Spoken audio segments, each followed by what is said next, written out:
Tyler channels all that aggression onto this wave. What's the reason why I'm feeling what I'm feeling? All right, here we are. Find your way forward. Tell me what's the reason why I'm dealing with these demons? You know, I'm in it for the long haul. I'm so stoked to make the cut. You're watching Finals Day at the Rip Curl Pro Bells Beach, presented by Bonsoy. How about this battle in the quarterfinals? A rematch of the final last year. A lot of stories to talk about when it comes to two incredible world champions. Tyler Wright, a two-time world champ, defending Bells champ, taking on a five-time world champion in Carissa Moore, who's won this event multiple times in her career and now looking for a spot into the semifinals over here at Winky Pop. A little bit of action during the break. Tyler Wright getting a start against Riss, using that power wrap to her advantage, able to connect off that oncoming section and creating some space all the way through to the inside float. So getting that quick start, and then in the priority heat, it was Molly Picklum winding up here, Bugs. Well, Molly, this has been an amazing heat. Without the priority, they were scoring massive points. And Betty Lou and Molly are just going at it, wave for wave. Betty Lou Sakura Johnson throwing a vertical right there, getting caught up during the break. Little hack in the pocket, and now her finishing move looking electric in these smaller conditions. So some great quarterfinals to enjoy here as Betty Lou lights up that first section. Nice tap in the pocket, just keeping her position in the power source. There's the wrapping turn. And just a little late on the float, but she stays on her feet. She's got 8 waves ridden so far in the battle against world number 1. Joe Turpel with Wayne Robert Bartholomew, and Laura Enever has been incredibly busy here on Finals Day. It is such a dream when you get the matchups of the world champions, Laura, with Tyler Wright versus Carissa Moore just getting started.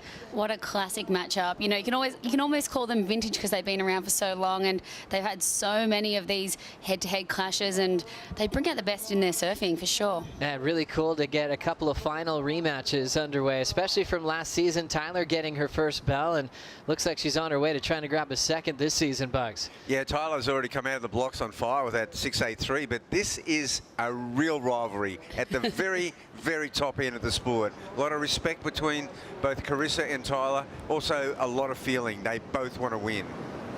Carissa Moore rolls in, the surfer from Honolulu, Hawaii. Gets a little stuck. That wave went real full as soon as she set her rail.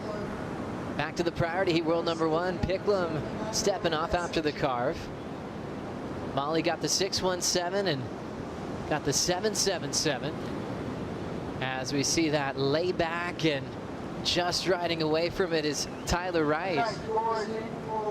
Getting a little creative on that softer section there. And the stage is set. Winky Pop conditions looking like they are already improving with this tide shift, Laura. Yeah, I mean, it's been an awesome morning, but it'll be cool to see what happens when this tide comes in. If, you know, the waves will obviously move closer into the rocks, the beach will disappear, the reef will disappear, and we might get some punchy waves into the afternoon that are just really hugging that reef. Such a fun setup here at Winky Pop, especially in the overlapping format, flying through Finals Day. Setting up some semifinals already. Bella Nichols, clutch performance, eliminating the backhand of Caroline Marks, which is heavily feared around these parts. That was a big one for Bella. Winner of quarter number 2 will join Isabella in that first semifinal. So far, looks like Molly Picklum, and more waves on the way, Bugs. Yeah, it's looking pretty good right now, Joe. And just talking about Isabella, she really actually needed to get through that, Laura. Like a 5th probably wouldn't have helped her that much. It would have helped her, but a third or better, that really does help her cause. Yeah, that really does shake up the rankings. I mean, yeah, she's pulling out all stops when she needed it, and you know, Steph Gilmore will be watching closely. Steph's right in front of her on the rankings, thinking, you know what, I'm going to have to, you know, push and try to do what Bella's doing as well. Carissa Moore moving through the lineup, holding priority just a 1, but Tyler, an aggressive start, 6.83 and a 5.33. Carissa starting off the season world number 1, as she had a final with Tyler at Pipeline, and that was one that she's been trying to win for a few years. we had the Maui event continue and finish at pipe, and that was a Tyler Carissa heat as well, and Tyler got that win. So these two just can't get away from each other.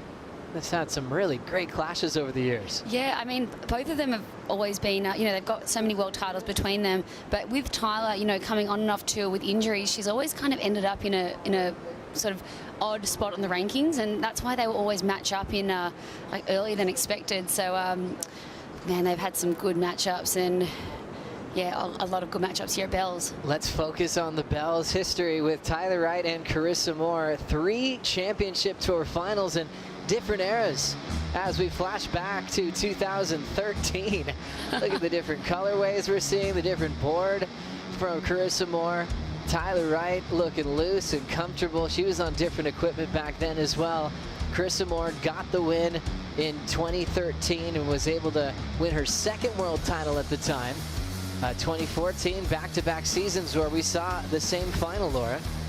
Yeah, wow, and this one was absolutely amazing. Look at the girls just pushing. They just, like I said before, bring out the best in each other, and they're really good friends, but they get in the lineup and you can just tell they want to go. They know that they're 2 of the best in the world, the best to ever do it, and this was the one from last year, is this rincon where Tyler finally got the win, and this was a special moment for her. A moment she said was maybe one of the best in her serving career. She was so fired up to ring this bell, and she really went for it on the stage in front of a huge Australian crowd. And she told us before, she didn't, you know, keep her cards close. She just would say, hey, I want to win this event more than any other event on the calendar. It meant so much to her for all the years of coming down here in the van with her, the whole Wright family, to compete in the junior series and the Grom Search events. Finally achieved that major goal, Bugs. Yeah, last year, Joe, it was so amazing. She, you know, Tyler, you know, gave her intentions, and she broadcast them very early in the tournament that she wanted the bell, and she did it. Tyler throwing down the wrap and sneaks in a little fin throw, gets caught behind, but she'll recover. Taps the lip, gets out front from the cutback, and she'll just dig in again on that open face hook. So looking real smooth through these smaller sections. One thing we noticed from Tyler before the season even started in Hawaii was how good she looked. She looked really strong with her equipment choice, translated well at pipe and backdoor, and I think everyone started taking notes. It might have been just the best form that we've seen Tyler come into the championship tour with. She had a really, really awesome offseason to lead up to it. Yeah, and you know, we remember seeing her this time last year at this exact event, and she had such a strong start to the season last year. Then unfortunately went out at G-Land with illness, and then missed a few events and took her out of the title race. But this year you can feel she's back. And you know what? She's probably riding that same 5.8 from yesterday when the waves were triple the size. She's so confident in her equipment. This was a small wave, but just trying to get some work done. She's already got a 6.83, and she's getting scores on these small insiders. I love that, how versatile her quiver is, or even a one-board quiver if it ends up being that. One board, all waves. You can ride it at pipe, backdoor, 1-foot surf, overhead surf. It works in everything. Great job to John Pizell there. This is Picklum on her finishing move. Extending the slide, but that'll cost her the finish. Incomplete there. 9:20 to go in the priority heat. And what a heat from these young guns on tour. Molly, world #1, 20 years of age. Betty Lou is just 18, and how about this out the back? Well, we saw a pretty interesting situation. We saw Carissa go really deep beyond the 2 surfers in the priority heat, whereas Tyler, she's kind of taken a leaf out of what happened with the Molly Picklum start to the unseeded heat last time, because Molly got her 2 scores in the non-priority heat, and Tyler's, it looks like she's done the same thing. It's always great to see how the strategies play out for non-priority and priority heats in this overlapping format. Really cool to see them take advantage of a quick start. Tyler has 28.5 minutes still to go, and she's got some great numbers already. For sure, and that's the cool thing about Rincon. John mentioned it before in his interview, just said, you know what, just trying to make the most of that non-priority heat to go into the final 22 minutes with as much, you know, confidence as possible and whatever edge you can really have. So the cool thing about Rincon is that, you know, a set might push wide and then come further inside, and all of a sudden you've got a whole new bit of opportunity. Picklum still out in front. Had a very close heat yesterday over on the bowl against Sophie McCulloch. It came down to a buzzer beater moment for world number 1. And she's been able to just keep tabs on some big numbers today. She likes to get fired up in competition, has a cool, calm, collected head on her shoulders, never seems frustrated or that she's in any sort of discomfort, no matter what the numbers look like. No, definitely surfing beyond her years, that's for sure. We've got a couple of really intriguing battles out here. The young guns, Molly Picklum, Betty Lou, Sakura Johnson, and then this amazing Tyler Wright, Carissa Moore, continuing on this rivalry that they've had for many years. And you think about Molly, how far she has come in 1 year. This time last year, she was surfing at Rincon, went out in one of the earlier rounds, and she was devastated. You know, fell off tour, didn't make the cut, and this year to come back and be number 1. You know, it seems shades of, Joao Chianca as well. They've just come back so fired up and not ready to make any mistakes, and just feeling like, you know, their brain and they're kind of emotionally detached. Well, we were so curious to see how people were going to deal with the cut last year. We never had one before like this. You know, we had different versions in the past, but nothing like we're seeing today after Margaret River. So things were getting very emotional here at Bell's. Yeah. And a lot of questions for the executives at WSL on what their future does look like. What is the Challenger Series going to look like? And now they're feeling how lucky they are to have a really heavy-weighted Challenger Series. You've got Snapper Rocks, you know, a world-class venue to start your campaign to come back. But yeah, Betty Lou, Molly Picklum, Joao Chianca talk about how important it was for them to actually fall up, being a blessing in disguise, Bugs. Well, the other thing that really, you know, when they did really cut through that Challenger Series, all of those surfers just attacked it so well, and you know, like Leo also just really, you know, dominated. But when they came back on the championship tour, they realised how important these first 5 events were, that they needed to nail some big results to avoid that cut. Let's hear from Isabella Nichols with Rosie Hodge. Well, Isabella's so calm under pressure. I actually feel calmer just standing next to you.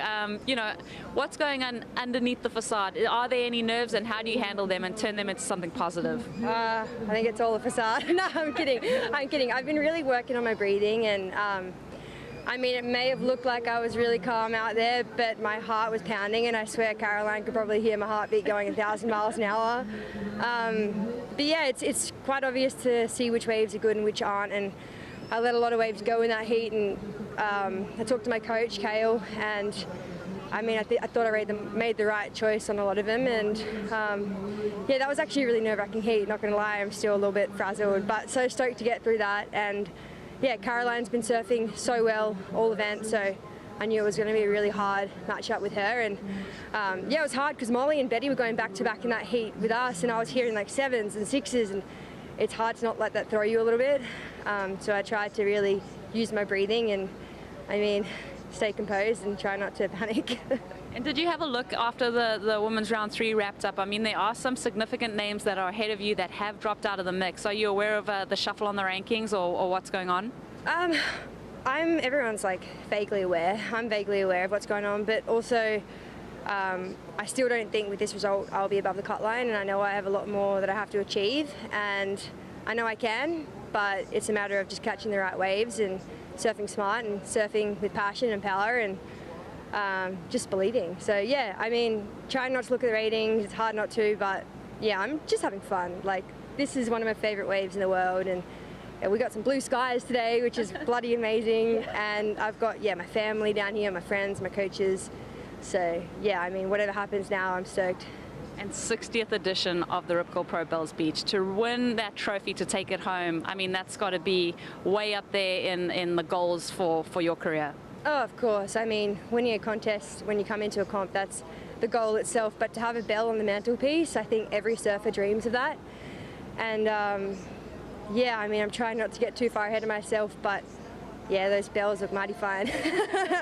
So incredibly calm, so focused. Isabella, good luck in the semifinals. She's looking great. What do you guys think? Oh, we're right there with you. That was so clutch, and I love how honest Isabella was, talking about her heart rate, feeling those nerves with so much respect to Caroline Marks. She knew she had her hands full, but her whole game plan is really coming true. She visualized herself getting a jump start on the cut. Last year she had to win Margaret River, even though that was amazing and a peak moment for her in her career. She doesn't want to feel that pressure coming into stop number 5, and she's definitely relieved some of it with this result in the making. Molly Picklum finds a nice place to shut that one down. She's looking to better a 6.17 as that grommet heat is still on fire. 2:30 left in it. They're going wave for wave. They both have caught over 8 waves in this matchup, Laura. Literally wave for wave, and we just saw 2 more. We came in at the end of Betty Lou's then, so I can't wait to see the replay of this. She takes off here. Let's see what she got done on this wave. Big slashing turn, just races around this section.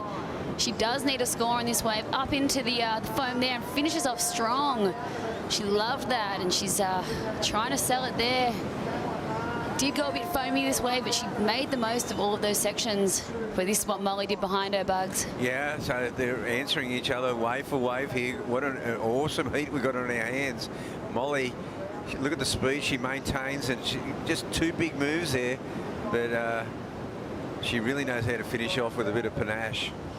Love the way she's kicking her tail out and just really accentuating those turns. Molly Picklum with her hands full with a fired up Betty Lou. Betty representing Oahu. When she did go to the Challenger Series, she won a very prestigious event, the U.S. Open, on the south side of the pier in Huntington Beach. That helped her keep her spot on the rankings to qualify. Got to finish at home the last 2 years in the Challenger Series at Haleiwa. She won that title the previous season, and she's learned so much along the way. She practices for moments like this with her sparring crew. Luke Swanson, another great surfer from the North Shore, has traveled here to shadow everyone in the main event, which includes John Florence in that sparring crew, and they're under the coaching of Ross Williams. Add Tatiana Weston-Webb to that team as we've got the opportunity now for Betty Lou. 45 seconds. And what might be her final wave, throwing the reverse off the top. She'll lay back and recover, and she'll get support there. The thing is, she is looking for a 6.78. Did she come out of that reverse clean enough to turn the heat, Laura? I don't think the judge is going to think so, but is that? That's a previous number. Wow. So we've got some work to do here with a lot of waves ridden. So Betty Lou's wave before 7.37, so she had already taken the lead. Now we need last of Molly Picklum, so it's going to take a couple of minutes before we make this one official. Oh my gosh, another heat settled on the reef. Well, I think we can discount Betty Lou's final wave. I don't think that's going to go into a top 2, but that 7.37, a telling score. Molly Picklum now, she got those 2 big blasts on that one wave. She's looking for a 6.77. Right there, Molly Picklum just having a moment, probably visualizing her last wave and hoping it's enough. As we look at the Harvey Norman recap, world number 1 Molly Picklum. Really important ride for her. She's chasing a 6.77, Bugs. Yep, 6.77. I'm pretty sure that was that wave there. Yeah, so we're putting these 2 waves back to back. This was Betty Lou's 7.37, so foamy wave, but she tagged every section. I'm going to say that Molly Picklum's going to get the score here. I loved that last turn. Scores coming through for Molly Picklum. She gets it, a 6.97. That takes her back to first. Judges have one last score for us. It's the one for Betty Lou, where she did come off that reverse. It wasn't super clean, though. But this young guard on tour giving us an incredible show. Betty Lou left chasing a 7.38. Yeah, well, that would be her highest score, Joe, and I don't think so. It's just short, so not enough for Betty Lou. Molly Picklum, world number 1, survives a very close battle to the youngest on tour. Lighten things up here on finals day. Picklum moves on with that yellow jersey into the semifinals to compete again today.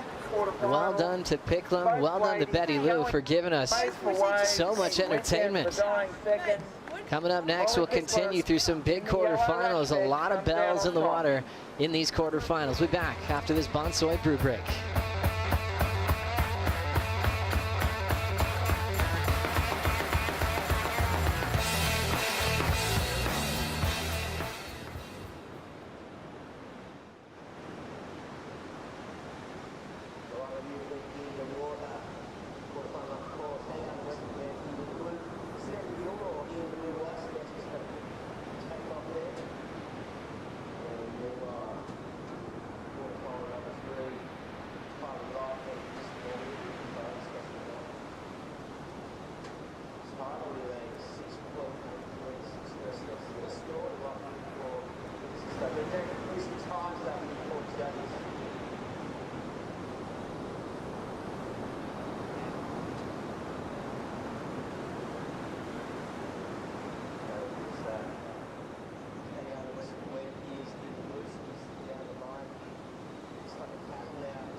Slides in off the takeoff. You can see all the speed, understands every single tenth of a point counts. Yeah, that was a crazy important heat. Steph, she came charging back, as we know the world champ does. Yeah, go out there and do my best, Steph. Tati just gets the score.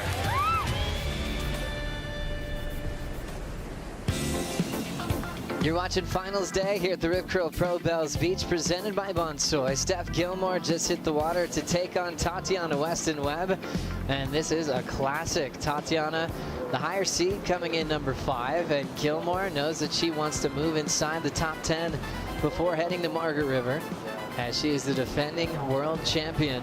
These two have enjoyed a final together here at Bells. It was in the retirement party for Mick Fanning back in 2018. Steph Gilmore let Tati go on the last wave, and one judge actually gave Tati the win. Here comes Steph Gilmore, snap to slide, incomplete, to try to get a start early on in the non-priority side of their heat. And looking at the numbers real quick, Tati did the same, 0.5 there, so priority already underway, back in Tati's position. Steph, Winky Pop, Bells, it doesn't matter. Her style's incredible. The amount of carves that she can lay down, we'll find out soon, because we've got a rider up here. Carissa Moore, first connection, solid in the heat against Tyler Wright. Nice carve on the second effort. Just feeling her way down the line. There's a nice aggressive finishing move, but a tough landing. She goes down, and we'll watch Gilmore. Steph lay back and is able to ride out of that final maneuver. So Gilmore just warming up, getting into gear here. What a lineup we have when you count all the bells in this heat, with both heats overlapping. Tyler, Carissa, Steph, all of our world champions that are currently on tour. And then add Tati, who's been runner-up in the world. What'd you see here, Laura? Yeah, Steph, you can tell she's just sitting further down the point here. This was an insider, but just trying to get to work. This was where all of the points will come from. Dug the nose and somehow made that turn. Most people would have face planted, but she pulled it off. It was a really cool turn, kicked the tail out. She's been surfing Winky so much this last week. You know, before that big storm came through, just spending hours out here and just really getting on the right boards, working with her coach, Tom Whitaker. As we see Carissa's wave, that was the first big turn for her into a nice slashing cutback. This was a bigger wave from out the back and working it through, and this is where she kicked the fins and unfortunately couldn't hold on. So that is a mistake there from Carissa Moore. Tough transition for Carissa, so she left a few points out there following on the finishing move, as we have a wonderful call coming in on the Boost Mobile Stay Connected call. A 7-time world champ, 3-time Bells champ, Lane Beachley. Thank you so much for calling in. So great to see your face. You too, Joey. Hi, Laura. Hi, Bugs. Hi, Lane. Lane, we just came off a crazy heat. Molly Picklum, world #1, gets the score against Betty Lou right when she needed it the most. How did you react to that one?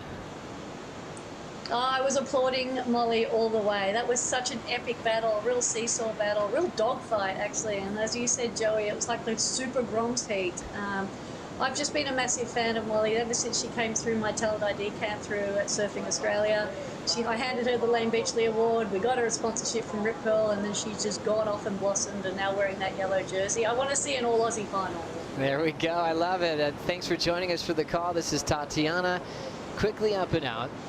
Lane, as you know, we're celebrating 60 wonderful years of this event, and you feature so many times on the legendary staircase. First bell came in 94 against a great rival in Lisa Anderson. What can you tell us about that first win you had out here? Well, it was my first, it was my first bell. It was massive. I mean, the waves were like 6 to 8 foot. It was classic bells coming down to the car park at 6 o'clock in the morning. It's dark, it's cold. Acre Daka is chiming through the car park. Hell's bells, it's on. I think I surfed about 3 or 4 heats that day, and there was no jet ski assistance and there was no priority allocated upon getting out the back. So we just had to hustle and hassle, and it was a real wonderful victory to overcome Lisa, because she has been one of my greatest inspirations, but also one of my toughest rivals. So that really set the wheels in motion and boosted my confidence to then go fight it out against her for a world title. It's really cool, and it's interesting, Lane, from your take of watching now the current crop on tour. It seems to go through some kind of dynasties at Bells, from Steph winning as a rookie, going back to back, featuring in all those finals early. Then it was kind of the Sally era. Then we got the Carissa era, the Courtney Conlog era. It feels like there's a surfer that figures things out at this venue and oftentimes repeats it. Well, why is that?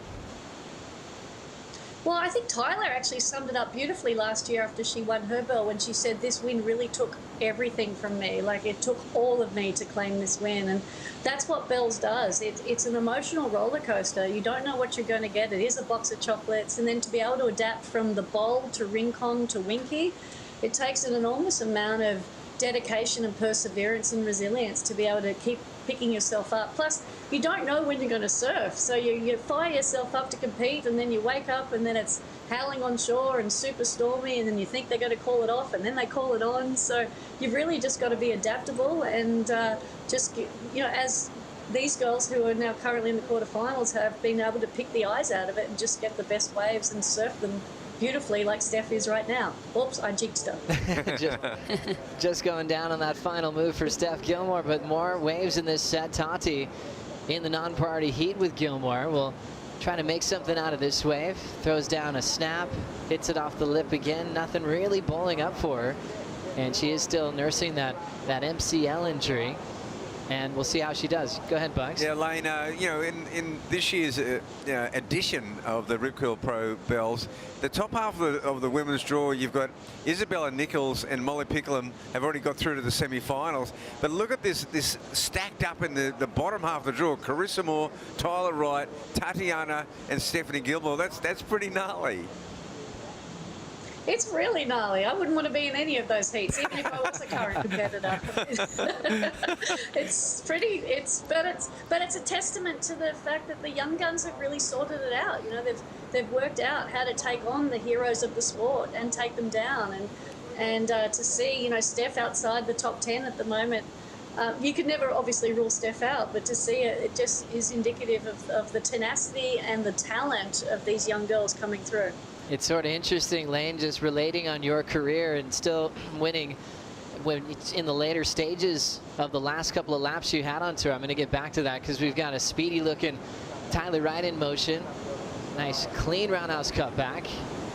Steps on the foam there and shuts it down. Well-read wave for Tyler. She's still leading this heat against Carissa Moore. I just first, Lane, want you to react to Tyler's performance so far in this heat. She's looking really strong. This was the heat I was most looking forward to, Joey, the Tyler versus Carissa, because in my humble opinion, I think they're the two most powerful surfers on tour.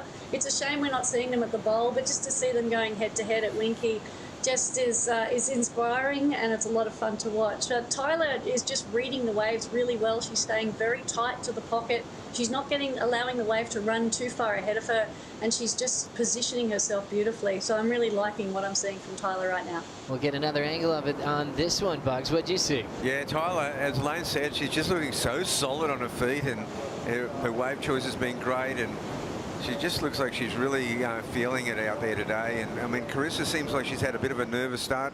Her finishing moves haven't been so Carissa-like. And Tyler, you know, she's kind of got the wood on her at the moment. Last score for Tyler Wright, 6.47, strengthening her lead. But Lane, I was thinking about that whole topic of the changing of the guard, and we're witnessing it in real time with Molly Picklum on top of the rankings, Caitlin Simmers winning over there in Portugal.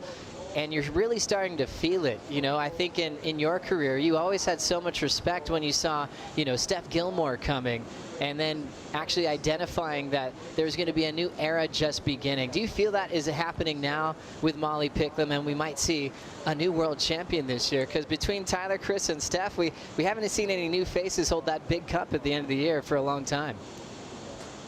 Exactly, and it's really refreshing to see a changing of the guard and seeing some new fresh faces at the top. As we see Tatiana take off on a nice little inside wave, I'll let you take over that, and then I'll come back and answer your question. Yeah, wave finishing quickly. So Tatiana there, you could tell, still picking some smaller waves and playing catch up to Gilmore.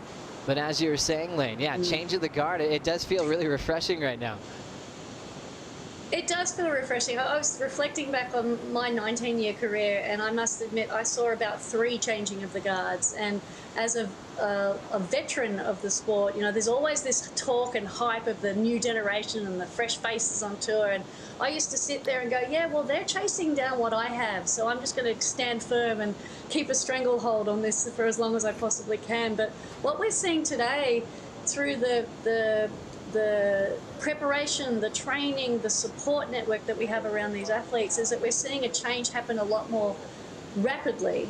And that's what's so exciting about the sport when we're seeing young people like Molly Picklum, for example, come through the ranks. And as Laura was saying earlier, she just missed out and then came back on tour, and now she's wearing the yellow jersey. These girls are figuring it out very quickly. They've got a lot of confidence. They've got the support they need. And they're not intimidated by the names of Steph Gilmore or Tyler Wright or Carissa Moore. They draw inspiration from them, but they don't compare themselves to them, because, as we know, comparison leads to a sense of inadequacy. So these kids just come out, fire off the blocks, do the best that they can, and that's why we're seeing such a rapid changing of the guard. And I look forward to seeing that continuously happening as we continue to fuel the next breed and the next generation of female surfers. Lane, oh, that's awesome to hear all that. I want to share something with you. Many years ago, I was out at Rainbow Bay surfing, and there was a 12-year-old Stephanie Gilmore out there. She was surfing with that young girl from Florida, Karina Petroni. And they were, oh, yes. Yeah, and they were having it. They looked like they're having a little bit of a heat. And I said, "What's going on?" And Lane said, you know, Stephanie said, "I'm Lane Beachley," and Petroni said, "I'm Lisa Anderson." And so, I mean, you inspired all these the women at the top of the sport now. You inspired them. Yeah, and it's something I'm very proud of, Bugs. I mean, you've been an inspiration to the generation that followed you, and I took that, as you and I both know, I took that responsibility on with both hands, and respected the fact that I was a role model and inspiration for these young girls. But the sign of a great teacher is when their student surpasses them, and Steph has gone on to win 8 world titles and become a tremendous role model and ambassador for the sport, and still has the fire and the energy to compete for win more world titles and more events and continue breaking those record books. So I'm very grateful that I was that inspiration, but I'm even more grateful that the people that I inspired have come on to change the face of women's surfing in such a dynamic way. Ah, what a legend. Honored to have your company, Lane, all the time. Enjoy the rest of finals day. Thanks for joining us, and can't wait to surf with you soon. I look forward to it, Joey. Thank you. And go the Aussies. There we go. Oh, one of the greats. Lane Beachley, 7-time world champ, 3-time Bells champ. Always a treat to catch up with her. They get caught up with the tour. All those great stories she has. Oh, what an absolute legend, inspiring so many. And you think how she created moments for the tour when she was still on it. She actually had her own event on tour to put more events on the calendar. And Tyler Wright was able to start her career at 14. by winning a championship tour event as a wild card at Lane's event. Still the record for the youngest to ever win a CT. Yes, I was there that day. It's still clear as day, you know, Tyler Wright, tiny little thing, getting carried up the beach after winning her first World Tour event, as we see Steph Gilmore picking off some insiders. Flowing through the cutbacks there on her Darren Hanley surfboard. Quick little carve to tail release just to mix up the flow, and she'll patiently wait to shut it down. Love the timing and that little line shift just to time that end section. Chasing or trying to better a 2.67. Tati still in the second spot with priority. He's been having some trouble get out of that low scoring range. Tati's last her best of 4.17. And we'll see the last of Carissa Moorbugs. Yeah, well, Carissa really needs to get going and really complete a wave here. Nice layback and a nice, good recovery. So a short ride by Carissa, but that's a more dynamic finishing turn for Carissa Moore. And she comes in with a 6.77. So heat on for, you know, not getting down to the finals. Couple of minutes of this clash. And then Steph Gilmore's wave, Laura. Yeah, Steph's one just a bit flat through this section, but she's keeping a lot of speed. Just wrapping back into that pocket there. She loves these long right-handers, bashes it off the end section and finishes off as Tatiana also looks like she's got a bowly little insider. She needs to try to find those small ones that are going to really bowl up to give her sections to go tight in the pocket. That was a nice last turn from Tatiana. That's what she's been looking for this whole heat. So if she can find some more waves like that really stand up, you know, being a goofy footer out there today, you need to really find the right waves because a lot of them are flat, and Steph can make the most of a flat section, but for Tatiana, her surfing, she needs that pocket out there today. Well, Joe, there's 1 minute 20 seconds remaining. Carissa Moore still in a deficit there, but she has priority. She certainly does, so she's got a chance. She just needs the wave and looks like she's on the move. And remember, just enjoying this overlapping format. We have every world title from 2007 in the water right now. Andy King, great surfer, great coach, but seems a little frustrated. Thinking Tyler made a priority mistake that we didn't actually see, because after that 6.77, she's gotten out and Andy King coaching Tyler, so that's probably what he saw there. Yeah, am I thinking the same, Laura? I was thinking somehow there was a priority shift there, and Kingy on the beach must have seen something, because what a dangerous surfer to have with 30 seconds to go if there's a wave for Carissa Moore, but this wave is really flattening out. Time is her enemy right now. Tyler got off to that great start, Joe. Oh, she certainly did, and she's turned around her track record against Carissa. There was a time Carissa went 7 wins in a row in finals over Tyler, but that story's out the window now. Tyler's found a way to beat Riss, maybe now in back-to-back seasons at Bells. Last year, a final. This year, a quarterfinal. As the horn sounds, Carissa not up in time. Carissa Moore goes down. Tyler Wright survives, even with the priority mistake. And Coach Andy King went from ultimate frustration to a big sigh of relief as Tyler moves on to the semifinals. Well done to Tyler, looking to go back-to-back with her bells. And doing well here at Winky Pop. Looking at the Harvey Norman recap. 2 world champions, 2 longtime rivals going blow for blow, and looking at the numbers, this thing was incredibly close. Starting things off quickly with Tyler Wright, Laura. Yeah, Tyler got started so quick, and she just built underneath that first priority and just kept putting up scores. And then Carissa, you know, she was, you know, she couldn't get away for a while, and then she caught back with a lot of power. But yeah, Tyler just fitting in these waves so well. She rides this wave at Winky amazing, staying tight in the pocket, and the judges just loving her flair here. Yeah, connecting it so well, finding little speed pockets. I just love a great rail turn in 1-foot surf, showing how much control they have. It's so hard to do because there's so many little flat parts that can take you down. Carissa looked very aggressive as well. Big blowtail finish, that high 6 range score put her in the game. And 2 champs congratulating each other, wishing Tyler on as she moves on to the semifinals and will take on the winner of the heat with Steph Gilmore and Tatiana Weston-Webb. We'll take a quick break as finals day continues right after this.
The Rip Curl Pro Bells Beach presented by Bonsoy is brought to you by Cooper's Brewery, the official beer of the World Surf League Australia. By Boost Mobile, official telecommunication partner of the WSL Australia. By Harvey Norman, official lifestyle destination of the WSL Australia. And by BioGland, official vitamin partner of the WSL Australia. Finals day, everybody. How good is this? Quarterfinal number 4. Still a lot of time on the clock. Gilmore versus Tatiana Weston-Webb. It is such a beautiful afternoon. Still fun waves. Tide is heading the right direction. Steph with priority. Tati trying to catch up with her to get a spot in the semifinals. Our co-commentator, Richie Lovett's got a great time on his break. I think he's over in the village. Where are you, Rich? Yeah, thanks, Joe, and good afternoon. It's not quite 5 o'clock here yet, but it's 5 o'clock somewhere, and that means it's time to crack a Cooper's Pale Ale. I'm down here on the Cooper's deck, and what an amazing place to check out all the action. Obviously, it's all happening down at Winky Pop, and that means the crowds are congregating down here, the big screen, and a great atmosphere down here. But yeah, the Cooper's Pale Ale, it's on offer, the bar right behind me here, and everyone down here is having a great afternoon. I had a feeling you'd be down there, Rich. Well deserved. Enjoy your time off. Thank you, my friend. We'll see you back in the final series. Richie Lovett always knows where to have a good time, and great to have Coopers on board there for all the fans that are here locally to hang out. Family owned and operated brewery that's been around Australia for a very long time. Given a great place for the fans to watch. There's a big Jumbotron over there. There's a lot of the sponsors, little setups that you get to visit in between heats. And look at all these amazing people. And yeah, a lot of these guys are familiar faces. So cool to see everyone come down. You know, it's been a rainy Easter long weekend, but the sun is shining now, and it is fun down there. Yeah, it's everyone so give us a cool. dance. I was asking a couple, some people were telling me they're here for their 7th bell, their 12th bell, and it's really cool. The family that sells the tickets right before you enter, they've been selling tickets for over 30 years now. And it's a really fun atmosphere. You see people here each and every year. They don't miss it through Easter weekend. So give you guys a round of applause. Thanks for being with us. One of some of the best fans in the world. We see here at stop number 4, Laura. It's iconic down here at Bells Beach. We absolutely love it. And yeah, can't wait to come down here until I'm old and grey. Oh, looking forward to it. Yeah. There's some people here for their 52nd bell. Well done, yeah, Bugs. That's why you're my favorite storyteller in pro surfing. So many great stories from the ins and outs of what you felt as a competitor, creating pro surfing, winning a world title, winning a lot of events, and also taking the reins of the tour and being the CEO at the time. What's one change that you got to make when you were running the helm that you're maybe the most proud of when you look back? Oh, I think it was just, you know, that whole Dream Tour thing was about a whole range of things, you know. I mean, it was the best tour, jet ski assist, going to the best locations at the best time of year, you know, prime location, best surfers, best waves. Add that up, you got it. Oh, we can't thank you enough, Bugs. I remember one year down at Bells, there was like a snow like mountain built on the side. Do you remember that year? I do. That was crazy. There was snowboarding happening down here. Let's bring that back. Tati lighting up 2 sections. I love how quick that was. Was able to find vertical pockets to work with where the wall really stood up. So she's still fighting back against Stephanie Gilmore. Remember, world number 1 had a wild battle in the previous heat with Betty Lou Sakura Johnson. Molly Picklum is with Rosie Hodge. Molly, wow, what a heat. I'm led to believe that was the first head-to-head matchup that you've had with Betty Lou Sakura Johnson. How was it? I mean, that first matchup, that was insane. I know what this girl is made of, you know. I stayed with her in Hawaii and they're so kind to me when I go there, and yeah, I just know so much of what she's capable of, and I feel like that's why we came out guns blazing, because we know each other really well and we're actually really, really competitive. So yeah, and I'm stoked to have taken it, and it was tight. It was exactly what it's going to be. And coming up against Isabella Nichols in the semifinals, I mean, what do you make of that matchup? Isabella's been super strong throughout this event. Yeah, Bella's definitely been gaining momentum, but I mean, it's a heat, depends who gets the waves, depends who does the best surfing, and I'm pretty keen to do that, so let's see how we go. Good luck, Molly. Thanks for your time. Thank you. Thanks a lot, Rosie. Molly Picklum, it looks like she is incredibly focused, but enjoying her job today. Her year has been insane. Quarterfinal at Pipe, win at Sunset, quarterfinal in Portugal, and now with world number 2, both of them out. We had a tie, Katie Simmers and Carissa Moore. She's going to get a little bit of room. Mid-season cut, first goal. Now she wants to try to clinch that number 1 seed nice and early. Yeah, that yellow jersey is not phasing her at all. I love her interviews, you know, just showing so much respect for Betty Lou, and just saying, you know, I know how she surfs. That's exactly how that heat was meant to be. It was meant to be blow for blow. You know, she caught a lot of waves there, so she'll have to go rest up, because, you know, 2 more big heats. She might want to catch a few less waves. But she's a Grom, so she can catch like 100 waves all there. day, right? Yeah, silly. It's interesting when you look at Stephanie Gilmore's position, coming off that 8th tie-breaking world title that she got to move past Lane Beachley. They shared 7 for a while. Now she's back in a situation where she's trying to make it past the cut. Snap to start for Tatiana. This is world number 5 in motion. And she'll just coil up and snap it shut. Her previous ride was a 5. Needs a 6.54 to take the lead.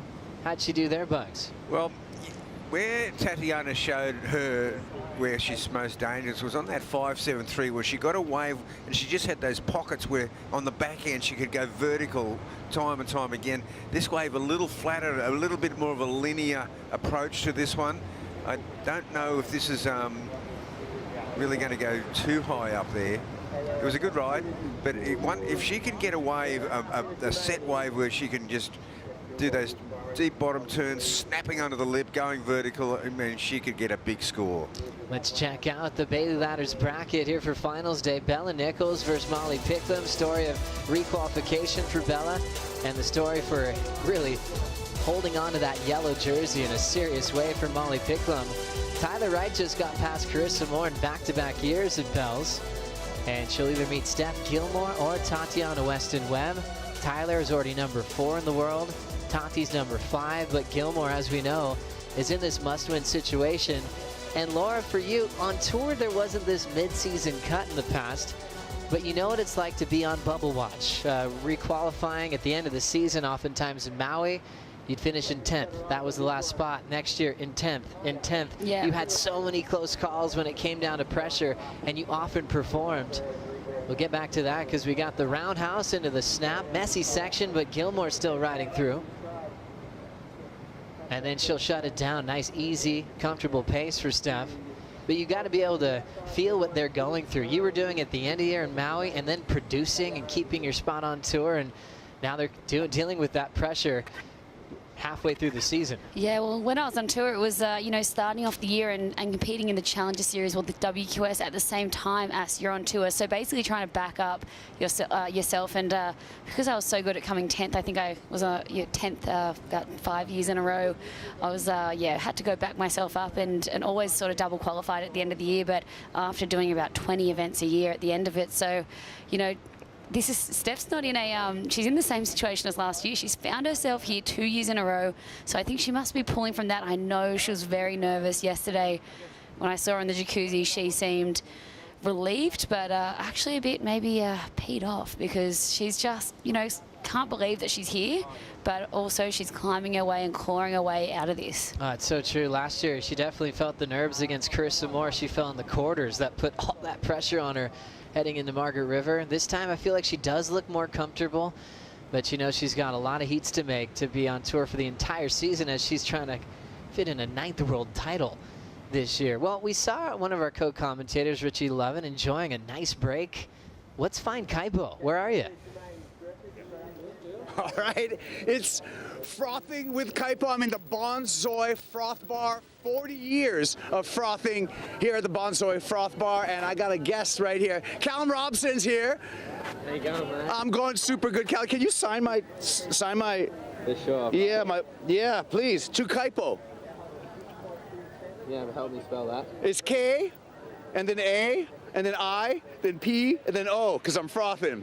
Yes. Frothing. Frothing with Bonsoy. Thank you, Callum Robson.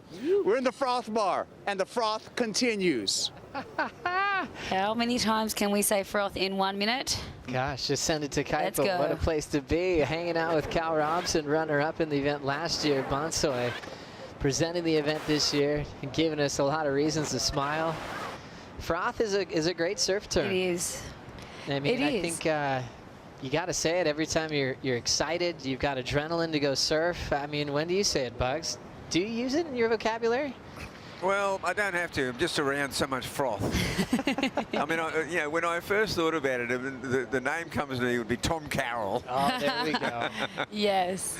One of the greats here, not just as a world champ, but especially at Bells. All the coaches this morning, they for sure were telling their athletes that they had to find that froth, you know, turning up here, different conditions to what they've been dealt with the last few days, but you have to find that high energy and that froth when you're heading out here. Another person that reminds me of froth is BL. Gosh, Barton that's Lynch. another great one. For me, it's the Godowskis brothers. Yes. They just froth with energy. Last quarterfinal went to Tyler Wright, beating Carissa Moore. Tyler is with Rosie. Yeah, what an insane quarterfinal. Tyler Wright up against Carissa Moore. I mean, obviously we flash back to the final you guys had last year. What did you make of that matchup? Really fun to see you guys go head to head. Yeah, it was good to come up against Carissa. She got me at pipe, and it was one of those heats where it was kind of a close one. And even then, it's kind of a close one, and I opened the door a little bit at the end, which was a bit of a mistake. Shouldn't do that again. And a few nervous minutes, but you know, I made the call from what I saw, and it worked out in my favour then, and I was pretty happy to move through, and yeah, pretty excited. Well, congratulations. You have made the cut, but I know that you've won world titles in the past. You haven't been a part of the WSL Final 5 just yet. How much would it mean to you to make that top 5? You know what? I think I've had to change a few things in probably the later half of my career. I've won world titles. I've done all that before, and I think coming back, you know, I probably had to reassess what I'm really here for now, you know, showing up just for me. And it's not so much about winning as it is my priority is just doing it my way and being in my process and being in my feet. And I think I get a lot of fulfillment from that. And so, you know, those things will come or go, and that's okay. But I'm really happy to be working with a team that's really centered around what I value in this sport and what I really want to do. So I'm excited for that and the opportunity to have another heat. And lastly, just quickly, Steph or Tatiana, who would you prefer? Honestly, they're both amazing right now. And, you know, I think Tati's been in the world title race the last few years, and Steph obviously went hammer and did Steph things last year. And honestly, for me right now, I don't really mind. Actually, I don't care at all. They're great, but I just don't care who I'm up against. It's got nothing to do. It's not personal. It's just I like doing what I do, and I like standing on my own feet and being in my own process, and that's about it. Enjoy the moment, Tyler. Thanks for your time. Great answer, Tyler. Love it. Love where Tyler is in her career. She's fired up, looking smooth, got past Carissa Moore, which was really tough for her to do in the early stages of her career. Carissa just kept on winning. They'd have title showdowns together, but a lot's changed since then. Tyler taking on Steph or Tatiana Weston-Webb. Well, she has straight up tunnel vision right now. She's just like, yep, let's go. As we see Auntie Tyler hat on now. Nice sharing, Auntie Ty.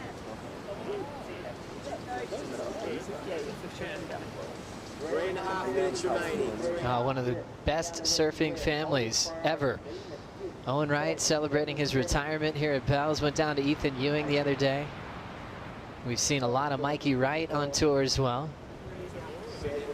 And I'm not sure if there's another stat of a brother-sister combo, both winning Rookie of the Year, but Owen and Tyler can celebrate that one, Bugs. Well, there's definitely no stat with 3 members of the same family on the tour at the CT level. I mean, that is amazing. At the same time as well. Gosh, that's amazing. They're all so proud of each other. Great support crew, and Tyler's so real. She just is in her own space. She's seeing something different in the water right now than anybody else. I love what she said about finding the fulfillment through doing it her own way. It's just like really stepping into your own shoes and just being your authentic self. As we see, recap. The Harvey Norman recap. Stephanie Gilmore, always smooth, always with a lot of finesse, and she had to build to her big scores. Start off slow, a couple of falls, just maybe not being on the right waves. And then 6-2-7, 6-2-3 back-to-back, Bugs. Yeah, that's right. And this is the wave that I thought that it's only a small wave, but this showed how dangerous Tatiana is, Laura. She is that upside down turn. She can really just turn her board and slice it around so quickly as Steph. This was her second 6.23, just going up into the lip, throwing so much spray there on that foam climb and finishing off with a nice little kick out and looking so strong. You see the body language there. She's frothing. I like that. Bring it back to the froth. Another addition to the froth crew. Dino Andino, maybe one of the frothiest guys. Oh yeah, fun guy. Fun guy, Rookie of the Year in the past, father of Kolohe. Minute 40 to go. Numbers for Tatiana show that she needs a 6.77. Priority is with Steph, and no takers there. No, interesting how this has played out, because Tatiana, she got that 5.27, her second to last wave. It didn't really help her out. She still needed a 6.4, but then Steph got that 6.23.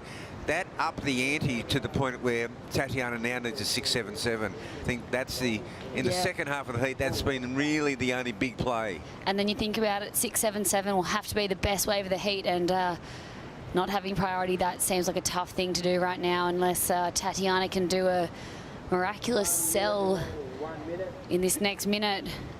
Gosh, looks like there is a lump coming through. There is, Laura. They've had some wild battles. Steph leads 6-4, but a lot of big wins for Tati as well. What's going to happen here? Gilmore has got the flow deeper off the bottom. I love the timing on the snap. There wasn't much left after it. Doors so the open. situation will remain the same. Door is open now with 35 seconds left. Let's see. You can see Steph just shaking her head a bit, like, looked like a good wave. It just went a bit flat. And that gives Tati a chance. She's got one of the best backends on tour. It's brought her to a final at Bell's in the past, and now she could have an opportunity here. Moving into position. Tati just wants a shot. Paddles hard. This one's not going to let her in. And we're into the countdown. Tough one for Weston-Webb. Thought she had a shot, and that wave just didn't even break. Steph Gilmore will move on to the semifinals to take on Tyler Wright in another world champ seed later on today on finals day. Wow, she's fighting back. Just like last year. Love that. From Stephanie Gilmore, she's creating her own fate right now.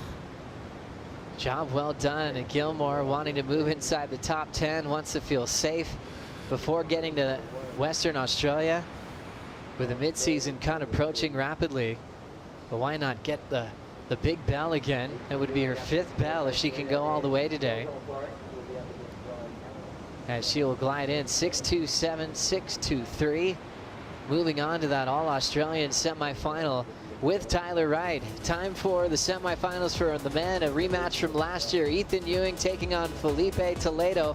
We'll bring in Richie Lovett and Ronnie Blakey right after this Bonsoy brew break.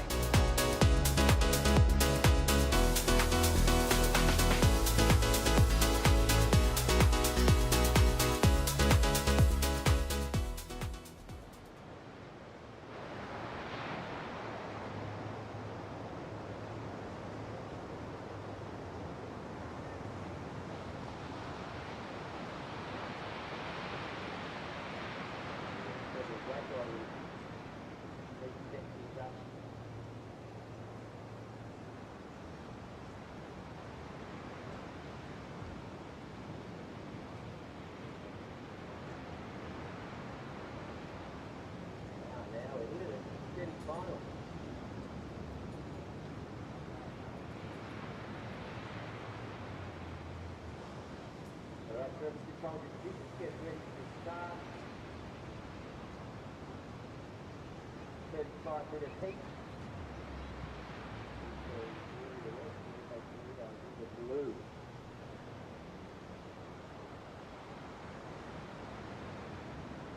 All right, counting it in. 5, 4, oh, hang on, sorry, 8, 7, 6, 5, 4, 3, 2, 1. We go, 34.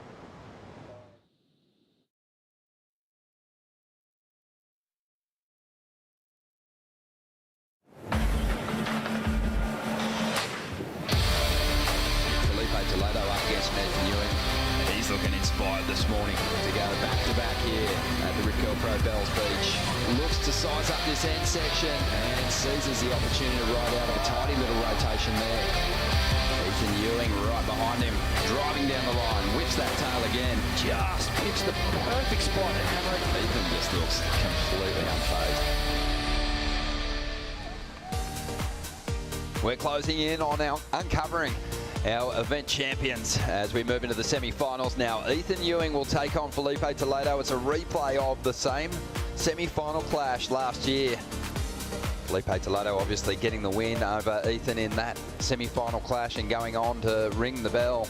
Ethan will look to get one back here. Should be a fantastic clash. Two of these two surfers in the draw that have been giving us brilliant performances on their road to this point in the competition. And it looks like Toledo is going to get things started early here. Climbs through that first section, building speed for something big down the line. Incredible spark that he finds in this Dark Arts construction. Marcio Suvi, Sharp Eye Special, loading up for more. Big roundhouse there, banks off the foam. And now looking for a big finish. And he finds it. Aggressive on that final section.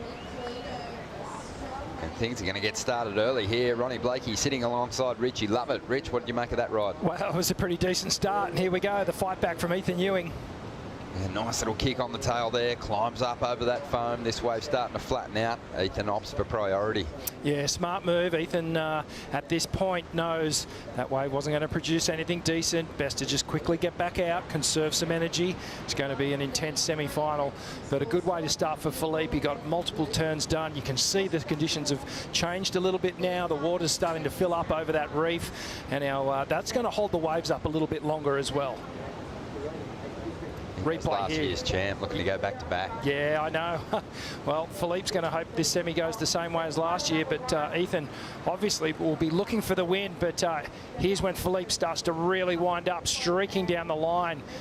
A big, long, drawn-out cutback, and that quad allowing him to really lean into all that surface area. Keep the speed and momentum throughout each and every turn. Driving down the line, working really hard. So much energy expelled. You know, it's tough for these guys, man. This is like a full workout every time they jump on a wave. I love it. It's rude how much speed Felipe can generate on that board. It's not fair. And Ethan, as sharp as he's been, I think he wants to continue to kind of ramp up just that frenetic energy as he comes up against Felipe, because he really does kind of set himself aside when he gets a ride. When you start comparing the waves, you're like, whoa, he's just moving at such an incredibly rapid pace. As we see Ewing now getting the opportunity to draw that board back into the bowl and kicks that tail. This guy's been razor sharp on any right-hander on the schedule these past 2 seasons, and he's brought that form right here to Bells and to the walls of Winky Pop today for our finals. Wow, good exchange there, and a great fight back wave for Ethan Ewing. I think he's matched Felipe, could have even eclipsed Felipe just on the strength of his turns. Felipe's was super quick, but I feel like there was just a bit more strength in what Ethan was doing. Yeah, I wanted to talk to you about it, and you can touch on it as we go through this replay. Even though Felipe was hammering down the line, his wave just a little bit shorter and a little bit more cupped out, so it didn't give him the opportunity to draw through the moves as much as Ethan did on this ride. Yeah, you can see just by, you know, if you concentrate just on how much water they're displacing off the wave. On this one here, and even that simple little foam clip, Ethan just sends a bucket of spray skyward. and gets that final finishing moment. Love these slow-mo. So watch this. It's a little, he could have just drifted over that, but instead he throws the fins out. And the tail of the board actually pointing down the line. He quickly shifts the nose back into gear and straight back into this next turn. Gets the arms a little higher to accentuate the turn and get a little bit more weight off the board. So using the upper body a little bit more, Ethan, on this wave. He generally keeps it quiet, but you can see framing it there, throwing the arms up. That's helping spring out of the lip.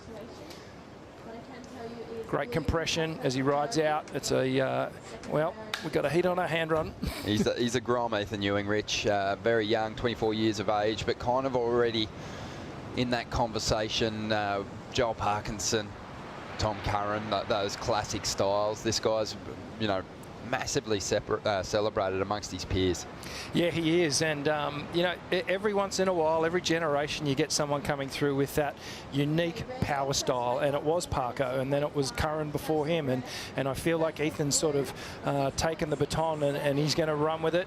You know, he's just a beautiful surfer to watch. He's the type of guy that doesn't matter, 2 or 10 foot, you just love what he does on a wave and you can watch him all day long. And we've had conversations about it before, you know, for a while, you know, getting big numbers on the CT, and it can still be done, was all about finding that one big critical section and throwing something unbelievable and acrobatic our way. And he's a real throwback to that traditional line, those traditional turns, yet he does them so well that he's a guy that maybe is capable of turning the judging criteria to his favor and sort of ushering in a new sort of rail approach.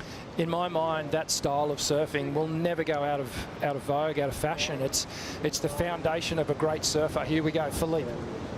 The thing that makes this guy so tough is that he has that too now. He has those beautiful rail turns, and when he decides he wants to surf rail to rail, he does it as good as anyone. Felipe Toledo has established himself as one of the greats. 13 CT wins now, chasing a 14th here today as he finishes this one off on the inside there. So he kicked off with a 6.67. You can see there the scores on the top left of your screen. Ethan Ewing, he's got the best number though. He answered with a 7.5. But Toledo, he's about to turn in the number he needs to get in front here. We're going to love watching this unfold. Semi-final one, a spot in the final at Bells, and its 60th edition up for grabs for these competitors as we go to the replay. So here we go, Philippe on his second ride here. Tail slide snap off the top, projects over this section, eyes down the line and just throws the tail up and above the lip. Works his way all the way through to the inside. Final finishing turn. What's he got in store? Of course, he's going to throw the air rev on a perhaps knee-high wave at this point. But I love this turn here, Ron. Great. Look at that. Full disconnection with the tail completely off the back of the wave, excuse me. And just how quickly he gets back and set for the next maneuver is quite incredible. I said it last year, man, and we're just touching on your comment on power. Like, for Philippe's size, his power ratio is incredible. You know, he's as powerful as anyone when you consider, you know, his stature and his size. Yeah, and he's not sort of the whippety little grom that he once was. He's got some muscle on his bones, and he's got a mean set of trunks on him too. His legs are thick. He's got plenty to throw behind those big wraps. We're waiting on the score to come through for that last ride. He does, or was kind of reminding me of Taj Burrow, that, you know, he had a similar amount of CT wins, but he didn't have that world title. He's broken through now. He's got the world title. Where's he sit for you in sort of the list of greats, Felipe Toledo?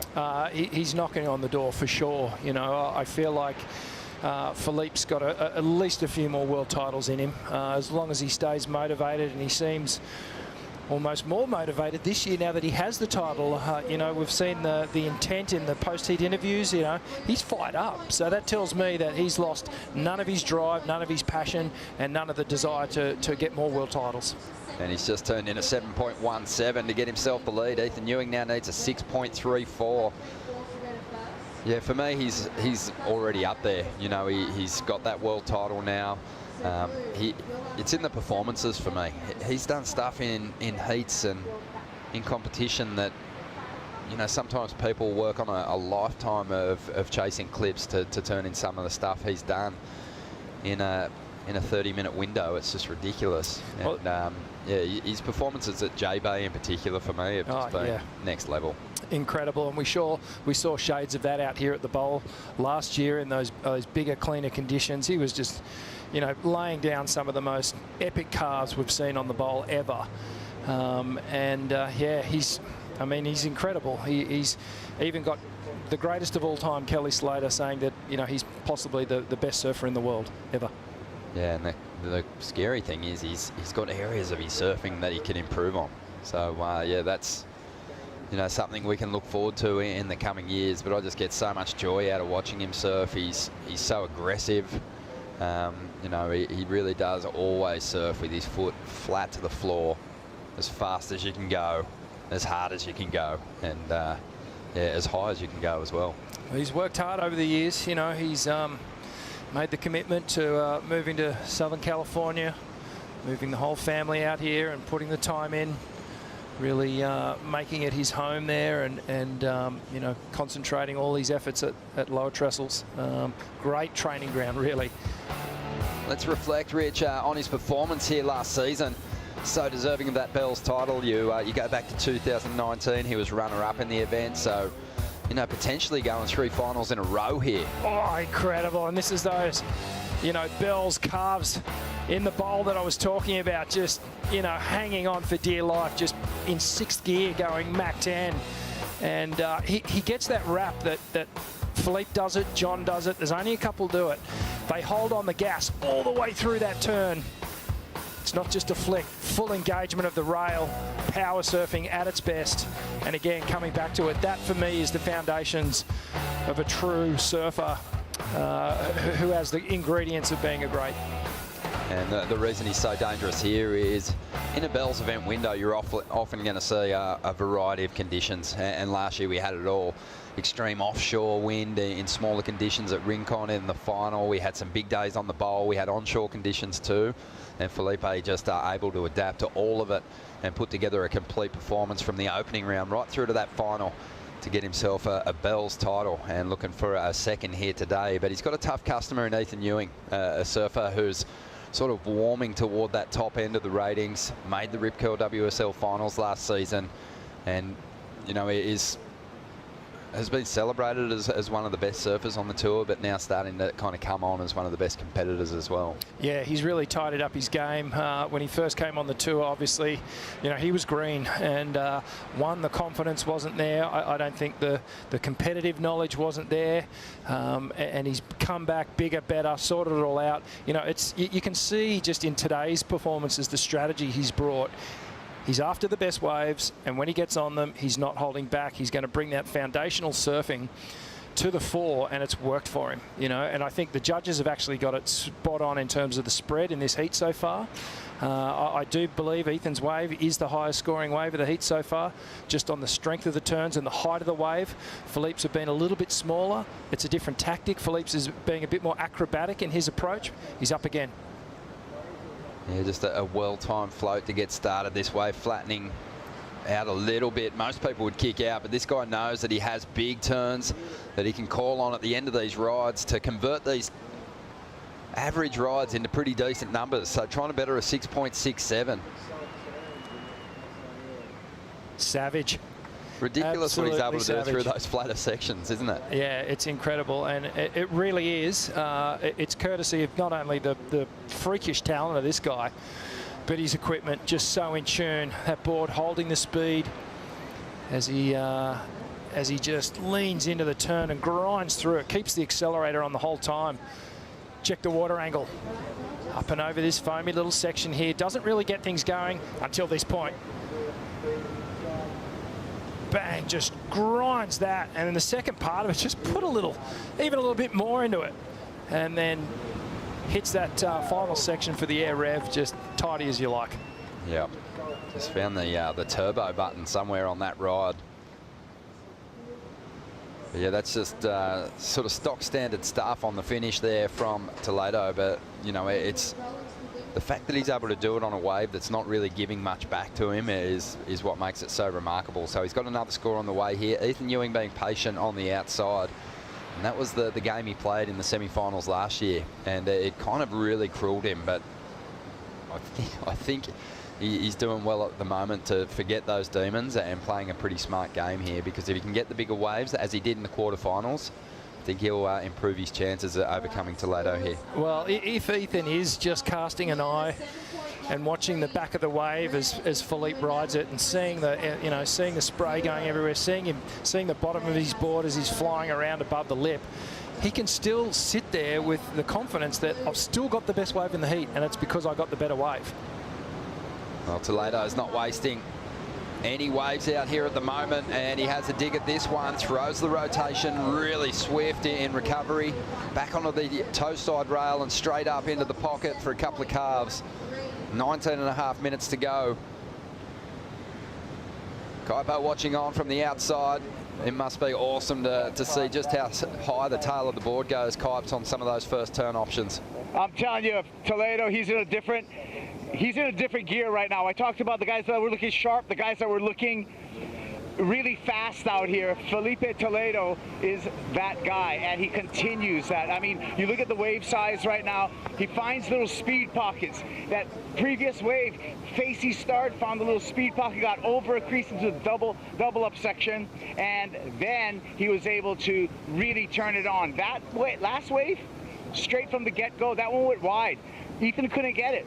Felipe took it and executed. I'm telling you, the speed of Felipe Toledo, number 77, is maxing out right now, and I think we have more to see from Toledo. Kaipo, it just has felt in the post-heat interviews and whatnot that Felipe hasn't been kind of happy with his numbers throughout his run to this semi-final heat. But he said he was going to go out there and go after some bigger scores. Feels like it's working out. Yeah, it seems like it's working out to me, Ron. But the other thing, too, is I think there's an expectation of Felipe Toledo in all of his past performances. So maybe that is a thing, because a lot of people, and I'm sure including the judges, expect a lot from Felipe Toledo just because of what he's produced in the past. Yeah, that's the, I guess the downside of being so brilliant is people want more. We just want to keep getting more. Thank you, Kaipo and Felipe Toledo. Really warming out here, Rich, but you know, all that work, he's still counting on just those 2 sevens. So Ethan's still in this, needs a 6.8. And yeah, he's just got to hold his nerve here. But it's definitely, I think we're seeing Toledo ramp things up at this stage. Yeah, absolutely. And if I was Toledo, and he knows more than me, obviously, I'd start settling down and maybe just sit for a while with Ethan and start looking for that bigger, better wave. Well, just over 17 minutes to enjoy this semi-final heat. And we've got more action coming your way here at the Rip Curl Pro, Bells Beach.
thanks to Hydrolite and World Surf League this week, we've given 2,000 Groms a chance to talk about mental health, and then there's 40 people that have showed up in a wild morning in their brightest fluoro outfits today to raise awareness of mental health at Fluoro Friday. So I'm going to get out there and join them, because sometimes one way is all it takes.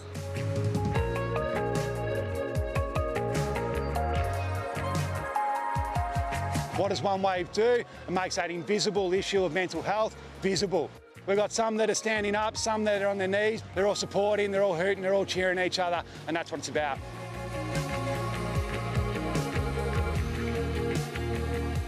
Often it's the people we least expect that are suffering the most, and being in the ocean, riding waves and chatting to your mates can honestly change your life. Sometimes one wave is all it takes to free the funk. Great to have Hydrolite getting behind One Wave, a fantastic initiative, and really bringing awareness to mental health. And we had a fantastic day out, getting all the local crew dressed up in fluoro and having a surf there.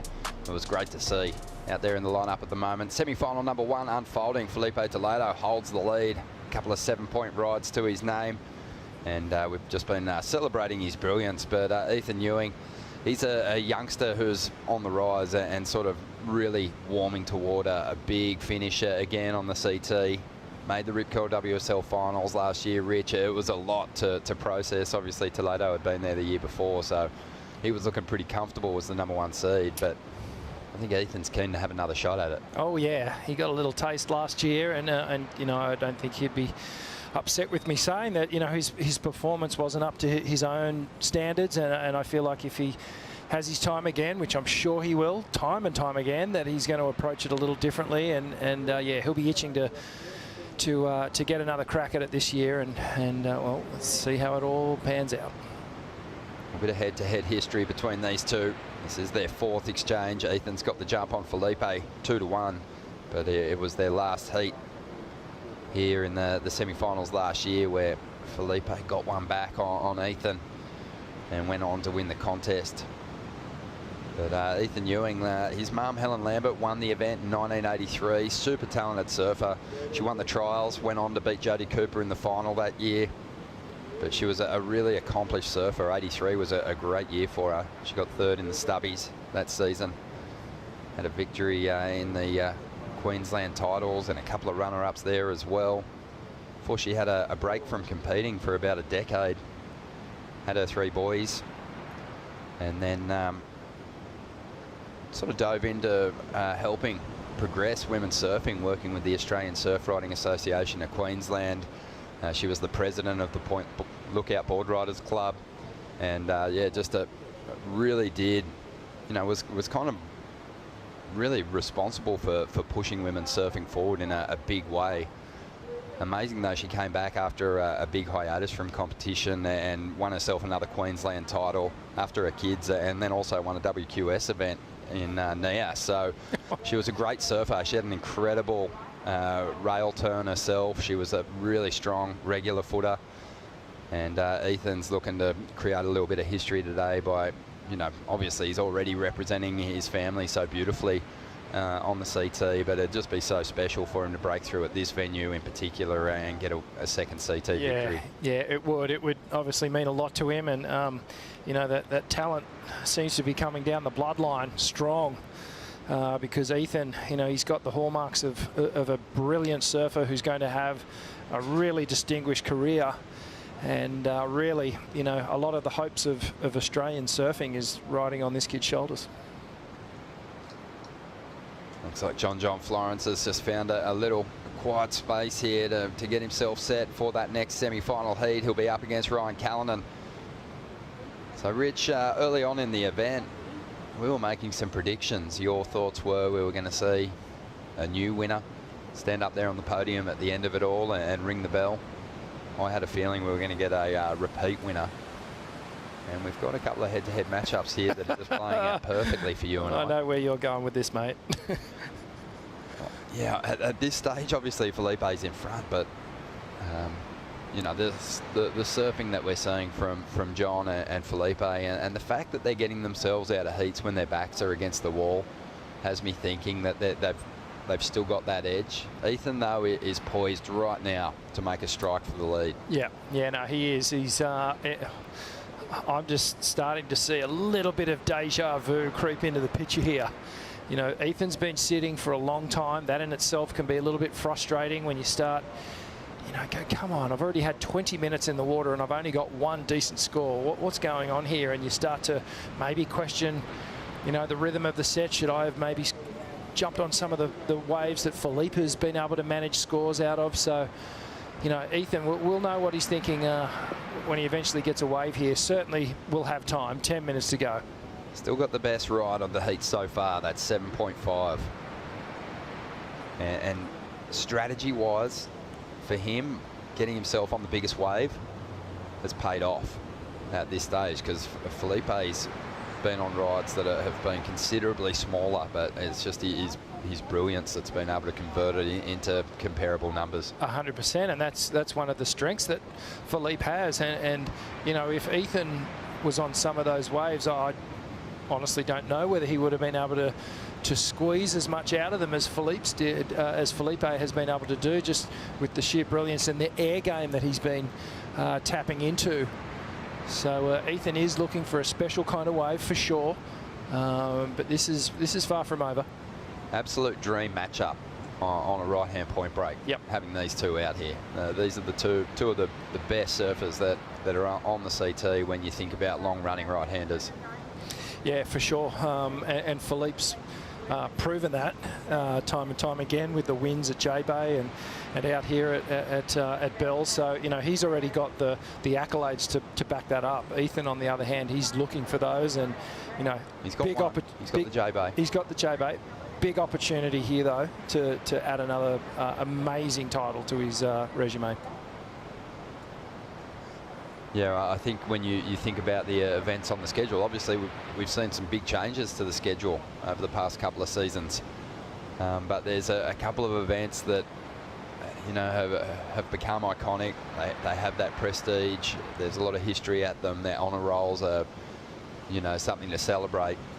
Bells and J-Bay are certainly a couple of those events. For sure. Yep, they're definitely right up there in the order of the ones you want to win.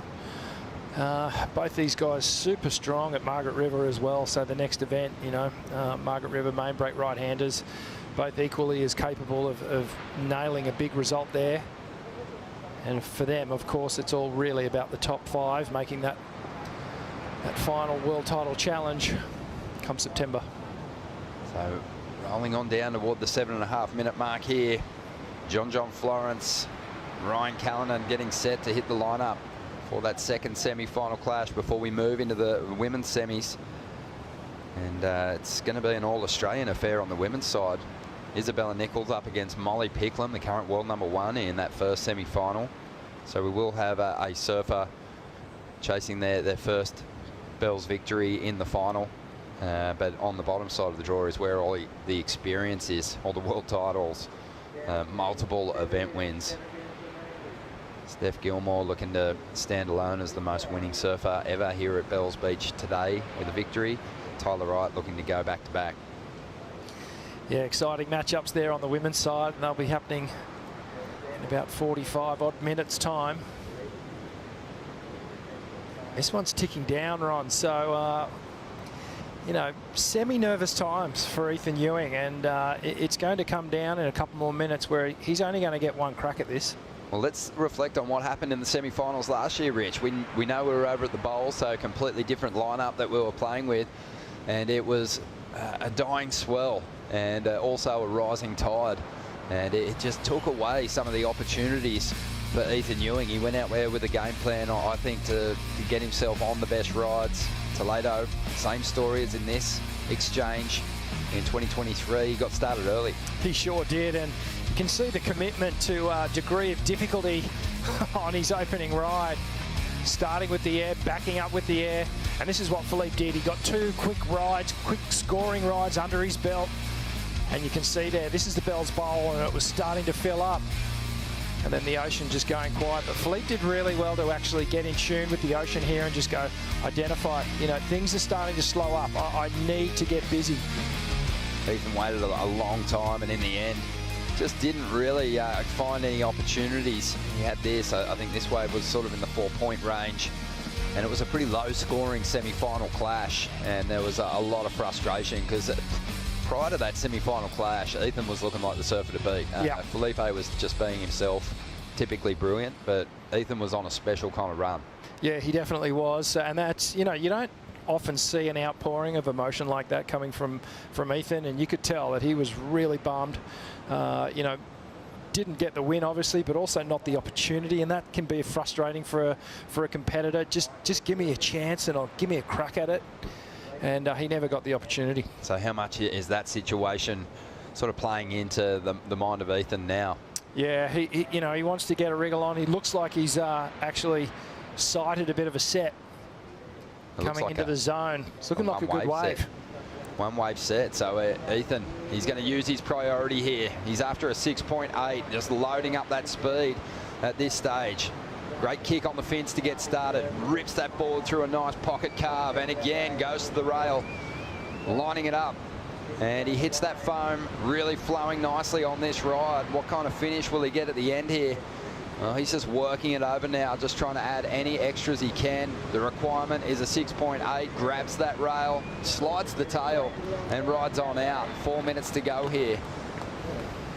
Remember, he's got the highest single ride of the heat, so he doesn't really need a number as big as Felipe's hanging on to get himself the lead. But, Rich, what are your thoughts?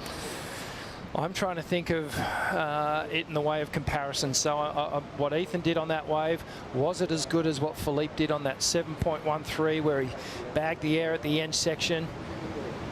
Fairly similar size waves. Ethan gets a great snap to start things off, another wrap.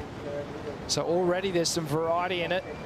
Another smooth wrap. He cuts that one short because he didn't want the wave to run off too far down the line.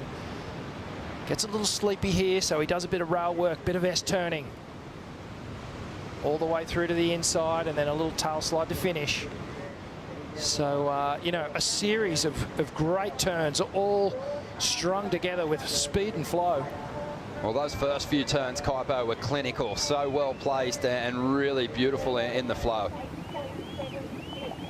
Ron, you talking to me? I got you. Yeah, all right. I got you out here. That last wave from Ethan Ewing, from the water, you just saw the smoothness of it. But it's almost like a Parkoism, if you would, like a Joel Parkinson. He makes it look so easy in the surf, and sometimes, you know, making it look easy can maybe work against you, but he got it all together. But here we go, Felipe Toledo coming down the line. Well, 8.43 for Ethan Ewing. Now Toledo needs a response, and 8.76 throws everything into that first section, loading up now as he hammers down the line. This wave's going to stretch out and close down, and it's going to get away from him.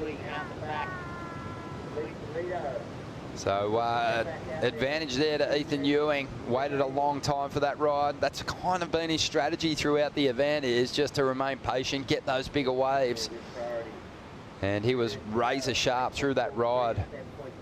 Toledo, he just ripped that first section apart then, but he did run out of room, and you got to read on the body language there as the wave shut down. I think he knows that it's not going to be enough. Yeah, as a competitor, as a surfer, you ride each wave and you automatically give yourself a score, and you go, okay, I think it's going to be a 6.74, and like you're literally to the point, you know, and the judges come in, and you can sometimes be high-low, but more often than not, you know, the judges and the surfers are on the same page. So Philippe would have known. Perhaps he heard that he needed the 8.76. Great turn to start things off. Sort of the biggest wave of the heat that he's had. And just the end section crumbling down with that onshore, not giving him a chance to take to the air. Waiting on scores to roll through. Ethan Ewing with the top two numbers of this heat so far.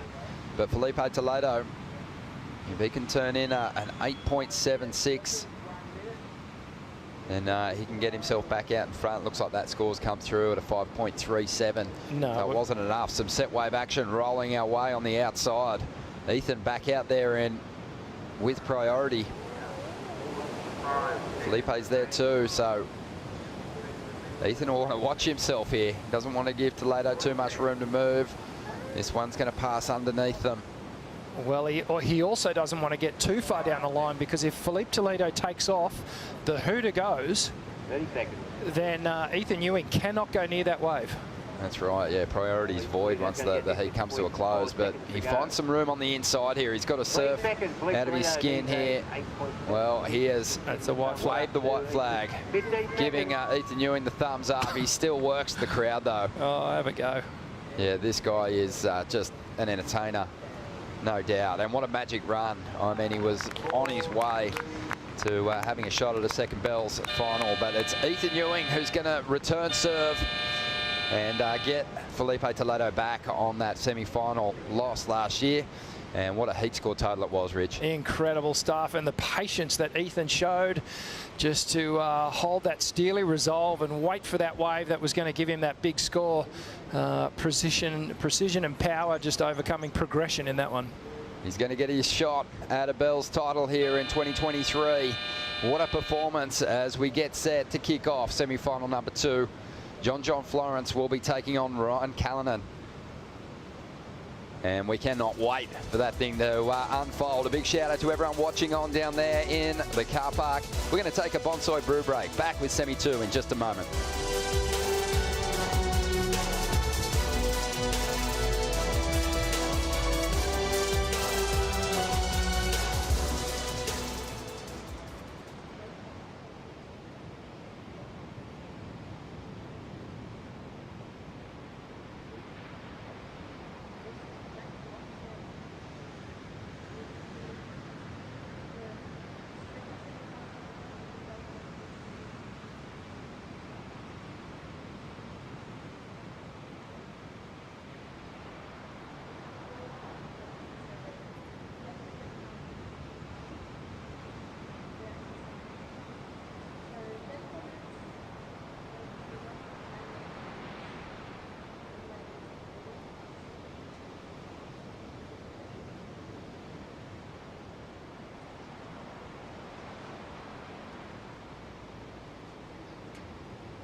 John's obviously unbelievable out here, but I'm feeling good. Cal just really starting to wind up on the backhand here. Yeah, well, that's a great victory for Wright, Callanan. Florence loading up. And John just leans into this cuppy section. Oof. Unbelievable. Just rips through those turns. It's like an F1 going around a chicane.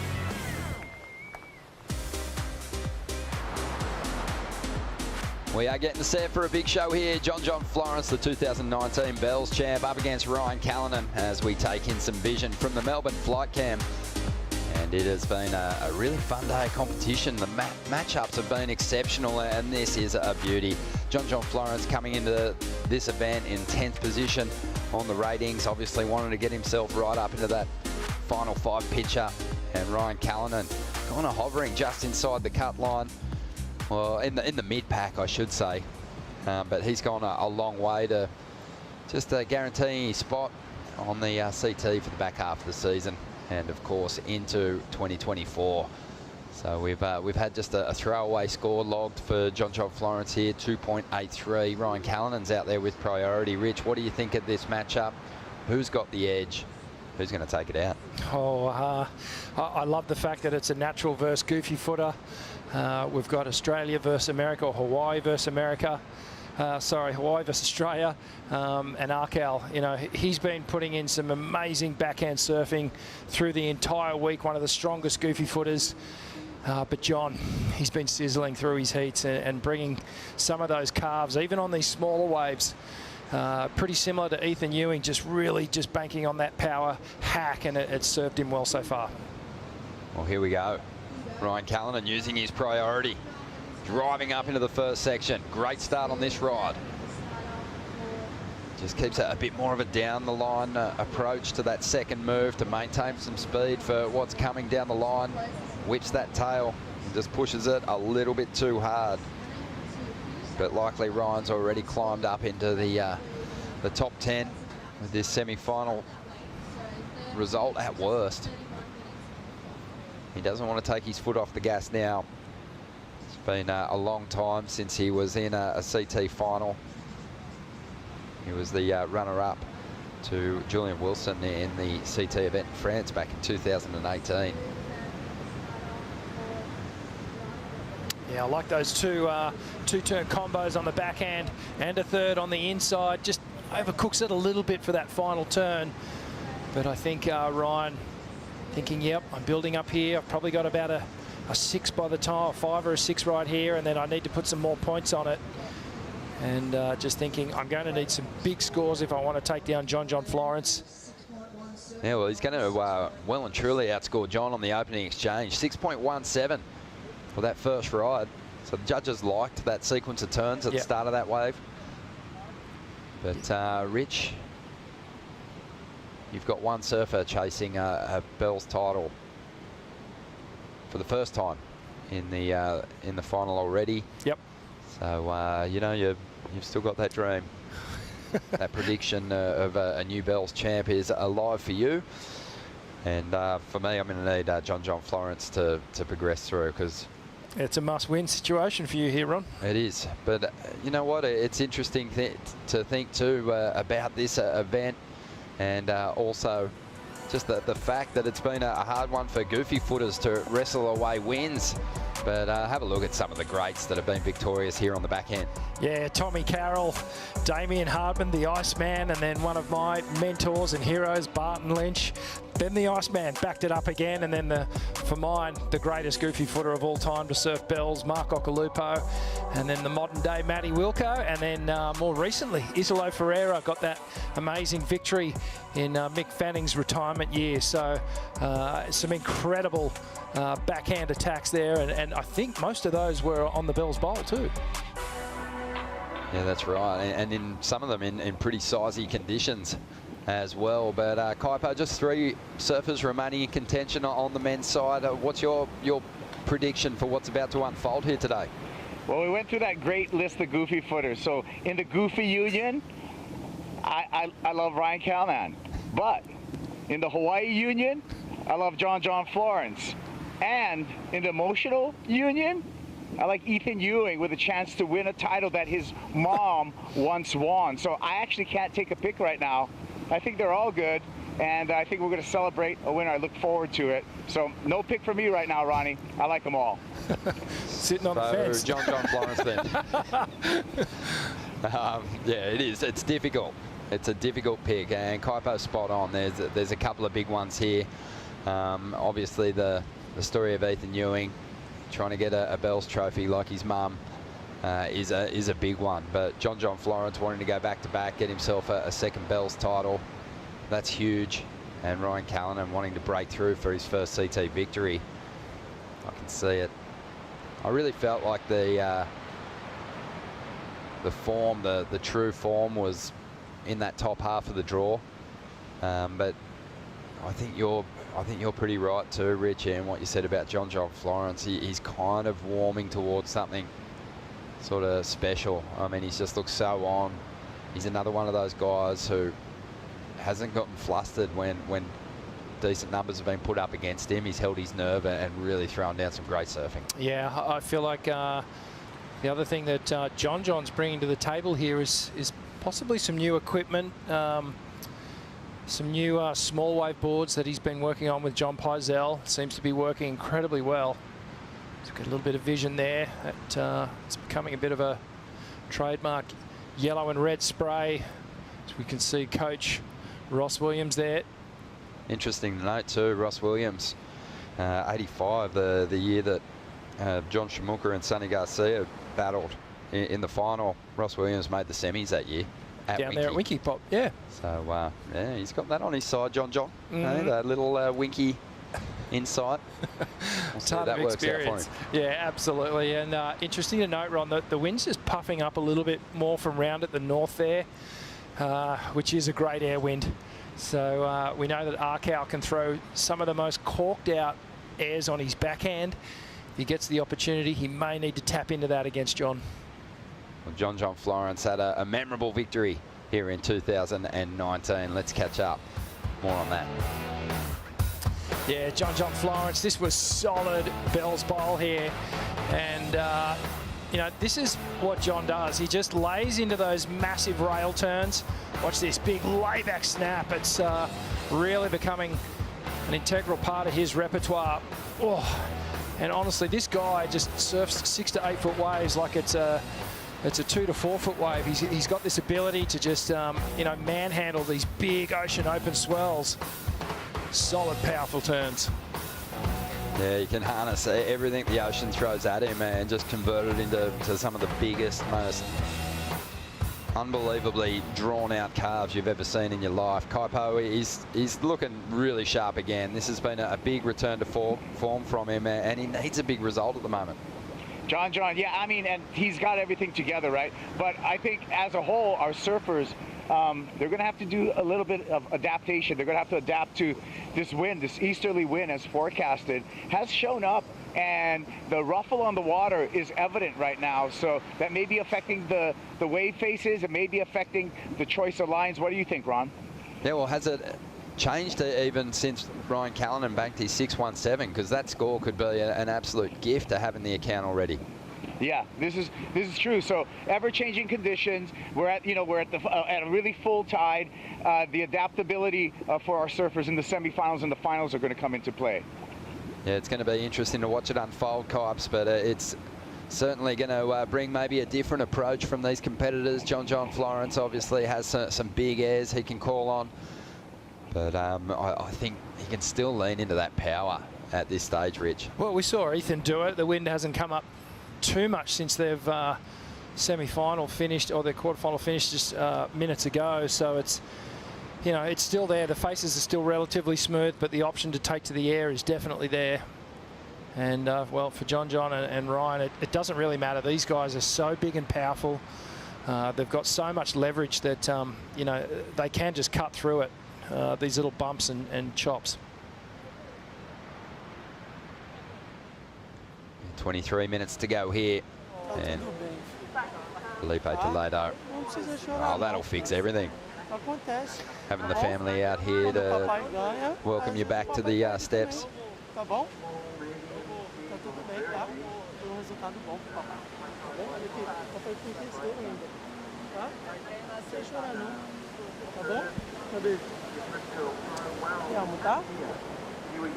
There with his son, and thank you, Felipe Toledo, for another unbelievable performance down here at Bells Beach, and bringing the level up every time he puts that jersey on, not for just himself, but driving all those aspiring to get some CT wins to a whole new place as well.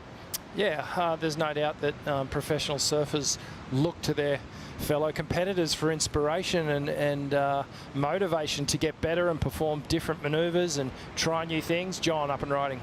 Yeah, Florence, he's going to go to the air, sticks that rotation to get started here, now onto the rail. Just a transition whip in the pocket before loading up again and looking for the big finish on the inside. But he mixes things up and just absolutely kicks back on a nice layback jam. And that's going to be his best ride yet, and it's going to get him right back in this heat. Had a 2.83 throwaway score, really, by his standards. And he's going to bank something pretty considerable here, you'd think. Love the commitment to that first section, Rich. Yeah, he didn't hold back, and the judges, well, they love it when you show that high degree of risk right at the start of the wave. It shows you're fully committed and prepared to put everything on the line. And John certainly did it, taking advantage of this air wind that we said just moments ago has started to come up. A quick rotation there, gets the feet back in position, and then gets a nice little snap here, and then starts to focus his attention down the line. I thought for 1 second he was actually going to go to the air again, but decided, okay, they've already seen that. Let's just make sure I get to the finish on this wave.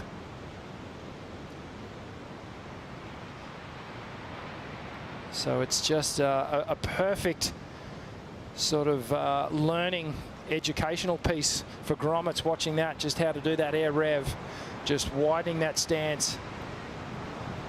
Here we go, Ryan Callanan now is going to look for a reply. Good size wave here, standing up. Sets that turn up beautifully. This one's starting to flatten out a little bit. He'll go to those backhand calves, just keeping it tight to the bowl at the moment before looking for a big finish here on the inside. And he's going to throw that little tail around. Doesn't quite ride out of that, probably, or rotate out of that, I should say, the way he would have liked. But still just mixing things up, keeping it fresh as Florence finds another opportunity down the line. This wave's ramping pretty nicely. And he's hanging on, but he's not going to ride out of this one. Covered some ground on that final air. If he had stuck that, that would have been interesting. And Arkal, he'll be looking to back up his first score. It's not going to be a huge one, but we're starting to build a story in this heat. I think John John's possibly going to match, even eclipse Ryan's first wave. And yes, it does. Just dropped in at 6.83. So Ryan with another score on the way. He won't need a whole lot out of that last ride to get himself the lead back, which I'm guessing he's going to do as we see a replay of it here. Yeah, so Ryan, he just had to wait a little while for this wave to start standing up. Now he gets to work on the backhand, up and over the first section, gets out on the clean face, staying close to the energy. Somewhat of a sleepy cutback, but then streaks down the line here. Thought he was going to pop it into the air, but just does the tail slide. And that final section, I mean, it's a great extension, but I'm sure he probably was thinking something more, something bigger I needed at the end. Well, he turned in a 5. Yeah, you knew what he was looking for. He's got that big kind of trademark cartwheeling backhand reverse that he goes to. But on that occasion, the wave kind of laid down flat, and he just wasn't able to launch it the way he would have liked. But he does have the lead, and that's something. With just under 19 minutes to go here, Ryan Callanan kind of had an up and down CT career so far, Rich. He's been on tour, dropped off, fought his way back, got back on last year, struggled with the cut, battled through the Challenger Series. Here he is again. You know, 2019, he was looking every part the world title contender, just with some of his performances, especially with what he did on his way to a semi-final finish here in Bells that year. Yeah, you know, again, he's one of those surfers that just has such a strong foundation in power. I think he's really good competitively, unfazed by some of the bigger names, perhaps, that are always in the spotlight and always taking residence at the top of the ratings. You know, he's had to deal with a lot personally as well, you know, in his personal life, but the development of his surfing in particular has been incredible. Laying down some incredible clips, and, you know, he's equally as good on the face as he is in the air.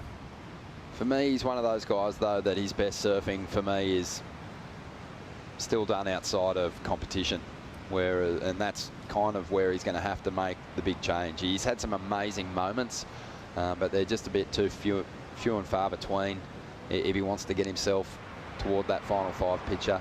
He's got to find that freedom with the jersey on to do his best surfing. Think of Philippe, think of John, think of Gabrielle, Italo. There is no difference between their free surfs and what they bring when the jersey's on. They just, you know, in my heyday, it was quite conservative in competition, and, you know, the free surfers were the ones doing all the airs, but the line's completely blurred now. It's gone. And I think that's what you're talking about. Ryan needs to tap into that maybe a little bit more if he's to make that sort of next jump into the sort of top 5 zone. Was that a subtle segue to the Trestles win? No, I wasn't going there at all, but I'm happy to go there if you want. Mate, one of the most famous victories ever. Big underdog win over Taj Burrow. I'll never forget it. Bells, though, you had plenty of history here. Came down as a 17-year-old and surfed your way through the trials to make the main event. That's huge. Yeah, that was a fun experience. It was actually over at the final of the trials was over at Rincon, and was lucky enough to get a wild card into the main event. And it was at that point where I was like, oh, that's what I really want to do, and, you know, really committed to a career at pro surfing. And of course I wanted to do it from being a young kid, but that's when I started to really believe that it could happen. Was it Shane Herring that taught you a lesson in the early rounds that year? Yeah, he sure did. And Shane and I were teammates. We had the same sponsor back in the day. And, you know, he was always the guy that was a couple of levels above me. But it was certainly great to, you know, have a clash with him. And we had a few more down the line. I've enjoyed listening to you just talk about what it meant to run down the stairs here at Bells and have the jersey on, and obviously a big opportunity this year for these competitors. I don't think that the fact that this event is in its 60th year is lost on any of these surfers. No, this is a big one. You know, ringing that bell is it's a pretty elite sort of club that you get into. The list of names is you know, stacked with the icons of our sport. It is, and in the previous 59 runnings of the event, you know, there's only been 37 winners on the men's side. So, you know, a lot of multiple champs, and yeah, like you said, esteemed company on the women's side. 49 years that the event has previously run. I think 21 champions, so really similar. This is an event that favours experience. And John Florence is trying to put his to good use here, because he's proven to be one of the highest scoring surfers on the CT here at Bells Beach. Doesn't matter if we're at Bells, Bowl, Winky, Rincon. He just seems to have a really great relationship with the area. Yeah, and you talk to any of the surfers and they'll tell you, you know, this is a hard place to figure out. You've got to put your time in down here. And, I mean, just look at this event alone, the different conditions we've had to deal with, and think back to every other year. Every single time we have the event here at Bells, it's not straightforward. You're not going to get 6-foot bowl every single time. You might get it during the event, but there are going to be heats where it's onshore, it's challenging, tide's kind of messing with everything. So it's, you know, you really have to have your ocean knowledge on. You have to put your waterman's hat on and really figure out what's happening. Well, we're looking for who is going to take on Ethan Ewing in the final. Ryan Callanan or John Florence. There's 14 minutes remaining here, but we're also gearing up for the women's semi-finals. Isabella Nichols out there next. We're going to take a quick Bonsoy brew break.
I love coming down to Surf Coast, coming to experience the raw natural beauty, especially such a short drive from Melbourne, and you really get to embrace all the open space. It really feels like you've connected back with nature. That result I had at Bells was really special to me. It was a pretty important time in the year. Let's hear it for the runner-up, Callum Robson. Favourite things to do on the Surf Coast is go visit all the amazing cafes and restaurants. Any sort of swell you can find waves up and down. It's so sick. Definitely get along to the Surf Coast Shire. They're a great partner of the Rip Curl Pro Bells Beach, presented by Bonsoy, and they've got a big mission here at the venue this year to establish and maintain this contest as an environmentally friendly event, and to minimise the amount of waste and litter generated by the contest, and also ensure that waste and litter generated by the event has minimal impact on the environment. And we're looking to divert as much waste as possible from landfill, and yeah, make smart decisions. So we appreciate everyone getting behind that. And let's see what's happening out here in the lineup now. 11 minutes remaining here in semi-final number 2. John Florence finding some room on the inside. He's after just a 4.34 to get himself into the lead here. Stands on the tail. Rides high on this wall, looking for somewhere to launch. And just tapping his way down the line here. Is this wave going to do it for him? Ripping through this one, and it's sort of gone a little sleepy, but he's committed. He's sticking with it. He wants to try and get this 4.34, I should say. And he'll ride out of that final move, right over that dry reef on the inside. Yeah, right up under the cliff face, and just huge tidal changes here from this morning. These guys are, you know, riding right up towards the rocks there. What's really interesting, Rich, is, well, we'll come back to that point as we see Callanan on the outside, back foot slips off. What's interesting is John was on a wave that obviously wasn't going to be an unbelievable score, but what he had in mind was just getting himself into the lead. 4.34, he might have done it. Yeah, there was a lot of downtime on that wave. You know, when you think of for how long he rode the wave and the times where he's actually doing turns along it, you know, there was a lot of racing, but the turns that he was doing, you know, were quite impactful. Yeah, 5.43 for this one. So really smart choice to just go finish it off right there on the inside. He might have needed that extra move to actually turn in the number he needed here. Yeah, so with this wave, he's turned the heat. You can see streaking down the line. The first turn was fantastic. Just a big open face slash. And then see here, downtime, looking for that final manoeuvre. He's probably thinking I've got a 4.5 here, and then he turns it in. He puts a couple more points on it there with the air rev. Yeah, really smart decision making there from Florence. Would have been easy to kick out of that wave when it started stretching out. Ryan Callanan had an opportunity to answer, but he dropped the ball on that one. So Callanan needs a 6.1. He's out the back. He's got that priority. And this is another one of those situations where it kind of wasn't going Florence's way, but he's just been in that magic kind of competitive mindset where he's been able to strategically get himself through some tough heats. Really good decision with under 10 minutes to go. Just wanted to have that psychological edge over Ryan where he does take back the lead, and now the pressure can start to build for Callanan, who's just got to wait it out. He's got to find that wave. He now needs the 6-point ride, so it's not just any old insider he can take. He's going to have to take a fairly decent wave and bring that backhand attack. But, you know, Ryan Callanan, he can do it. We were talking about Ryan Callanan's trials as a competitive surfer and having things go on away from competition. John Florence, he's just been plagued by injury over the years, and, you know, in some of those seasons he's had magic starts to the year and kind of fallen away due to knee injuries mainly. Great to see him again get back to this position where he's on the CT looking super sharp and ready to have another go at it. But he's obviously incredibly resilient. Yeah, to want to come back and to have that drive to want to come back and win some more world titles. It's pretty addictive, that winning feeling. Cal. Well, Ryan needs to make this wave count, and he's after a 6.1. First turn was strong. Has to chase this one for a little bit. Now loading up for something big. He's going to go to one of his big backside air reverses. Sticks it. Riding down the line now. Gets straight into another turn and banks it off the foam, and he loves the feel of it. He absolutely loves it. Well, he's been sort of lining up one of those moves since his very first ride, and he's finally made it stick. Yeah, that's that air. That's that corked out air that we were talking about, and pretty difficult to do right now on these, you know, smaller inside waves. So, well, here goes John. He's going to fight back again. Well, Florence might need a number here. He's eyeing off the section down the line. The wave sort of sleepy for a moment, so he's out of there. Just under 7 minutes to go, and he's looking to establish priority on the outside, which he'll do. But Kaipo watching on there. Ryan Callanan, how was the height? How was the execution? You know what? Frothing with Kaipo, I'm frothing right now because that air was insane. The corkness, the off-axis, the full row, all of the backhand, just clipped it. Cal, I'm on the froth, and I'm almost going off. We love it. Yeah, let's have another look at it here, Rich. Take us through it. Yeah, so Ryan gets a nice little backhand hammer to start things off.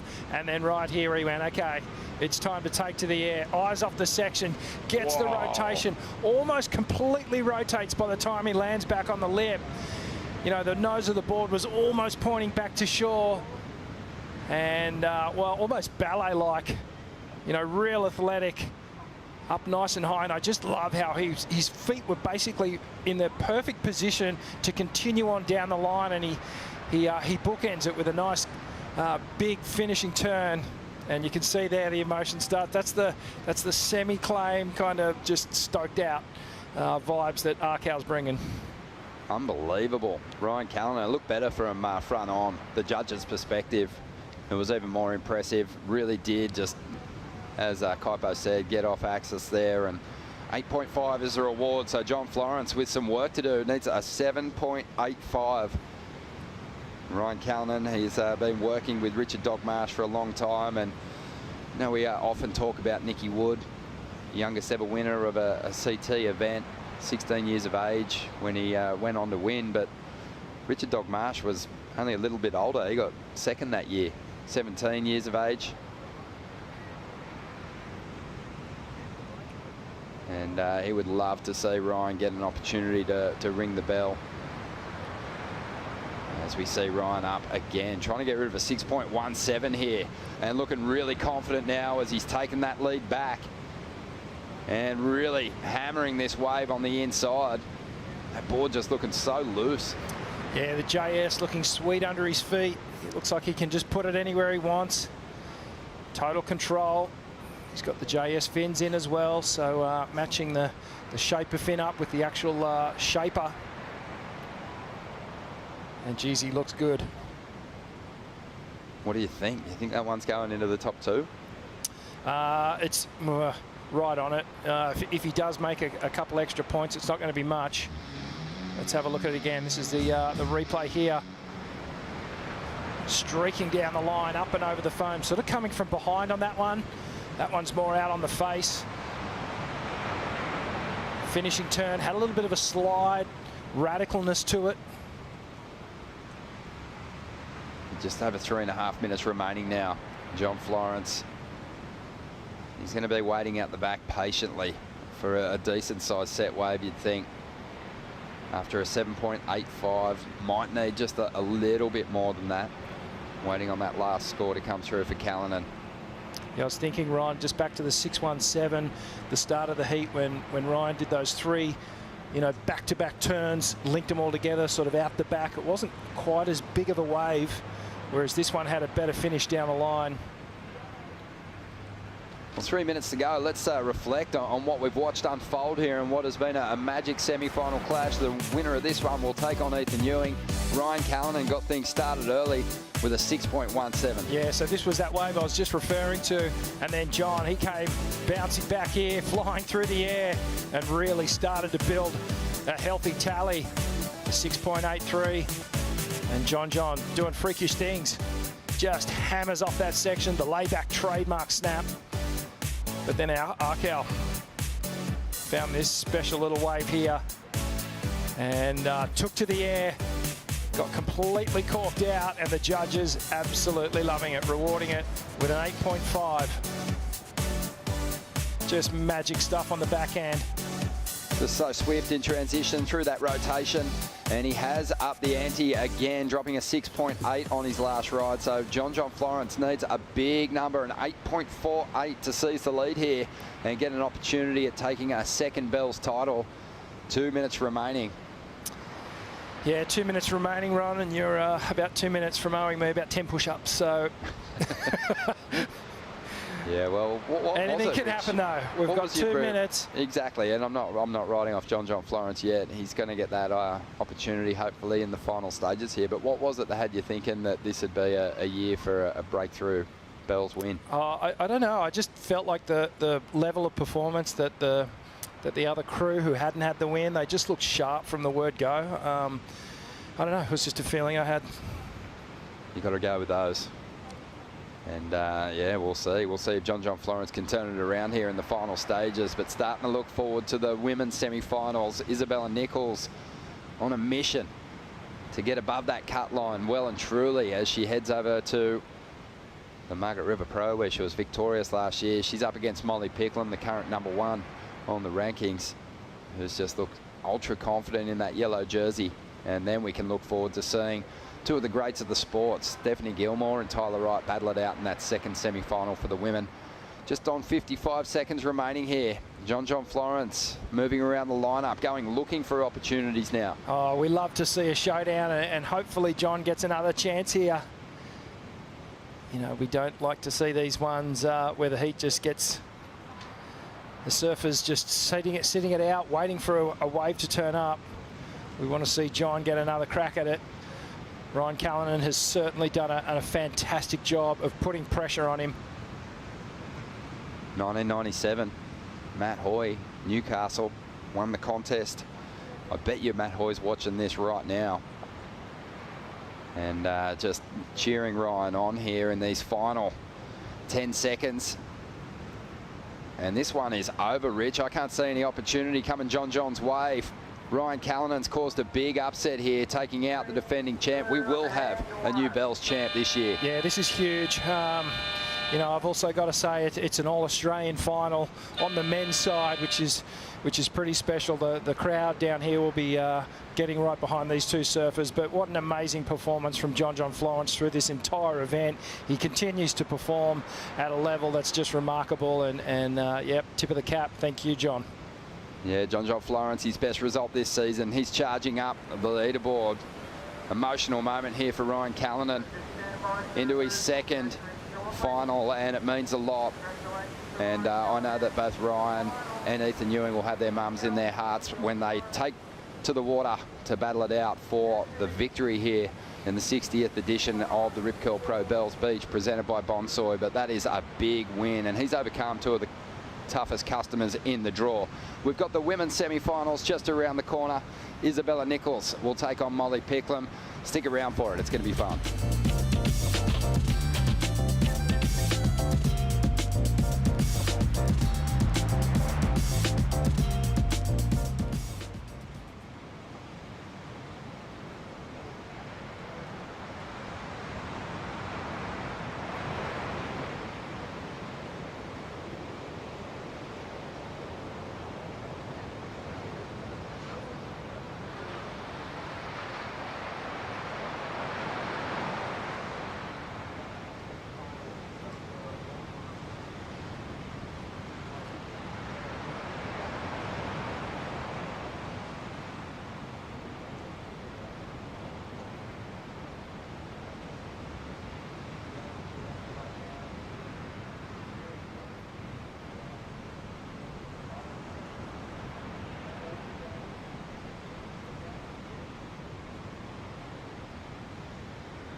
Such an iconic event, and all my heroes say how cool it is to ring this. I want to win this thing. I really want to ring out.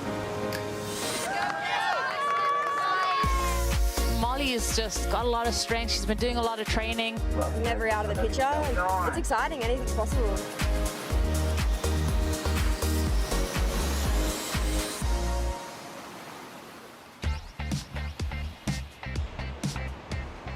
Welcome back to the show. The Rip Curl Pro Bells Beach, presented by Bonsoy, continues. We're having a look at the Bailey Ladders bracket, and it's an all-Australian affair today. On the top side of the draw, we've got two surfers chasing their first Bells titles. On the bottom side, we've got Tyler Wright looking to go back-to-back, and Stephanie Gilmore looking to stand alone as the most winning surfer here at Bells Beach, behind Gail Cooper. chasing a 5th Bell's title, unbelievably. But this is going to be a lot of fun. Molly Picklum, the current world #1. She is looking extremely confident, but you've got to celebrate the absolute go-for-it attitude and just grit being demonstrated by Isabella Nichols at the moment, who's looking to fight her way from well below the cut line and save her place on the CT. Ronnie Blakey with Rosie Hodge, Wayne Rabbit Bartholomew, and Isabella Nichols. Rosie is getting started early again here. And that has been part of her game plan, just getting that strong start, just starting solid. But even just getting that first glimpse of her right now, she's up the ante. She's gone to another gear as she heads into the semi-finals. Bugs getting that same kind of energy from Isabella that we saw at Margaret River last year, where she just would not be denied of her place on the CT. Very, very similar. It's eerie, really, because Isabella, she kind of been having a bit of a shocker on the World Tour, and she is in the semi-finals with gusto. Yeah, come to life here at Bells Beach. It has a way of doing that to people. But a pretty impressive score on that second ride, a 6.17. But we've just seen the men's semi-finals unfold. Upset, you'd have to say, in that last semi. John Florence, who was looking for a second Bell's title, goes down to Ryan Callanan. Bugs, you knew obviously that Ryan wanted to get himself well into that top 10. And he's performing extremely well there. Yeah, that was a great, comeback really for Ryan, because John had taken the lead with about 10 minutes to go, and you think he'd go on with it. That answer from Ryan, the 8.5, was just a scintillating ride. Yeah, really strong stuff. He looked emotional, Rosie, at the end of it all. He did. I mean, this is a huge moment for him, and he's obviously, it's cool to see the Aussies do so well, especially at this event. I think when you're on home soil and to perform at that level, to have this trophy in your sights, yeah, he's got a lot to surf for. Yeah, the Aussies are going to be beaming down there in the main car park, Bugs, because it's going to be all Australian finals in the men's and women's division. Yeah, it's kind of a rare thing. It doesn't happen too often. I mean, professional surfing's such a global sport now, so there's a big hometown victory either way. Well, 30 minutes remaining here, and we can look forward to some big exchanges between these two competitors. Molly Picklum wanting to really maintain this unbelievable position on top of the leaderboard, and likely she'll do that, Rosie. She's just looked and sounded extremely confident throughout this entire event. Yes, super confident, and also she's been tested. I mean, that quarterfinal with Betty Lou, that she had to surf, that lead was ping-ponging, so she's had a lot of energy expanded, but I think Molly is so sharp and focused at the moment. Let's quickly catch up with Laura, who's with Ryan Callanan. Yes, guys, down here on the rocks, there is not any beach left down here, but Ryan Callanan, you have just made your first ever final at the Rip Curl Pro Bells Beach. How is that feeling? Yeah, it feels amazing. I mean, to have John in the semi and just to, be able to get some good waves and put on a good performance, maybe one of my best waves of the whole event. So just to be able to pull that out when I needed it was just incredible. But to make a final ever is so special. So I'm stoked to be here. Nerves under pressure there. You needed a score and you delivered with that 8.5. Talk us through it. Yeah, I don't know. I was just like, I didn't really feel any pressure. I just feel like I've been surfing every wave as best I can, regardless of what I need. And that one, I actually thought I kind of buggered it up at the start. It was a bit far behind, which put me in the perfect spot to get a lot of speed and hit a mental section. So yeah, it all came together really well. And what are you going to take from that heat into the final, coming up against good friend, teammate Ethan Ewing, all Aussie final? How's that sinking in? Yeah, I mean, Ethan's far out. He's one of my favourite surfers. So, to have a final with him, and I don't know what I'm going to do. I just feel like I just stick to the same plan, pick my waves and try and surf as best I can. Absolutely amazing. Well, we'll let you get ready, get rested, get back safely to your little rock spot, and we'll see you in the final. Awesome. Thanks, Laura. Thank you, Laura. Ryan Callanan absolutely beaming there. He's going to get the opportunity to go after that big trophy in the 60th edition of the Rip Curl Pro Bells Beach here. On screen at the moment, though, we're seeing Molly Picklum and Isabella Nichols, and just been blown away by Molly's turnaround this time last year, really struggling to maintain a place on the CT, actually failed to make the cut, and then turns up the very next season and goes no worse than a quarterfinal, and getting a breakthrough victory too at Sunset. of all places, but she looked really strong through those 2 Hawaiian events. She's been remarkable, and I think looking at that turnaround, looking at the hard work that she's been putting in, it's such a well-deserved spot for Molly. I mean, it's not without all of the sacrifices. She's having a lot of fun, but she's definitely doing the training and the hard work that it takes to be in this position. Yeah, it'll be fun to see how she responds to this great start from Isabella Nichols. But super well-rounded. Kaipo, you're loving watching the show unfold here. Molly Picklum just looking to maintain her position at the top of the rankings with a big showing here. Well, yeah, she's going to be on the top of the rankings, just the fact that she's in the semifinal. Right now, though, I've been out here all day, Ron, and it's changed. Winky's changed. I mean, with this big full moon tide, we were walking in and out of the reef over here just this morning. Now the surfers are finishing their rides in the same place. So these big tides have been changing the wave.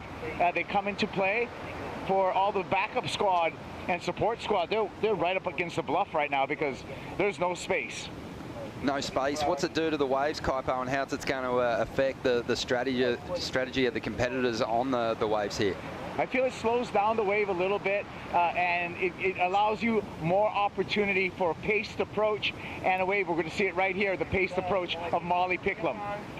Yeah, Molly looking to get things started, looking to answer Isabella Nichols. Kaipo touched on it. She's had a magic run through this event. She'll be that #1 surfer heading into stop 5. But what she wants to do is really create some separation between herself and the rest of the field and maintain a really strong position, which was my point. She wants to maintain that great position at the top of the rankings and maintain that #1 seed, because it's crucial, and it's been shown on the women's side just how important it is when you get to the end of the season. Well, Katie Simmers fell out relatively early in this event. She's going to take out a 9th. I mean, Carissa Moore, she's going to take home a 5th. So Molly's already edging ahead of those top 5 contenders. Obviously, we still have Tyler Wright in the mix in this next semi-final, but Molly is like solidifying that spot in that final 5. Yeah, and let's see what kind of numbers she can drop here in the opening stages. 25 minutes to go, Bugs. It's just been so dominated by the likes of Stephanie Gilmore, Carissa Moore, Tyler Wright. In recent years, it's just been very difficult for newcomers to the ranks to wrestle victories away from the established guard and get themselves into a position to challenge for world titles. Well, it's been a very high ceiling that those champion surfers have created, and they haven't let anyone look in. I mean, as we see Molly, that first manoeuvre was really strong, gets a little bit sleepy through the middle here, Rosie. Yeah, but the surfing, I mean, to finish off in that fashion, there was 2 points that I loved on that wave. It was that opening maneuver and the bookend of the finishing maneuver. We know the judges really like it when you round out your wave like that. Going to sit in that comparison of the 617. Is it going to go a touch higher or be about the same? You know what's really amazed me about Molly, though, is that, you know, she got on the yellow jersey and she took the #1 mantle. And then she started doing all the media attention that was coming her. She went to the Formula One. She had all these special invitations to these iconic events. And then she came to Bells, and she's done this. Yeah, she's been on the mad press junket, and she's still maintained her focus once that jersey goes on. Isabella Nichols here. She's going to get a little caught behind on this one. 6.83 for Picklum on her opening ride. So we've got a good heat on our hands already. This semi-final clash will be well fought. I love it when the opening exchange is nice and tight like that. You know, I was walking into the arena the other day before the event began, and Isabella's parents, her mum and dad, were walking with me, and they were just, you could just tell they were so nervous for it, and you know, her dad went through a bit of a health challenge, and he said, no, Isabella's mum gets more nervous about these heats than about me. There is something about, you know, watching, you know, as a parent watching your child, and that, like, there's nothing you can do. There's no, like, you can't step in. It's all their fate, and obviously watching Isabella go on this run, they're feeling that pride, and they right there supporting her. It was such a fun interview with her the other day with Laura, when they were just touching on how proud her parents are. They've been backing her through her junior career. Here she was on the world stage, trying to solidify her spot. Yeah, and I guess that's why they were so nervous, though, because she really had not had a result leading into this event, and now top 3 this augurs well for making the cut. Yeah, it's going to be fantastic for Isabella. Huge for Molly too. Just feels like with each of these events early on in the season, no, I don't want to jinx her at all, but obviously when she's creating distance between herself and the rest of the pack on the leaderboard, it just improves her chances of locking up a position in that final 5. And as you know, to your point before, I mean, the higher you can finish up there, no doubt, if you can finish in that top 2, then on that final day, it's certainly an advantage. Just done 22 minutes remaining here, and we've been blessed with the presence of some former winners and some greats of the sport down here this week. Pauline Mensah, Pam Burridge. I know Pauline's down in the VIP area at the moment watching the event unfold. It was a huge buzz for the kids to surf in the lineup with them during the rising tides. But yeah, Pauline, one of the greats out here. 3 victories she had at this venue. And yeah, Stephanie Gilmore though, she's got 1 more bell than Pauline, and she's looking to kind of break the deadlock with Lisa Anderson. And I think it's also, who's got the other 4?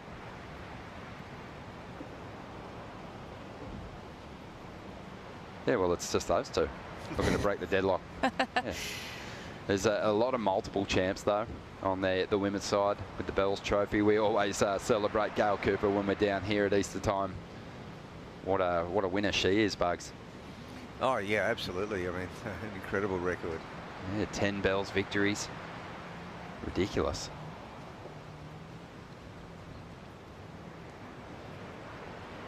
So 20.5 minutes to go.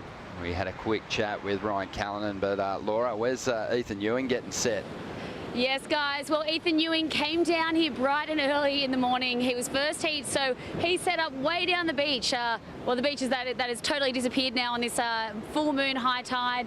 We can't actually get to him, so we can't get an interview with Ethan, but I spoke to his camp and they said that he's feeling calm, motivated and ready to do this. He is absolutely rapt to be in his first ever Bells Beach final here, especially against fellow Aussie Ryan Callanan, and he's got a lot left in the tank, so feeling calm with his equipment and yeah, ready to do this, guys.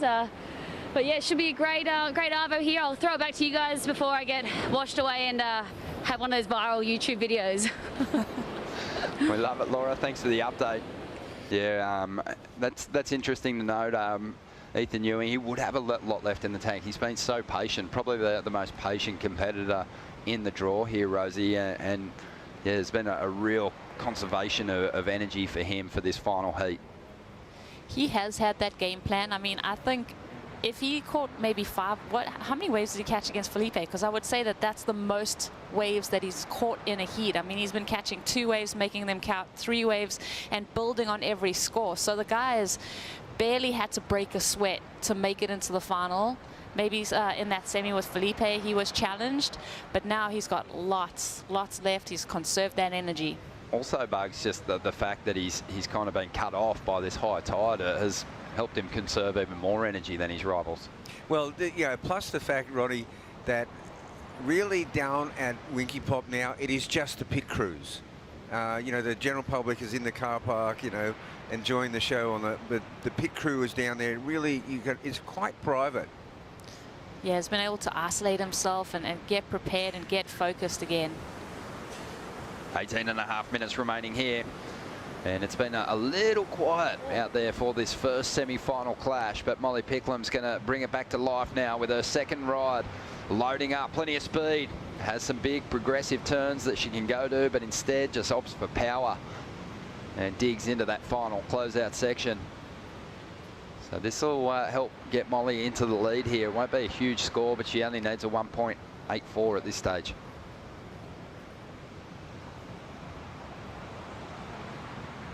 Isabella Nichols maintaining her position out the back with priority here. We're going to take a quick break. You're watching semi-final 1 here of the Rip Curl Pro Bells Beach, presented by Bonsoy, and we've got so much more action coming your way on finals day.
Well, make sure you visit Melbourne and take in all the great restaurants, amazing events, and then jump in the car, obviously, and head an hour and a half down the coast to this incredible place, Jarak, where we're watching the 60th edition of the Rip Curl Pro Bells Beach presented by Bonsoy. A big shout out to everyone watching on down in the Bells car park there.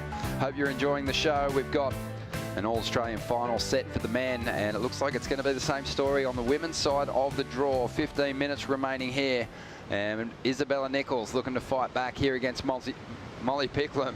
And Molly, she had a 4 on a previous wave, so the requirement for Isabella, a 4.67. Not going to get it out of that one, Rosie. Yeah, and just so impressed, I mean, with Molly just attacking that one section, getting that 4-point ride. You know, Isabella's going to be feeling that pressure. Molly does have that ability to turn those kind of lackluster waves into something special when she hammers home a turn. With this wind kind of puffing up a little bit too, I really feel like there's she hasn't needed it yet, but Molly has some airs that she can go to, that she's been working on. She's sort of definitely at that kind of trailblazing, part of that trailblazing crew as she lines up a couple of big sections here, loading up down the line. And this wave not really ramping up for her, but she still attacked it. But yeah, she definitely has those tricks she can go to if needed. She did have that little edit on Instagram, I think, that she made in Portugal, where she was throwing some of those more progressive maneuvers. So yeah, that would be a fun element to bring out in the semi-finals, the final, if Molly gets there. She might be saving it. But yeah, she's still surfing brilliantly at the moment, trying to improve on a 4 there, Bugs. Likely she's done that. Well, I think she's definitely done that, and I'd have to say, Isabella, that was a bit of a mistake taking the wave she got, because this is a far superior wave for Molly. She gets some good work done at the start here, wrapping cut back there, gets caught up a little bit here, but this move right here, this is the money turn. And she set up a nice score with that one, just finishes it off with a foam climb. But in the middle of that wave is where she got the good work done. I don't know. I feel like there were points in that wave that were a little bit sticky. I'm going to be interested to see if that does eclipse the 4. Yeah, I definitely saw, I think Molly felt it too. There was parts of that ride that didn't come off the way she would have liked, but still there was just even the carve and that second hit, I think will be enough just to creep a little bit further ahead, but it won't be by much. It's not necessarily a consequential score at this stage, but we're waiting on the number to come through. So 12.5 minutes to go, and it's a 6-point ride for Picklum. So Isabella now is going to feel a little bit of pressure. She's after a 6.67. Sometimes you put yourself out there and sometimes you're wrong. So I think you were spot on though. I think if you think about what's out there at the moment, you know, that wave was a decent size, and she definitely got some turns done. Was it the most clinical, perfect surfing she's done throughout the event? No. No, but it's all about the scale. And the scale was set with that 617, and that was kind of thereabouts. And even though the end of that wave was pretty soft, those couple of turns she did in the middle of the wave were pretty worthy. And now it is set, because we know what there's a 683 and a 6 in Molly's column, a 617 for Isabella. She knows what she's got to do. It's still in that range though. It's only in that mid-6 range that she requires.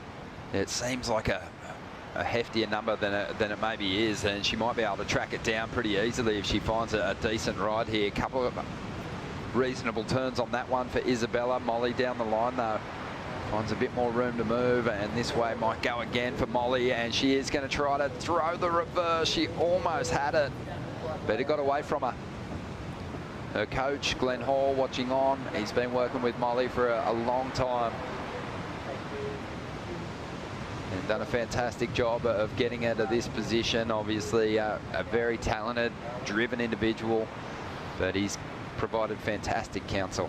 Yeah, we also had, when we had Lane Beachley, 7-time world champion, on earlier. Molly came through her camp, so she's got the pedigree. She's well grounded. She's a winner. Isabella Nichols on the replay here, Rosie. Interesting wave. I love this first turn, the way that she came around that section and really attacked it, released the fins. 2-turn combo from her on a bigger wave. Not sure it's going to be the number that she needs, but it's still, you know, building into rhythm. And Molly caught the same wave further down the line. Yeah, it felt like Isabella, if she got a second turn done with a little more authority, she maybe could have got the number that she needed, but she did fall short, 5.33. So still after a 6.67 here with just over 10 minutes to go. One of these surfers is going to get the opportunity to chase down a Bell's title for the first time up against one of the greats. Tyler Wright and Stephanie Gilmore will be out there next. Reflecting on the event, on the women's side, Bugs, you've been here for, well, 30 plus years.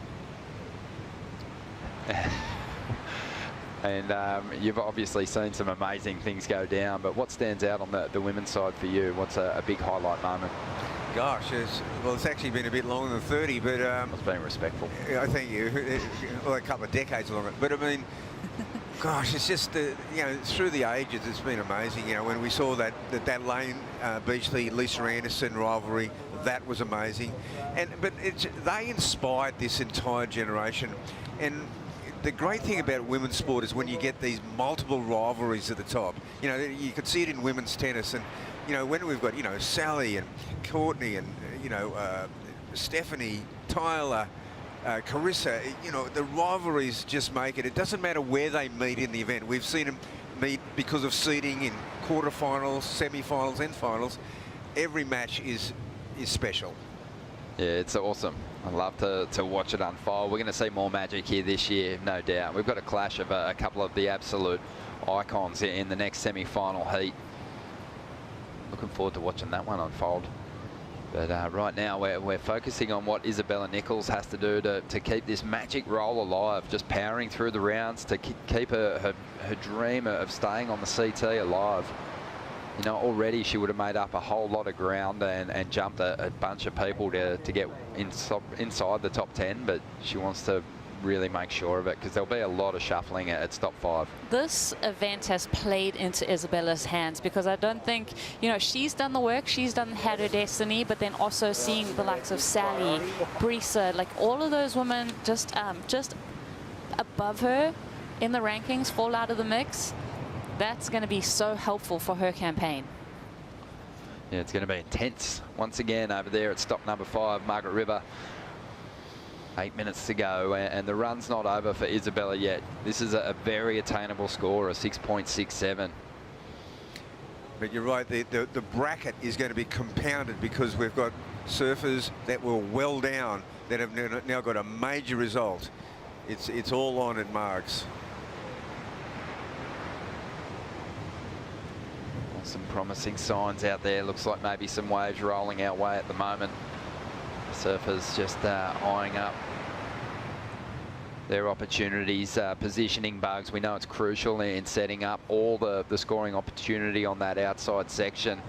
And Winky here, you know, there's not sort of a predominant takeoff that you can rely on. You've got to really be active. Well, you know, first of all, if you get a multiple wave set, you'll always get a wider one amongst the set. But the other thing about this super high tide is it's taken away those little random wide ones that were coming in on the lower tide that you could chip into. They're not there anymore. It's just sets. Which makes it really, I guess, easy when you've got priority to decide what you want. What you're going after out there. Well, I'm just like, you know, I feel like I've got that elevated heart rate right now as we come into this kind of next exchange that we're anticipating because it's going to be such a big one. Isabella has that priority, but, you know, looking at the number, thinking about the tide, I mean, we're not even at the top of the tide yet. I think we've got about a half an hour to go. So these elements and just being able to stay calm under pressure and really make the most of these set waves because, like you said, you're not finding something under priority. You've really got to sit and wait and find a set. I guess one thing that is maybe Bugs working in Isabella's favour is she knows what a low range 6 feels like. So she has a good understanding of what she has to do to turn this heat. Sometimes if you've had nothing in a heat and your rivals had all the waves and you're kind of watching on from out the back, you're kind of assuming what kind of turns that surfer's executing. You don't really have a great understanding of exactly what you need, and a 6 can sound heftier than sort of what it maybe is. But yeah, Isabella is definitely going to feel what she needs. Yeah, no, that's what I was alluding to when we saw that bracket there, where now that Molly's got the 683 and the 6, Isabella's already got the 617. She does know exactly what she needs now. Well, 5.5 minutes to go here. Let's dive into the Harvey Norman heat recap and see how Molly Picklum has established this lead. It's a narrow one at this stage, but Isabella, another fantastic start for her. Another solid start. I mean, she had that high mark of the heat from the get-go, the 617. Beautiful closeout maneuver. Molly answering right back. Yeah, the surfer from the central coast of New South Wales looking right at home here at Winky, and Bugs on waves that a wave that wasn't quite as tall as what Isabella tapped into earlier on. Molly still does enough work to get the best number of the heat. Yeah, and you can, I think the real difference has just been Molly, you know, on at least one maneuver every wave, including this one, just gets aboard a bit further above the lip line with you know, a bit more aggression in her turns, and it's just been a difference incrementally.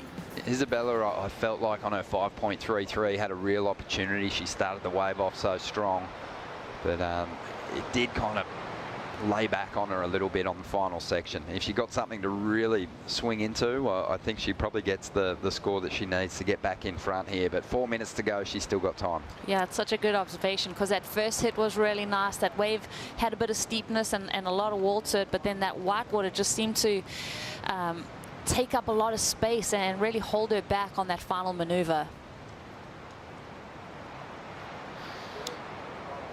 You know, even since the beginning of this heat till now, the tide's made a difference. You can just see there's just a bit more water covering the entire area, and you know, basically it's going to be high tide for the rest of the afternoon. Bugs, Rosie and I were talking earlier in the event window about some of the iconic moments here at the Rip Curl Pro in the last 60 years, and Tyler's victory last year was kind of right at the front of mind for me. And there is a big banner, Rip Curl banner on the back of the grandstand down in the car park of Tyler with her hands above her head, celebrating that win on her way in from the final heat. It's an amazing photo. It really is, and it captures exactly what Tyler's been saying. It took her everything. It was everything, and it took everything, and that was she exhaled right there. Well, Isabella Nichols, she's going to throw everything at this ride. Just under 3 minutes to go. This might be her last shot at it. And she has strung together a number of decent turns there. Needs a 6.67 out of it, Rosie. Yeah, this is going to be very, very interesting. Just thinking about Molly's 6.83. Is it in that same range? Does it eclipse that 617? Going to have to look at that replay. We know it's right there, because for me, it's better than Molly's 6. Yeah, I agree. I mean, that wave had more critical sections to it. So she finished it off strong. Let's have another look at it, Bugs. Yeah, she starts it strong too. Just caught a rail there. That's a nice snap back there. And she finishes it vertically. Yeah, this is a solid ride. 3 maneuvers. It's going to be so close. I think it's like right there. Yeah. It's not ultra convincing, and it's certainly not... it's not a guarantee that she's going to get it, but I don't know. I'm thinking about the 6. It's just where it falls between Molly's 6.83 and 6. Yeah, I agree. I mean, I think she's going to be waiting. I think the judges are really going to kind of have a look and deliberate and scrutinize over how the heat's played out. Maybe even have a look at some of the waves previous in this heat and how the scale has set itself up. Well, even if they look at her last ride, even if they look at that 5.33, they'll get a good scale, because that was a better ride. Yeah, you think too about, you know, Molly's previous ride, the 6, and you said, Rosie, there was a couple of sticky moments on it, but yeah, it just felt like Isabella's wave was better than that. This is the 6.83 though, and that was a really high quality turn in that ride, and I don't think Isabella had a turn as strong as that. And a good finish. So I think for Molly, the first was a cutback, kind of lateral. The second turn, she attacked the lip. Well, the numbers in 6.07. So we were kind of right. It was in between the 6 and the 6.83. But the judges, I think, really kind of punished her for just getting a little stuck on that first move. She had the wave to do it, and yeah, just didn't really tee off on that first section the way she would have liked, but she's going to get an opportunity down the line here. This is a smaller wave, so she really has to rip it apart, and unfortunately for her, this one just completely fades away. 30 seconds remaining here, and Molly Picklum may have done enough to crack another CT final. Yeah, Molly was motorboating down the line. She wants to stick to Isabella, just kind of close out this heat. As 20 seconds remain, the two women, that's awesome. Such good sportsmanship. Yeah, they hug it out. Isabella, without priority, was going to be struggling here. She's like, hold all on. of a sudden, we saw a hug. Congratulations. Hang on a second. Premature. Yeah, we saw a hug in WA, remember? Yeah. Well, here we go. Molly's going to utilise. Oh, she's been really careful there because the heat had come to a close. But that was an intense finish. But yeah, Molly Picklum doing enough there to hang on for the victory. You know, see her paddling into that wave and then going, oh, hang on, got no priority. And Ronnie, over the years, you know, we have seen some weird interference calls at the end of heats. Yep. We sure have. You know, there was one classic example is when they're counting down, and the surfer without priority, or just the surfers, you know, gets the wave in the right just a second before the bell, and the other surfer comes in on that wave after the hooter.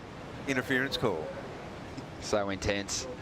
But Molly Picklum, she's all good. She's all clear, and she is on her way to the final here at the Rip Curl Pro Bells Beach, presented by Bonsoy. She'll be up against the winner of semi-final number 2, Tyler Wright and Stephanie Gilmore. Two of the greats will battle it out right after the break.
Tyler channels all that aggression onto this wave.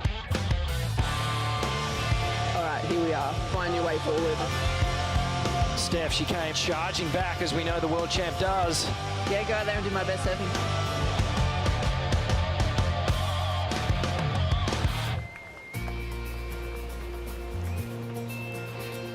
So great to have your company here on finals day at the Rip Curl Pro Bells Beach, presented by Bonsoy. Have a look at this lineup for semi-final number 2. The winner of this one will take on Molly Picklum in the final. Who is it going to be? Tyler Wright. Can she go back-to-back? Stephanie Gilmore looking to stand alone as the most winning surfer in the professional era here at Bells Beach, looking for a 5th Bells title. Any predictions, Rosie Hodge? Oh, wow. Oh, big hammer. Well, do you know what was fun is when I asked Tyler, because the semi-final, the quarterfinal was still going on with Tati and Steph, and I said, who do you want to go against? And she said, it doesn't matter. Like, it doesn't matter. She's just here to, like, rock up and just, like, give it her all. And Steph looks so sneaky good. These two, a lot of history, a lot of matchups together, a lot of world titles in the water at the moment. Yeah, amazing. 10, in fact. But Bugs, what about you? Obviously, you've seen the entire careers of both these surfers. Who do you like in conditions like this, based on the form you've seen in the event so far? Who do you like for a spot in the final? Well, first of all, I think, you know, Tyler's formula has been to get busy, and she's been sitting a bit wider, picking off these wider ones, getting a score up, a couple of scores up, then going into priority. Whereas I feel Steph... Well, here she goes, Tyler Wright, looking super alive on her equipment, generating a lot of speed, but can't find the open face on this one. Early exchange on the board for these competitors. 4.33 for Gilmore, 1.33 for Tyler Wright, and another throwaway score there. And have a look at this. Looks like Tyler's going to hammer out the back and get priority here. Yeah, that was a weird fall off there. I think they almost got tangled up on that wave, and Tyler really wants that priority. She's motoring back out. But go ahead, Bugs, and finish off your point there. Oh, Roddy. Well, I think Tyler's aggressive approach is going to serve her pretty well, and I think if anything, Steph is going to pretty much rely on getting the superior set waves. It'll be interesting to see what kind of clean wall Steph can tap into out here, because the other day in the opening round, clean conditions in the afternoon here at Winky, I sort of said to myself, well, Steph will probably get 2 9s here. And I really felt at the end of that opening round heat she should have had 2 9s.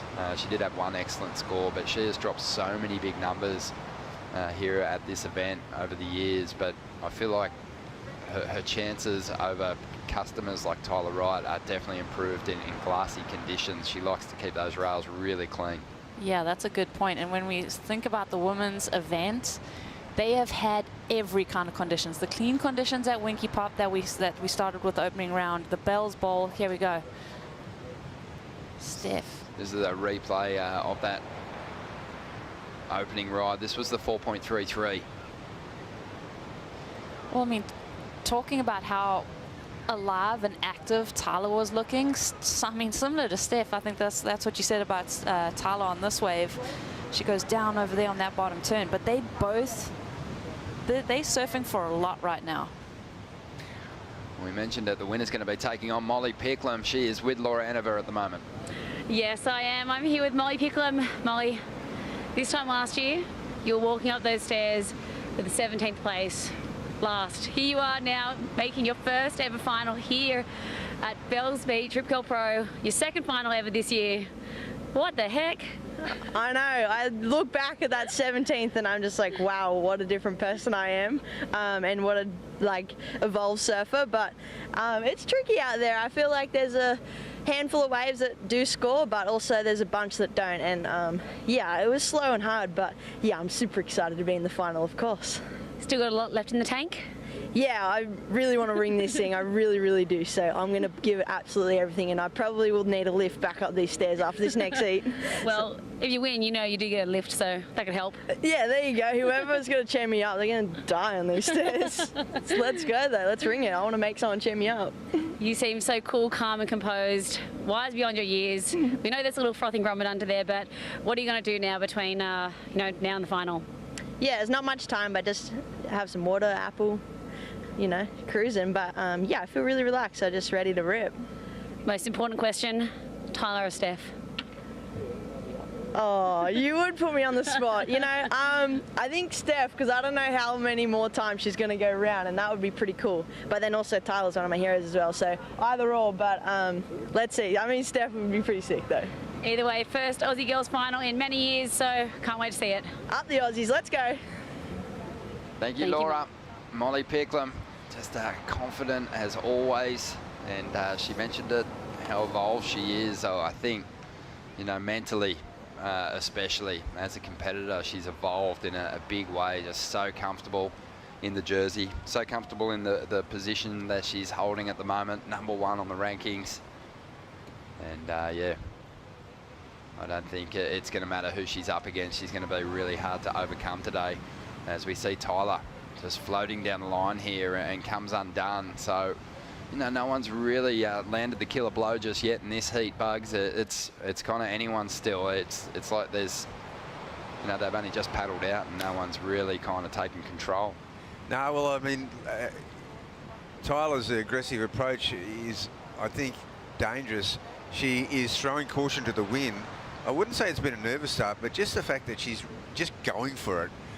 She just has come unstuck a few times. She switched up her strategy. I think we saw her sit for almost 17 minutes in the elimination round before she got a wave, and now she's kind of really just looking for opportunities, looking to turn on anything.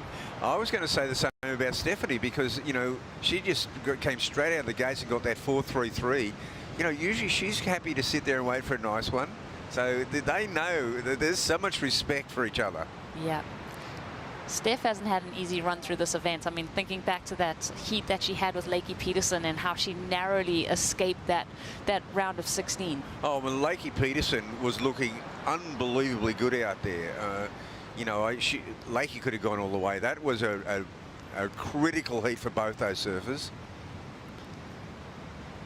Yeah, just amazing looking at their track records at this venue too. Tyler Wright, I mean, she broke through for her first win last year, but she's had a couple of runner-up finishes to Carissa Moore, 2013, 2014, has made the semis a couple of times in addition to that.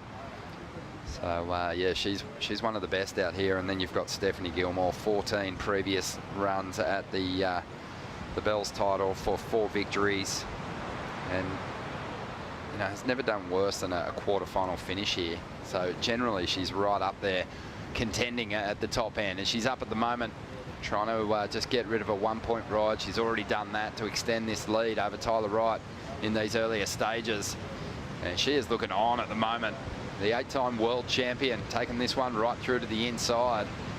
As we catch up with her there as she finishes right in front of the rocks, in front of the applause of all the different crews down there watching these last couple of heats play out. Hey, she got a bonus section there, and she absolutely made something out of nothing. I was going to say, we were just applauding her on the clean open faces. There's nothing wrong with her gravel ability right there. Yeah, it's impressive, isn't it? I mean, Steph's in that position where, you know, even in these conditions that don't really suit her, she's going to have to find that motivation, or the motivation is there, isn't it? Survive, stay on tour for that back half of the season, and she looks way more inspired than she has through the first few events of the season. She does. She's so engaged. I mean, even talking to her, she's switched on. She's like flipped that competitive switch. She knows she has to make it happen in these 2 events, and what a climb she's made. And that wave just enforcing her authority. Kaipo, the Bells crowd here is always a huge factor, especially when we're competing over at the bowl, but it's somewhat taken away from the competitors, that energy, when we move to Winky Pot, because there's just nowhere for everyone to sit, but there's a small crew of people down there at the bottom of the cliff. Yeah, I guess so. All right, well, Steph Gilmore finishing off that wave. She's got a support squad on the beach. They're very vocal, very loud. I mean, I should say the rocks, because the waves are coming right up on the rocks. There's nothing left.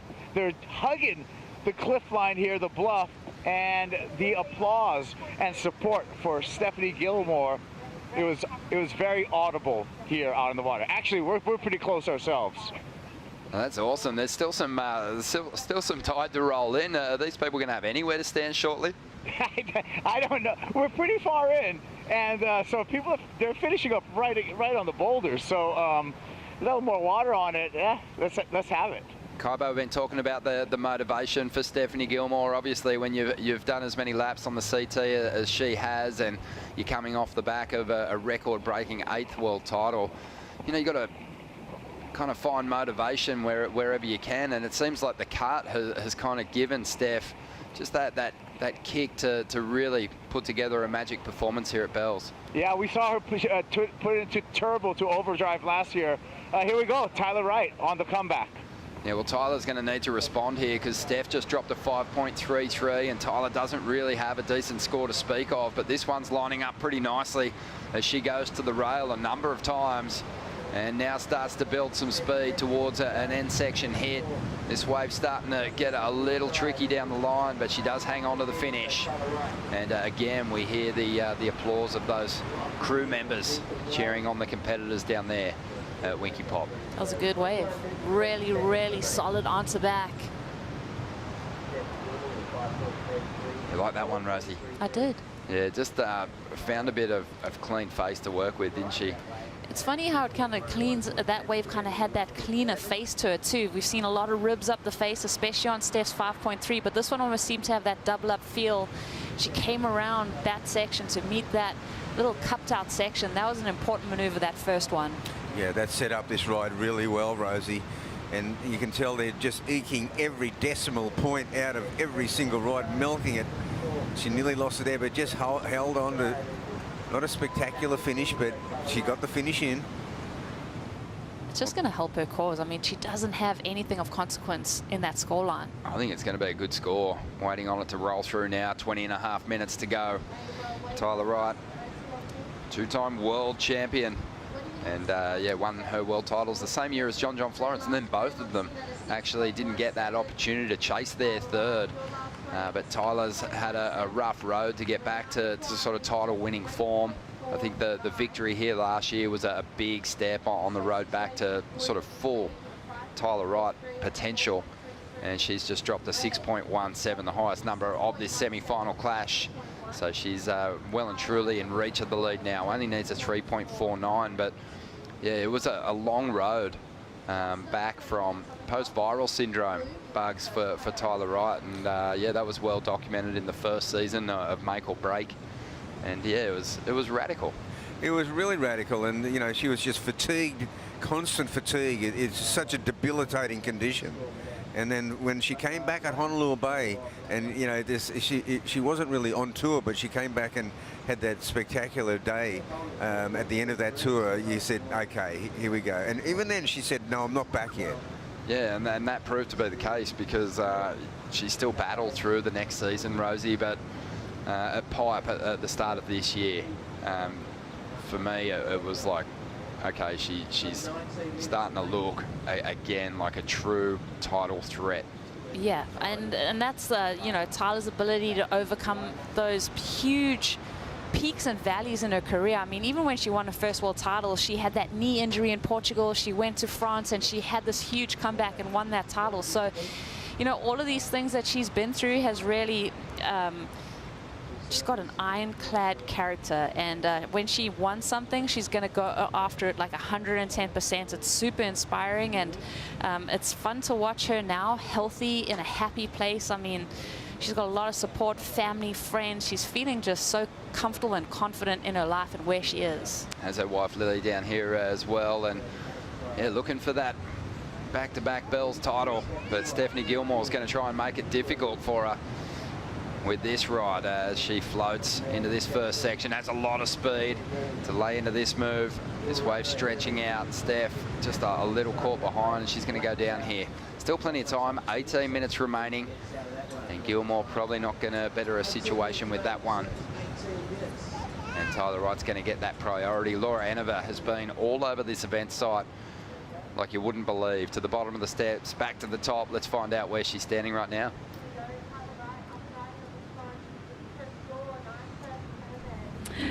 Well, it is all happening down here at the Rip Curl Pro event site. We are at the Bailey Ladders mechanical surfboard. Tom is up there giving it a shot right now. I was going to give it a shot, but he's doing a lot better, getting nice and tricky down here. All the kids are absolutely loving it. Let's see if Tom can go the whole way. Tom, he reckons he's done it before, so come down, have a good time. It's all happening here. Looking pretty sharp. Bit of a switch foot there too. Yeah. Simon Law would be impressed. Just over 17 minutes remaining here, and Gilmore waiting on that last score to come through, but the feeling is with that wave stretching out and getting away from her that it's not going to go into the top two, and that's going to give Tyler an opportunity to go after the lead here. Needs a 3.49. What a start. Powerful turn to get started. Drives up into the pocket again.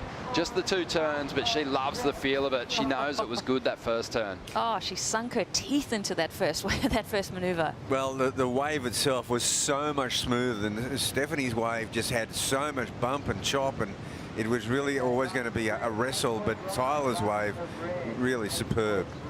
Yeah, I think too, when you compare that ride to what we've seen so far, it's been a lot of generating your own speed, juicing the wave for points. That one gave us something to really lay into. It did. I mean, and the timing of it was so good too. It's so easy to get pushed out into the face at Winky here, but the way she held that rail line through all the chops and bumps, transitioned straight into that next maneuver. Excellent surfing. Watch Steph down the line. Big clean floater from Gilmore, drives up into it, kicks that tail free. Not going to be able to hang on to this one though.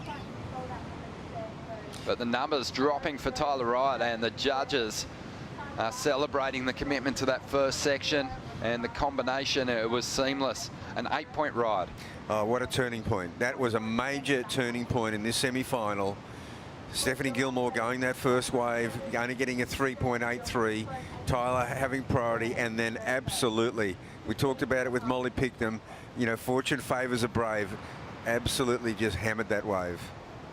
This is going to be fun for us because Steph is going to hate that. Like, Steph is going to think about that 8-point ride, think about the position that she's in right now, and her answer back to this 8-point ride, I think, is going to be vicious, just like that turn. Wow, that was strong, wasn't it? And really did well with the finishing move too, Bugs. Yeah, this sets it up beautifully. That's one of the best moves of the day. A strong performance there from Tyler Wright. She seizes the lead. Stephanie Gilmore after an 8.84 for a place in the final here at the Rip Curl Pro Bells Beach.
I've been going to Bells since I was a little kid doing junior events. It's a magical place. When I think of Bells, I think of a raw, beautiful coastline. I think of these long, straight swells that come all the way into the bay. I think of these iconic moments, like Ocky's bottom turns, Fanning's huge forehand carves, Kelly Slater's heroics into the shore towards the button, Lisa Anderson's dominance, Nikki Wood, who won the event as a wildcard. He was the youngest ever winner. And of course, Gail Cooper's win times 10. She's the most winningest surfer at Bells Beach.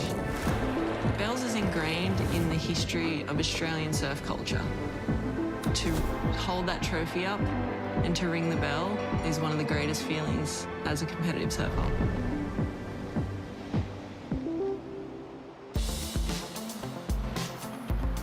Well, you can see how much it means to the competitors, this event. And Stephanie Gilmore, she wants a shot at a fifth Bells title. During the break, she had this one. She's after an 8.84, and that won't help her chances. Tyler also tapped into another rod too, Rosie. Yeah, Tyler going through the motions, still waiting for this wave to stand up. Cut back maneuver there. Yeah, just getting a little caught up in that one. Just came through at a 3.7, so still counting on that excellent 8-point ride. Also has a 6.17. I had word from Lisa Anderson this morning about Bells, And she was just saying that the first time she won, it was a huge moment for her. She was actually trying to solidify some sponsorship at the time with Roxy, and had all the crew from Torquay down here, so it was huge for her. But she also a win alongside Tom Curran, but just I think the honour roll for her and some of the greats that have taken this event out were definitely on her mind. It was a cast that she wanted to join, and one of those greats is on screen at the moment, Gail Cooper, whose house is like a church. She has that many bells in it. I think Gail has not missed a heat this event. Like, she has been such here a fan. dawn to dusk. She's always down here on finals day and through those earlier rounds, watching it all play out and wondering who's going to join her on the honour roll each season. At the moment, Tyler Wright has the edge over Stephanie Gilmore, but Gilmore proved last year at the Rip Curl WSL finals that when her back's up against the wall, she can produce really special stuff. Yeah, well, her back's really against the wall here, because Tyler, this aggressive approach is really paying dividends. Steph, I feel, has got to do this in 2 bites. She's got 10 minutes. I feel that she needs about a 7-point ride to really get in this heat. So just breaking down that requirement over 2 scores is what Wayne Rabbit Bartholomew's thinking. Rosie, what about you? You think Steph could turn it in 1 wave? Yes, she's got priority. I mean, it's almost got to go a point higher than what Tyler offered us on the 8. So it's a mouthful, and it's just, I mean, after what Steph has done throughout her career, after the way she won the world title, I never count her out. That's the thing. Yeah, well, we can sort of reflect on an earlier performance of Steph Gilmore's and make some comparisons with the number in mind. After an 8.84, and on the opening day of competition, she turned in a score almost that high. But have a look at the quality of the conditions that we had on opening day, and this was one of the highlight moments. It's the wave of the day, really. This one came through at an 8.83, so there's a little indication of kind of the brilliance that Steph's going to have to produce in order to turn this with a single ride.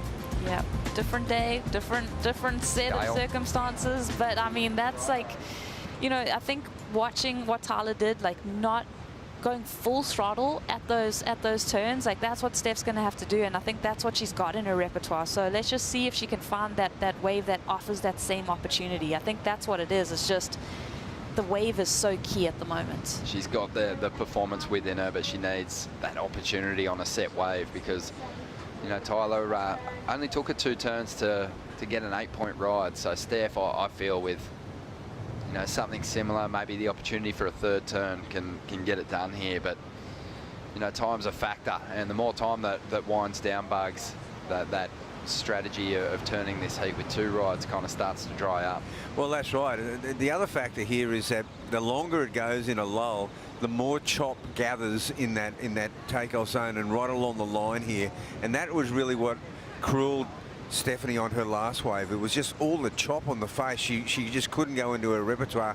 By the time Tyler had got her wave, it had smoothed out. It was a beautiful face. She just aggressively attacked that wave.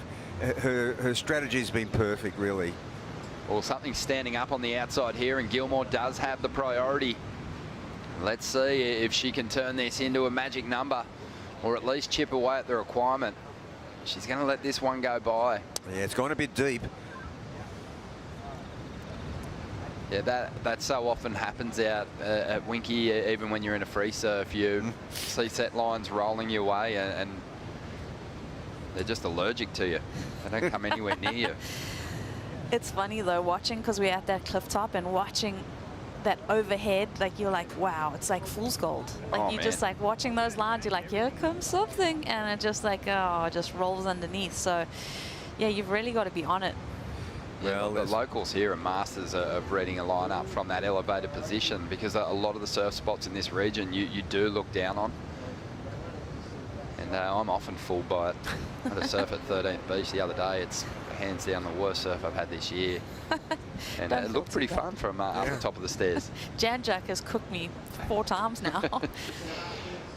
But there's certainly some opportunities out there. 6.5 minutes to go as we dive into the Harvey Norman heat recap. And it was Steph Gilmore who got the quick start, but it wasn't a high-scoring ride, so it was sort of a false sense of security for Gilmore.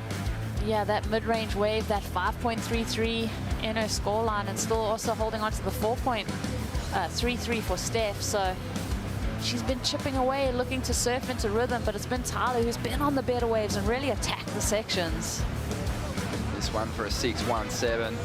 Hugs just looking so coiled and ready to just extend through her turns and unload all that power. All right, it's all business for Tyler Wright.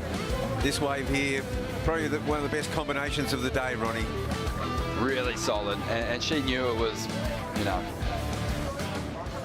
it was great surfing, but also a gift to get 2 sections that stood up that nicely. Here goes Gilmore, chasing down that 8.84 now. Chipping away at this one. Pacing herself and not rushing it, looking to set up something big on the inside here. Swings that tail and gets back on top of her board, but isn't able to ride out of the foam there.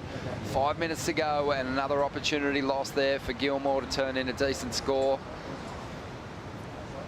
Again, she was probably at that point there where if she was able to bank that final manoeuvre, she chips away at that requirement and gives herself a real fighting chance in the final stages. Yeah, she would have. She really needed to make that last manoeuvre. It could be pretty comparable to a highest scoring ride at the moment, the 5.33, maybe a little under. But really, I don't think the situation's going to change here, Rosie. Yeah, and the anaconda squeeze of the time running out, and then Tyler having that priority, it all starts to kind of suppress and your Tyler looks like she's adding to that squeeze of that pressure, because she's starting to motor down the line already with that priority. Yeah, I mean, in the big picture, it's still a win for Stephanie Gilmore. She'd been having a pretty quiet season so far. There was talk of she's on the wrong side of the cut. If she does fail to get like a 9-point ride in the next 4 minutes, and this third placing still helps her out. Remember last year, she only just squeezed into the mid-year cut, then she just squeezed into the Rip Curl Final 5, and then she won the world title. Yeah, it was amazing. And for me, I think the best performance of her life on the final day of the year, the Rip Curl WSL Finals. That was next level, the surfing that she laid down at that event. Yeah, I'm with you on that call. That was just so good, so unbelievable, and just I don't think it could have been anyone else except Stephanie Gilmore that could have done that. Madness. 3.5 minutes remaining here. Gilmore still just not giving up. She's got an opportunity here to get herself into the final. Tyler Wright, though, has the better numbers. She's won the exchange on both her strongest ride and her backup score. So Steph's got some ground to make up. She needs an 8.84 still. You can see Ryan Callanan and Ethan Ewing getting set to take each other on in the final on the men's event, as Gilmore swings on one here, and let's see what she can do with this wave. It's just fading away to nothing, and Tyler's just being really careful. She's looking to shut this heat down, not taking any chances, giving Steph no wiggle room. Yeah, it's Queen to Bishop right now. Sure is. And yeah, Tyler just maintaining her position. Is that the ultimate place to sit with priority, Bugs? Just a little on the down the line. On the chest point. Yeah, that's such a chess move. It's, you know, with the time, with her positioning, with the priority, it is just checkmate. Working with Andy King, and Andy just looking pretty stoic up there on the stairs, watching on. Yeah, just really aware of how dangerous Gilmore can be here, and Tyler, she's going to initiate that priority right now and keep Steph off this one and look to improve on a 6.17. Great opening carve. Really drew it back into the bowl again. Full commitment to the turn on the second move. Kicks the fins free on the foam there, and still working this one over. This might better the 6.17. Yeah, I'm with you. Yeah. Good ride. Tyler's wife Lily there watching on, puts her hands together. And what a strong performance. Both the surfers really busy, looking to really swoop on any scoring opportunity out there. Yeah, and thank goodness she went on that wave, used her priority. She did make a priority mistake with Carissa Moore in the quarterfinals. You could tell Andy King was not happy with that. Maybe the best thing that could have happened, though, because Tyler learned from that mistake and really utilized that priority so well. Yeah, she really slammed the door shut with that ride. 1 minute to go here, waiting on the number to roll through for last year's Bells champion, and it's looking like a good one. It's going to consolidate this lead, a 7.33, and the requirement now for Gilmore, a perfect 10-point ride. And that should do it for last year's event champion. We've seen Steph lay down perfection before, but in conditions like this, it's going to be really difficult. Here's the replay of that last ride. Bugs, take us through it. Oh yeah, like she just surfs so aggressively this heat, and Tyler is just all business out here today at Winky Pop. She wants it, and she's going to have a real solid chance of a title defence in the final against Molly Picklum.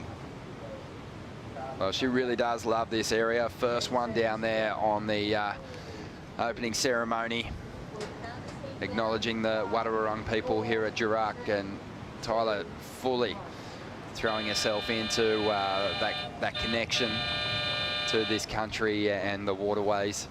And she's put together a magic performance here in the semi-finals, overcoming a four-time champion to get the opportunity to go back-to-back here at Bells Beach. Impressive stuff. Yeah, such a pleasure to watch, and just so determined. Tyler, second final here at Bells. Can she go back-to-back? That's the question. Coming up against Molly. Wow, love this little matchup.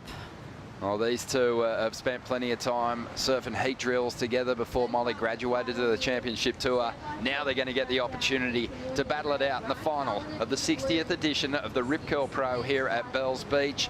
But up next, it is going to be the final for the men. Ethan Ewing will take on Ryan Callanan. We'll bring in Joey and Rich for the call.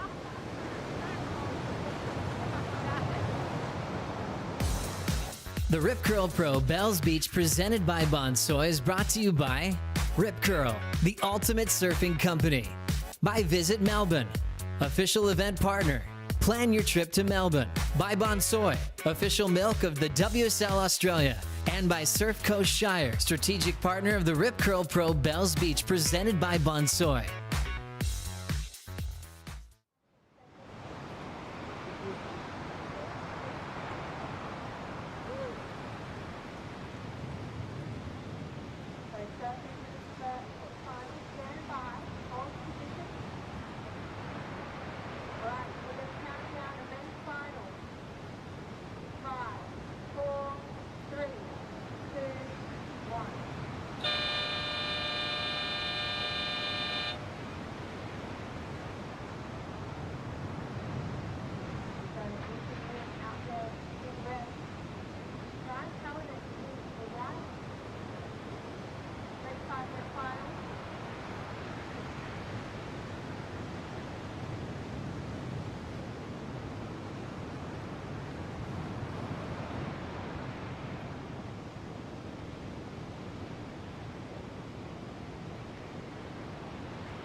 Emotional moment here for Ryan Callanan. It means a lot, both Ryan and Ethan Ewing, to battle it out for the victory here.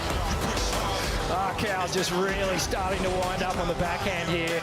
Ethan Ewing driving down the line, whips that tail again. Just picks the perfect spot to hammer it.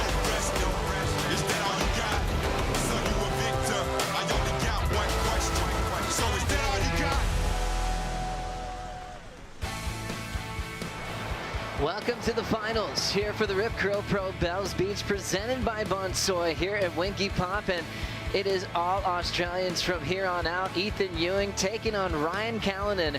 Ewing looking for his second championship tour win. Picked up his first in an all-Aussie battle last year at Jeffreys Bay. And Ryan looking for his first win of his career on the championship tour. This is the moment we've been waiting for. Regular versus goofy, both have had a long day today, coming all the way from the round of 16 all the way to the final to get a chance to ring that big bell. Thanks for being with us for the finals here on the Harvey Norman host set. Two proud Australians sitting right next to me. Richie Lovett has been on tour for many years, over 100+ events in your career, and Wayne Rabbit Bartholomew, a world champion in the late 70s with so many great moments at bells. What does it mean for the Australians to take a look at the finals and see total domination today? It's a really special day for the Aussies. You know, the home crowd here at Bells, they're really passionate about getting Australians into the final. They've got two, so it's a win-win situation.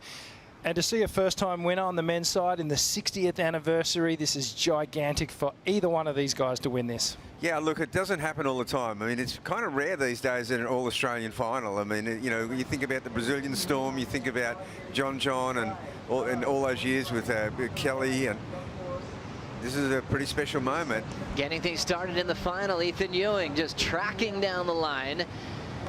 Climbs over the whitewater to get started. Nice little sweep on the forehand, and he'll create some space here. There's the wrap again, looking nice and loose on the rebound, so deciding to get started early. Really fun to see his roll today on finals day. And Richie, he's just notoriously selective, so he saw something in that one to really get a quick start here against Arkell. Yeah, you know, it's pretty a special thing that Ethan's done today. I think throughout the entirety of the day, he hasn't ridden that many waves. He's basically had his two scorers and maybe one or two either side of it. You know, 2, 4, 6, 8. He's maybe ridden 10 or 12 waves in the entire day, and now he's winning. So all the way to the final, a great way to start. I will add that, you know, the tide bugs has just peaked. We've just hit a 3:30 high tide, and you can see these end sections on the waves here at Winky aren't quite standing up and giving that big closeout re-entry to finish off. But Ethan got some great work on this one. Yeah, there's a lot of down-the-line surfing in this one, Rich, and he still gets a couple of good licks in. He's got to make the most of every little bowling section. Just every decimal point will count as he moves down the line. It's a, you know, they both surfers wanted this wave, so this is a pretty interesting ride. A lot of chop on the face, but he's making short work of it, Rich. Yeah, sure is. Just wrapping all the way through to the inside. Multiple turns there for Ethan, bringing us more of the same, that power hack, that power slash, the carve on the forehand, so strong. We'll see an answer back from the backhander. Ethan's so efficient with his wave selection throughout the day today. That was his 14th wave ridden, that opener. That just came through at a 5.33. 3 waves in his win against Gabriel Medina in the round of 16. 7 waves in his quarterfinal win over Matthew McGillivray. So that was the one matchup today where he actually caught more waves than his opponent. And then back to 3 waves in his semifinal rematch to take out Felipe Toledo to make this final. And a bit different on the other end when you talk about athleticism and having endurance on a big day that's really demanding. Ryan Callanan, 23 waves ridden. So about 10 more than Ethan heading into the final, Bugs. Yeah, well, Ryan has done really well sitting wide under second priority. He's done very, very well there throughout the day. And with that back end, he hasn't needed the set waves, just the ones that peel off, have got a nice pocket for him to do that bottom turn, top turn. But is that there now, Rich? Yeah, that's the key, and that's the thing that Ryan's going to have to really hunt down. There may only be a couple of moments in this final where he gets the opportunity to find those little cupped out sections. He's going to have to blast it when he finds it. I've been watching over the last hour through the women's semi-finals, and those really long ones that offer, you know, 3 and 4 sections that are really bowled out, they're few and far between now. So an exciting stage of the final. All Aussies in both the men and women's final. Kaipo Guerrero, you've got an incredible vantage point. How about the crowd? How about the feeling knowing that we're about to crown our champions? Well, it's the end of a long day for our surfers, right? This is their 4th surf. So endurance is going to come into play. You touched on the fact, Joe, that Ethan Ewing's been very selective in his earlier heats coming through into this final.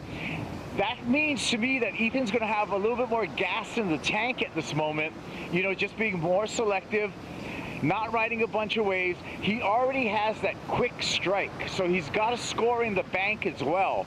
That's going to be the tail right now for this final, endurance, and it's going to be wave selections too, because there's a big difference between some of these chopped up waves and some of the smoother ones. Ethan Ewing, just up and down, that's going to be a little up and out, not going to count to him, but there's a big difference between the good ones, which are rare, second, third wave of the set, and these waves that have a lot of backwash and ribs and chop in them.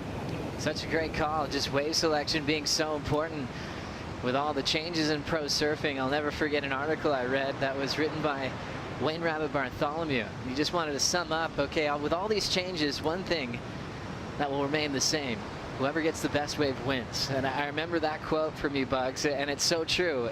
Each and every heat, no matter what changes as far as rules or even athletes on tour, you want to be on the sets. Well, that was backed up pretty aptly when I was standing next to Kelly Slater one day at Snapper Rocks, and he just came up to me and said, "Bugs, some things never change." It's a wave catching event, and I mean that's from the greatest of all time, who probably didn't need the best waves. As we see Ethan in motion, a little switch of the game plan. He's taken the active role, already on his 3rd ride of this final, moving quickly. Wow, managing that well. Wave didn't give him much, but he gave us a lot of speed, a lot of energy. If he's been managing his time and all of that energy throughout the day, he's going to use it all right now, Rick. Yeah, this is a good tactic from Ethan, just to get a couple of scores on the board, maybe put some early psychological pressure on Ryan Callanan. Even if it's not a big lead, he'll still be hearing, you know, Ethan Ewing, you've got 2 scores, and Ryan's going to have to just settle in, stay confident here. So watch the replay. So what Ethan's doing here is just finding these little moments in between these fluffy little sections, and you can see on the front side, Bugs, he's able to come from behind up and over those sections and turn what would normally be like a projection floater into a functional maneuver, and that's a pretty rare thing to be able to do. It really is, and Ethan also, the difference in this one is that getting off that, as Kuiper said, that first strike, it will allow him at some point to go into his more selection mode when he gets into the priority rotation. Absolutely, and you know, this is a first crack at a Bells for both these guys, so they're surely in the back of their head, they're thinking, I'm so close to ringing that bell. And whether they're able to settle those nerves, certainly looks like Ethan is up for the challenge. Both his rides, didn't look like he had any hesitation, no nerves, so this is going to be a great heat. Well, last year's the final featured 2 surfers who'd never won Bells, and once again there will be a new champion today, Joe. Looking forward to it. And you look at their history at this event, they had similarities with both reaching the semifinals in the past, repeating that same success. So they're definitely being well supported by the Australian crowd, and just have always dreamed of getting that Big Bell trophy. As we see that tide filling in, I ran into Ryan's wife. She said they're running out of space down there. She just wanted to take a quick break before the final, and she sprinted right back down there. You know, she's filled with emotion. She's so happy and proud of Ryan on his run into this final, and she didn't want to miss a thing. But yeah, they almost have this quiet little personal area. There's a whole big crowd up on top of the bluff, but it's almost this peaceful kind of removed area down at the bottom of the bluff. It's just pit crews down there, Joe. You got the big crowd, the public down there in the car park watching on the big screens, just the pit crews, just the family. This is kind of a private show. As we say hi to everybody here on hand watching the Jumbotron. You guys are incredible. Congratulations, all you Australians. You guys did it. Setting up both finals. Ethan Ewing, Ryan Callanan, right into Molly Picklum and Tyler Wright. Awesome stuff. the Melbourne fans, some of the most passionate on the planet, and they've got 2 Aussies to barrack for in the final here. So thanks for coming on down. We appreciate your attendance down here at the Rip Curl Bells Beach Classic, and it is just such an iconic event, 60 years, and I can't believe we're coming to the end. Yeah, it's coming down to this. The finals are on. Ethan Ewing, 5.33 and a 3.83. So he's building quickly. He might take wave number 4. 2 of his matchups today, he didn't even get this far. It's real early in the heat, just checking everything that's coming through. And now we might be seeing Ryan Callanan making a move for his opener of the matchup. Trying to get this board going down the line, and you can see how difficult it is to identify a good wave. A mistake there for Ryan, and now Ethan will have priority. Yeah, so this is exactly what you were talking about, Bugs. Now, now watch Ethan start settling into this priority situation where he's going to be thinking, okay, I've got a 5 and a 3. I really want to drop a big number now and really put the pressure on Ryan. There's one other factor in play, though, and that is that the longer you have the lull, the more chop and the more, you know, more ribs appear on the face. We saw that Stephanie Gilmore was definitely a victim of that. She had a bomb wave, but there was so much chop, so many ribs in the face that she couldn't get her maneuvers off. Tyler got into the priority, got a smooth one, got the 8. Yeah, absolutely. And the other thing that I've noticed too, Bugs, is that the sets where we were seeing 3 and 4 wave sets the last couple of days when the swell was rising and peaking, it's on the down now, and there are only 1 and 2 wave sets now. Ethan off the wrapping turn. Wave number 5 for him in this matchup. There's that cool style. Low tail, incomplete. So he had that magic little smooth approach, but unable to pick his board up on the finish. We'll keep this final really close. Callanan 0.5 just checked out a wave and probably felt like he made a mistake, but he gets given priority right back with plenty of time. Yeah, these guys are handballing priority back and forth at the moment. That's a rare mistake from Ethan. I haven't seen him. I can't even remember him falling off really in this event, and he's been just an iceman as he's clinically gone through about his heats. A rare fall. Taking a look at this one from the start, Bugs. What happened? Well, I mean, again, look at the chop and look at the ribs on this face. I mean, it's just crumbly, and it's so easy. Even though he's got the power to just power through those, he buried his board in a big chop, and the board goes submarine right here. The whole board. Yep, does everything right to that point. The nose just tips under. And once it submerges like that, it just wants to, you know, dig straight down. Very hard to pull it out of that situation. Ethan Ewing has always been a threat. Everyone couldn't wait for him to qualify. Won a big World Junior title. He did that in Australia. Got on tour, had big numbers. Featured at Snapper. He was in the excellent range more often than not, but sometimes just didn't have a backup. And so realized he had some growing to do, and he went right back to the qualifying series at the time and had to build himself back up to qualify. And you think about Ryan Callanan's road, where he came on tour, and some of his biggest heats were against John that year. And John was on his way to a world title, and Callanan had the same thing. Went back to the qualifying series and came back better. No, well, they both came back better. I mean, Ethan's debut was out here, and it was at Winky Pop, and he started his professional career out here with a 9.3. And then he had this pattern where he'd get a 2 to back it up. Yep. A lot has changed since then as we're celebrating a total domination from the Australians here at one of their favorite events on the calendar. It's 2023.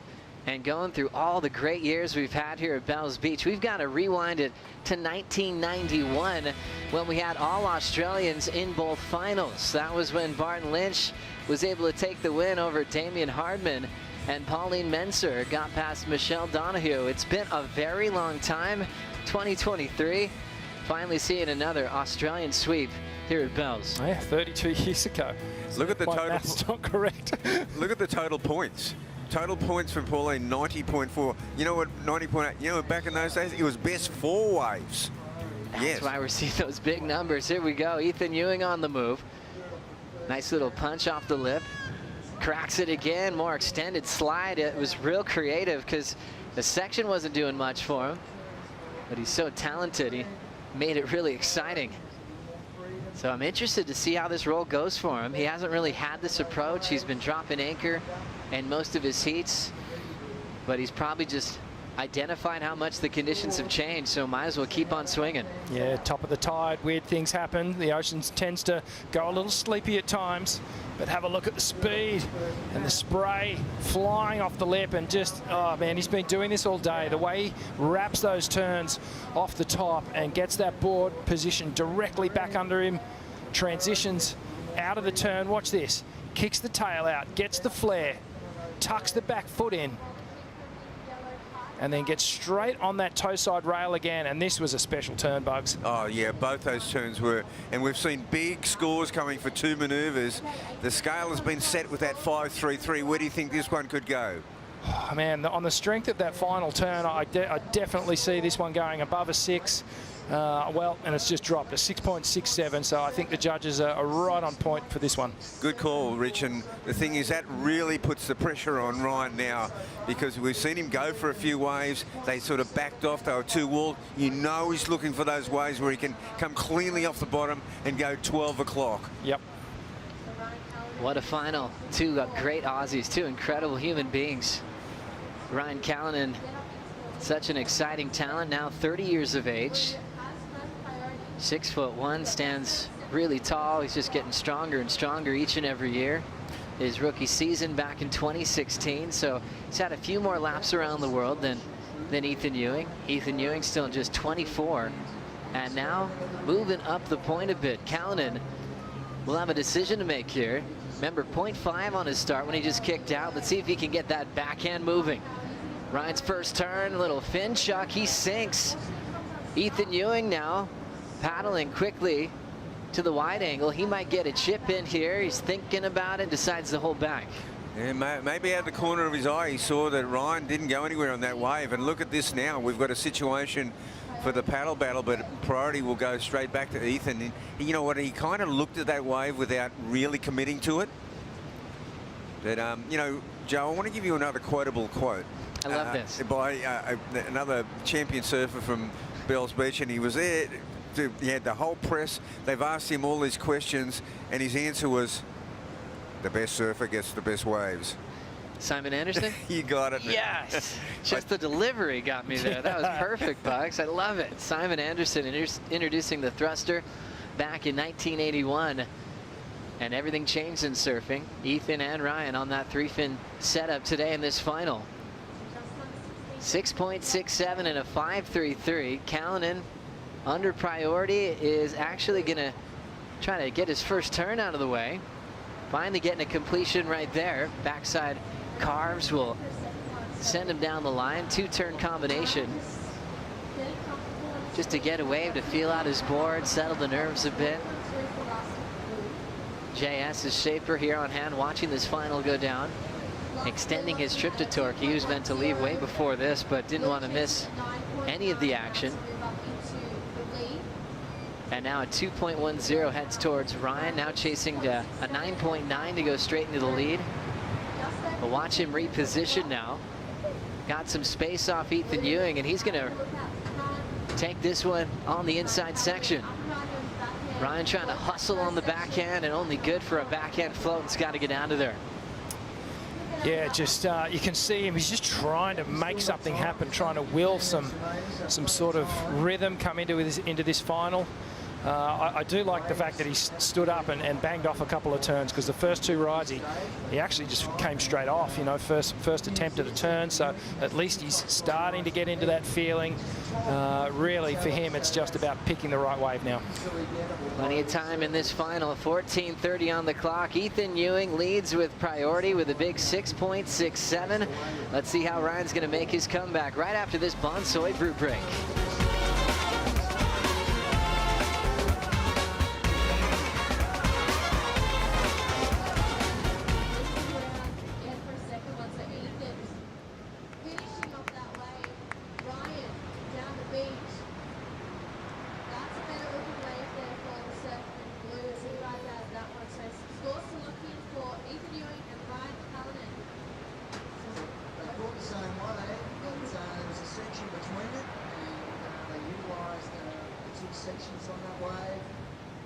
wait for those scores to come in.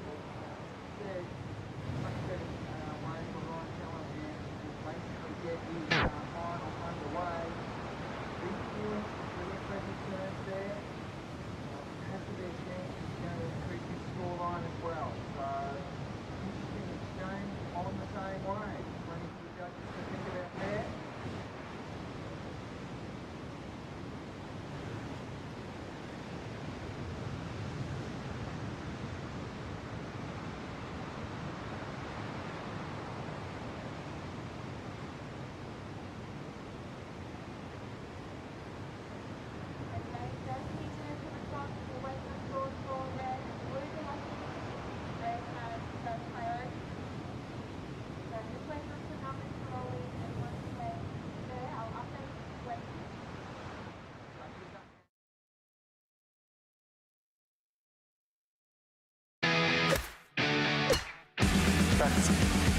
Wow, look at this hole, nice little short one. Just like the drive down from Melbourne, eh? Perfect.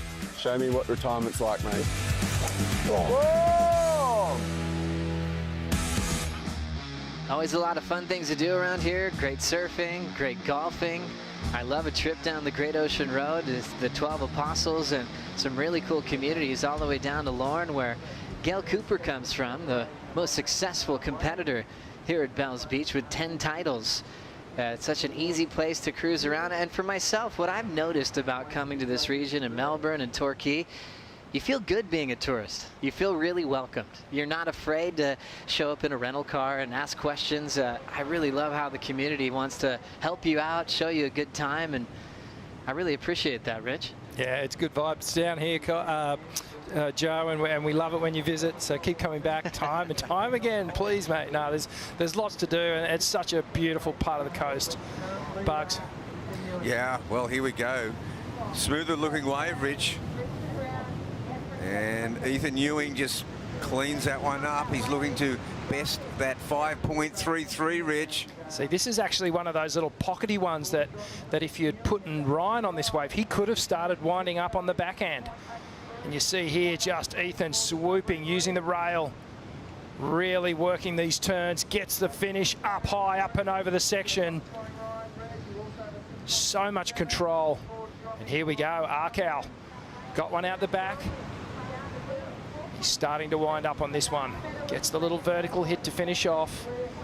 Just not quite matching Ethan Ewing. It's really interesting when you see a guy like Ethan changing gears. You'd wonder, Bugs, would Ryan almost be thrown off if he knows Ethan so well and he's seeing Ethan just roaming around the lineup when he's used to him kind of sitting, waiting for the sets to come through. Ryan might be kind of wondering how he approaches Ethan now with a completely different game plan. Well, I'm with Rich. I think exactly what you said then.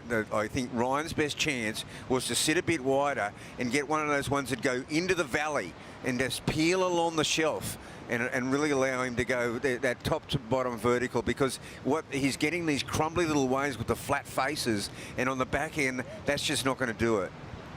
Backhand attack, that was almost felt like a curse for many years. The Aki won in the late 90s, and just year after year went by without a goofy foot champion. We held him off as long as we could, Joe. And then we saw Matty Wilkinson change that whole script around, and Italo Ferreira continued the backside conversation, and that got all the goofies proud, from BL to Damian Hardman, Mark Akalupo, Tommy Carroll, and Ryan's got a shot to get another for the goofies this year. He's got second priority, chasing down a 9.27. Ryan's been in one previous championship tour final. That was in France back in 2018. But he has won some major events in Japan, QS 6000 level event. He won a 10,000 in Ericeira. That would be called a challenger these days. I think he's won Newcastle. He's been in so many finals in Newcastle. Some great battles with Julian in the past. But this is a biggest moment in his career, to try to get a championship tour victory and put his name on that staircase at Bells Beach. He's starting to move. Let's catch up quickly with Tyler Wright hanging out with Laura. Tyler Wright, back to back. finals here at the Rip Curl Pro Bells Beach. You got to ring it last year. How much do you want to ring it this year? You actually looked very competitive out there. You know, I feel like you want it. I do. It's part of the game. It's what we're here to do. It was a good heat, slowly tightening things up, which is really nice. Yeah, look, it's been a good week. It's nice to be back in the final. It's one of those weeks where you kind of didn't know really what to expect, to be honest. But you know, it's been really fun to really prioritise what's really important to me here, and that is just getting to stay in my process. And you know, results will come or go. It's not about that. It's literally about the surfing, the competing, and really beyond grateful to have my wife here and my whole team. Has made this week so enjoyable for me. Yeah, I was saying in the booth before, it feels like you have tunnel vision at the moment, like you just really want to do you, and that is the most fulfilling thing. Obviously feeling happy about that. Yeah, it is. It's actually, I feel like we've had a lot of conversations over the years how easy it is to get caught up in just things that aren't really you. And so it's been a good week, and I got a team that's really centered around that, and it's probably one of the first times, you know, like as you get older, you get more experience, you realize what experience actually mean a lot to you, and working with a team that's centered around what I want it's been a dream. And obviously coming up against Steph Gilmore there, you know, she's down in 14th on the rankings, but didn't look like you really cared about that. It's not personal, I swear. I love Steph. She knows that.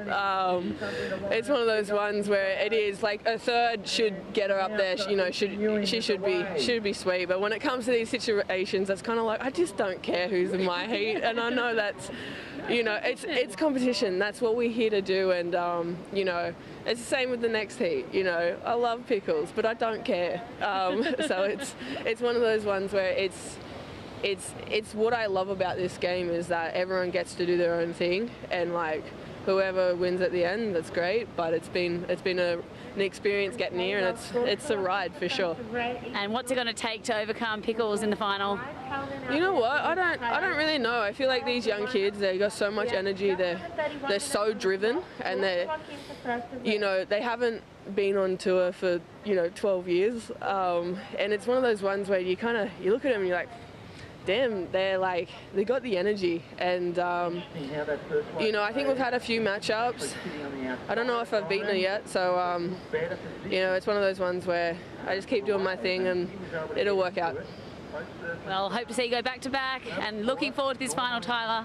Thank you so much, Laura. Appreciate it. Have a good one, guys. See you soon. Thanks, Laura. Thanks, Tyler. Tyler versus Molly Picklum. Molly getting in the zone right with her coach, Glenn Micro Hall, and for a brief moment they actually crossed over. Tyler was in the micro camp, and so a common sparring partner for Molly would have been Tyler Wright. In between events, Molly would shadow to see how Tyler would prepare for the championship tour. So that might create a little bit more comfort for the Grom, knowing that she's got a world champion in the final, but she's seen a lot of her surfing over the years. Yeah, she'll be comfortable, and you know, you could tell there that Tyler was still very confident in her thinking, and she does not care who she has in a heat. She's going to attack. Come on, Arkel. Let's see the count back here. Ryan, though, throws it vertically. We saw that error during the Tyler interview. That was incomplete. Again, moving on the open face, trying to build up some speed, throwing everything at the final section. And it definitely looks like a bit of hard work being on your backhand today at Winky. Bugs, it seems like Ethan's getting a flow state a little bit quicker throughout those tighter transitions, and for Ryan, he's really trying to earn it today. Well, yeah, the goofy footers surf really on the back end this morning on the lower tide. Absolutely, we're looking like, you know, the goods. Ryan, I think, has done the right thing. He's come wider. I think it's his only chance, and try to get one and really link it right deep into the valley. And that was a good start. He's kind of just really got going now, Rich. Yeah, he's starting to build that momentum. I'd like to see him just build a bit more confidence. You can tell by the body language he's just feeling a little bit dejected, but this is a better ride. He gets to wind up these backhand hooks that we've just seen all week. Still saying light in his feet there. Gets to the finish of this one. Bang, right there. But just still feeling a little dejected in the body language, I'm sensing. But look, he's still in this. 4 minutes to go. And if this next score drops and it's halfway to a, you know, if it's anywhere around a 6, well, 5.73. So that's brought him right back into this heat. Before it was a, you know, round of 9 that he needed. He only needs a 7.77 now, so that is way more doable. Lucky sevens. That's what it is. That's what he's looking for. He's got to hit that jackpot to take the lead. Ewing out front with priority, as he has been the most active as far as wave count's concerned in this final here on finals day, into his 4th matchup, looking for the bell. And remember, his mom won this contest 40 years ago. Helen Lambert, 1983 Bells champion. And how sweet that would be to join his mother's name on that staircase. Oh, it'd be just the most amazing thing. Down to 3 minutes on the clock for Ryan to try to find a way to win his first CT. And I can tell you, there's a big crew at North Stradbroke Island. They, you know, they celebrate the whole island. I'll tell you what, they'll have a parade down the main street tomorrow. I was about to say, Bugs, the pubs would be full at Stratty, and the pubs would be full in Newcastle as well. You know, big shout out to all of, you know, the Specs and the Dervidges and all the classic crew, the Taylors. Yeah, it's interesting too when you look at the Aussies both battling for the same prize, and where the support comes from at this stage. It's just the bluff is hooting for both these athletes, because Australia feels like they've already won. For Ethan, it's got to be so special. His mom passing away when he was so young, and she was such an advocate for increasing the prize money for the sport, especially, you know, for the women specifically. So she's got to be smiling proud from the heavens, knowing that there's equality on tour, equal prize money. And she was a big part of that push. Ethan Ewing down to 1:55. There we see Helen Lambert's name, his mom winning this contest. The big names were a part of it. Wendy Botha, Jody Cooper, Pam Burridge, as we watch Ethan in motion. Big slashing cutback right in the pocket. There's the climb.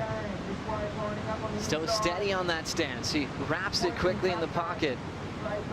There's a section to work with. Knifes it there. Ethan's got that cool pep in his step. Throws it vertically and steps off. One of the best styles in the game. Transitions are beautiful. As Tyler and Kingy look on, they're preparing for their final coming up next, but they are Australians true and true. They are watching every bit of the men's final right now. Look, I think everyone, you know, up in the car park, on the promenade up at the top of Winky there, to all the little camps down the bottom of the rocks, they're going to be stoked with whoever wins this. But Ethan Ewing, he is just on some kind of sizzling roll in this final. He has not put a foot wrong, and choosing another gem of a wave. And look how he just keeps returning to that power source time and time again. Then he comes and explodes off the lips, explodes around the face, drawing that cutback back in. You know, this is a guy that is just in peak form at the moment and is in complete rhythm in this final. He's having a perfect final, guys. This is extra special. Ewing won his first CT event last season at Jeffreys Bay, and that made so much sense. One of the best right-handers in the world for Ethan's first win, and now maybe his second right here at Bells. As we look at Ryan, last-ditch effort, knifes it quickly with 16 seconds to go, pushing hard through this section. Nice float, Arcal trying to pull off something big here, attacking those whitewater sections. He's gone the distance here. A little bit of wave left. He'll throw the pop, shove it, and goes down. What a great effort for Ryan Callanan. He was left chasing an 8.77. Ethan's just taking a deep breath. He doesn't want to celebrate too early, knowing that Ryan has one more score to lock in, Rich. Well, you don't want to get premature on this stuff. You know, it's the final. Anything could happen here. He has no idea what score Ryan is going to drop for that wave. But, you know, Ethan dropping his best wave of the final right on that last wave, making the requirement a little bit more difficult, 8.77. And you could see Ryan stepped it up a notch on that final wave. He went for it. Scores coming in for Ryan Callanan of 5.27. It's not enough. Ethan Ewing has done it. He's joined his mother's name on the legendary Bell staircase and has just won the Rip Curl Pro Bells Beach presented by Bonsoy. 7.67 and a 6.83. What a special day for the Ewing family. We'll send it to Kaipo. Oh, Ethan, you're going to ring the bell. How does this feel? Far out. It's crazy. It's been such a crazy week, and this event is probably the one that I've wanted to win the most, and far out. So good. I want to talk to you about legacy. I want to talk to you about your family. You are going to be on that perpetual trophy with your mom forever. Yeah, such a special thing. I've been thinking about it since I've been on the tour, and yeah, it's been a huge goal of mine, and yeah, just in honor of her, I want to do her proud. So good. I want to be the first to congratulate you, our champ, Ethan Ewing. So good, Ethan Ewing celebrating there in the ocean. Always a goal for him to win that bell, just like his mom did 40 years ago. Beyond special. What a moment in sport. What a moment for the Ewing family and for Australia. Sharing the final with Ryan Callanan.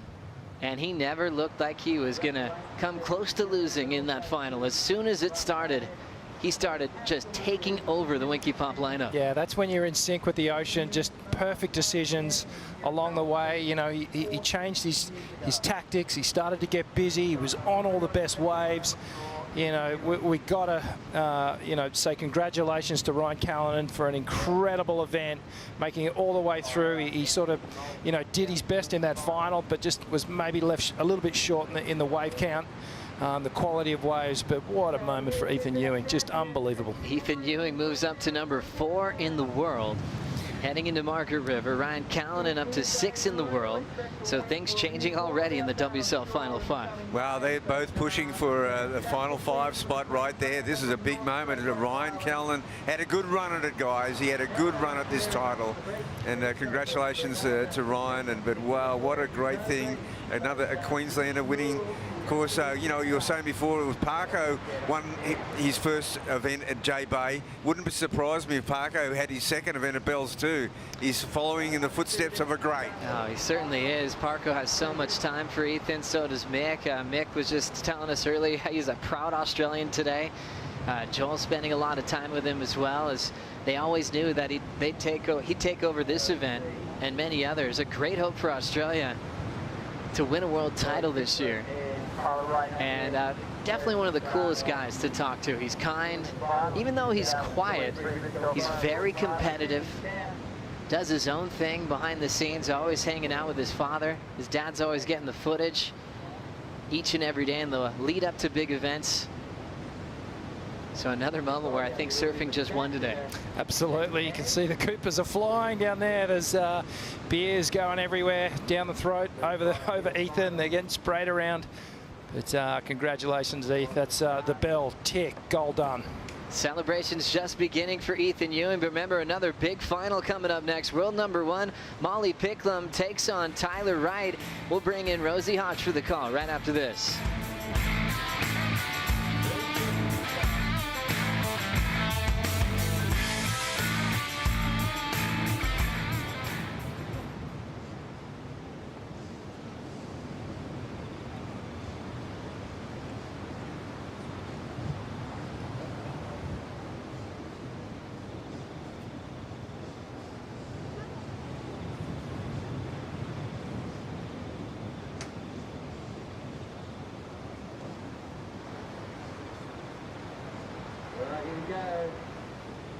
Down 6, 5, 4, 3, 2, 1.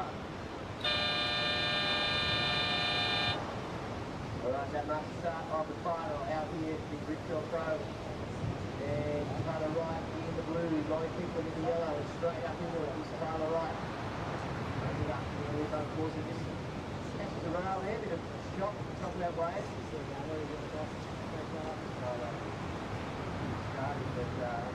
Falling there uncharacteristically. Molly's first ever Ripkill Pro final. Wearing that yellow jersey, and no doubt she'll be wearing it on the plains of Margaret River. Absolutely.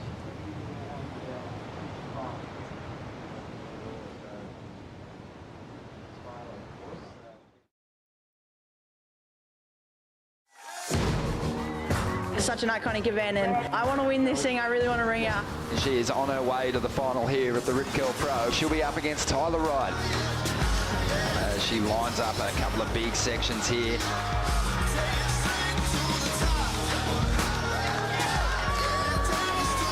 Now they're going to get the opportunity to battle it out in the final.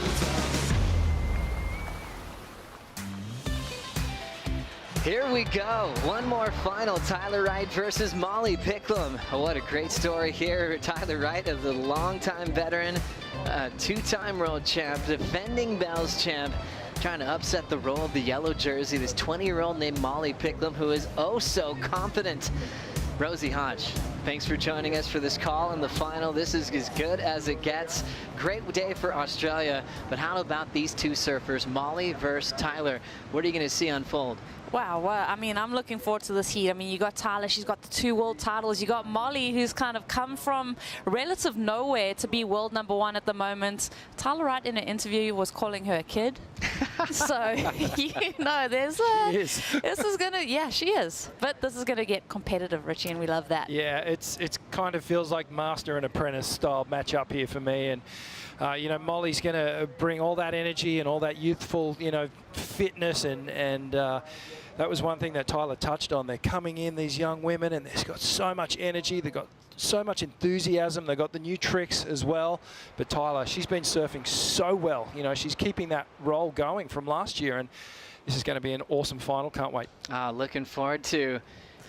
I can't, you gotta wait to ring it, but it's gonna happen very soon. Ethan Ewing still trying to get up the beach, high-fiving a lot of his friends, all of his peers that are celebrating that emotional victory. As we have this one just getting started, Tyler versus Molly Picklum. Once again, as Tyler has some speed, big section, and a stumble there. That was an awkward little transition right before the flats. A little speed bump that took her down. And quick congratulations to Darren Hanley, DHD, officially with now 14 bells for all the boards he's built for the best surfers in the world. And DH making the boards for world #1 in motion right now, Molly Picklum. So might make it 15 if Molly gets the win here. As she throws that hack into the whitewater section to get things started.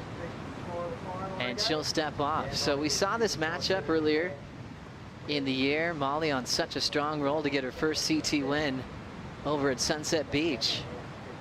And Tyler was quick to, you know, go right down there to chair up the beach. So great sportsmanship. Yeah, Tyler's definitely in a whole nother lane in this event. Yeah, I mean, Tyler has been so strong. I mean, to win 2 bells back-to-back, and that's what Tyler Wright is searching for right now, is so impressive. But she's definitely been that Australian that's been carrying the torch for the younger generation. So there's a lot of respect that Molly gives to Tyler, calling her one of her heroes in a post-heat interview. Rolling in, start for Molly Picklum, Richie. Yeah, this was a nice little wave to start things off. And Molly just snapping back into the power source really well. And I'm loving these these forehand layback snaps that she does at the end of each of her rides. Looking really, really tidy. Molly Picklum kicks things off with a 4.0. And works her way back out to the lineup. Loves competition. Looks, seems so mature in her interviews. Never feels like she's starstruck in the moment. Total belief in her vision to be in the position she is in today. I think Molly's got such a good balance too, because she is, you know, she's become so mature, but she still keeps that fun energy, and that's really what can drive these women to excellence. I feel like when those young upstarts come in, but they have that fun factor that's still oozing out of them. Here comes Tyler. There's a nice snap. Fins hang out the back, incomplete. Molly's thinking about the rest of this wave. And she'll be left searching. So Picklum, 4-point ride, is the best number of the finals so far. She's got an incredible ability above the lip as Callanan's getting a warm welcome up the stairs at Winky Pop. Runner-up finish at Bells Beach. Well done. Yeah, he gets a little bell, so you know, it's a great achievement, man. He's been surfing so well on his backhand all week. Promising signs here. That's one of the biggest sets we've seen roll through the lineup in the last hour or two. That was a great matchup. As we've got Tyler with a lot of speed, more of a bowl on this one. Great float.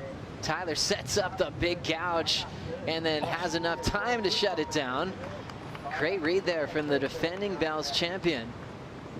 And looks like we have a new best wave of the heat, Rosie. Yeah, going full throttle at all of those maneuvers. It's so cool to see someone that really just puts all that risk and effort every maneuver, and to squeak in that third move.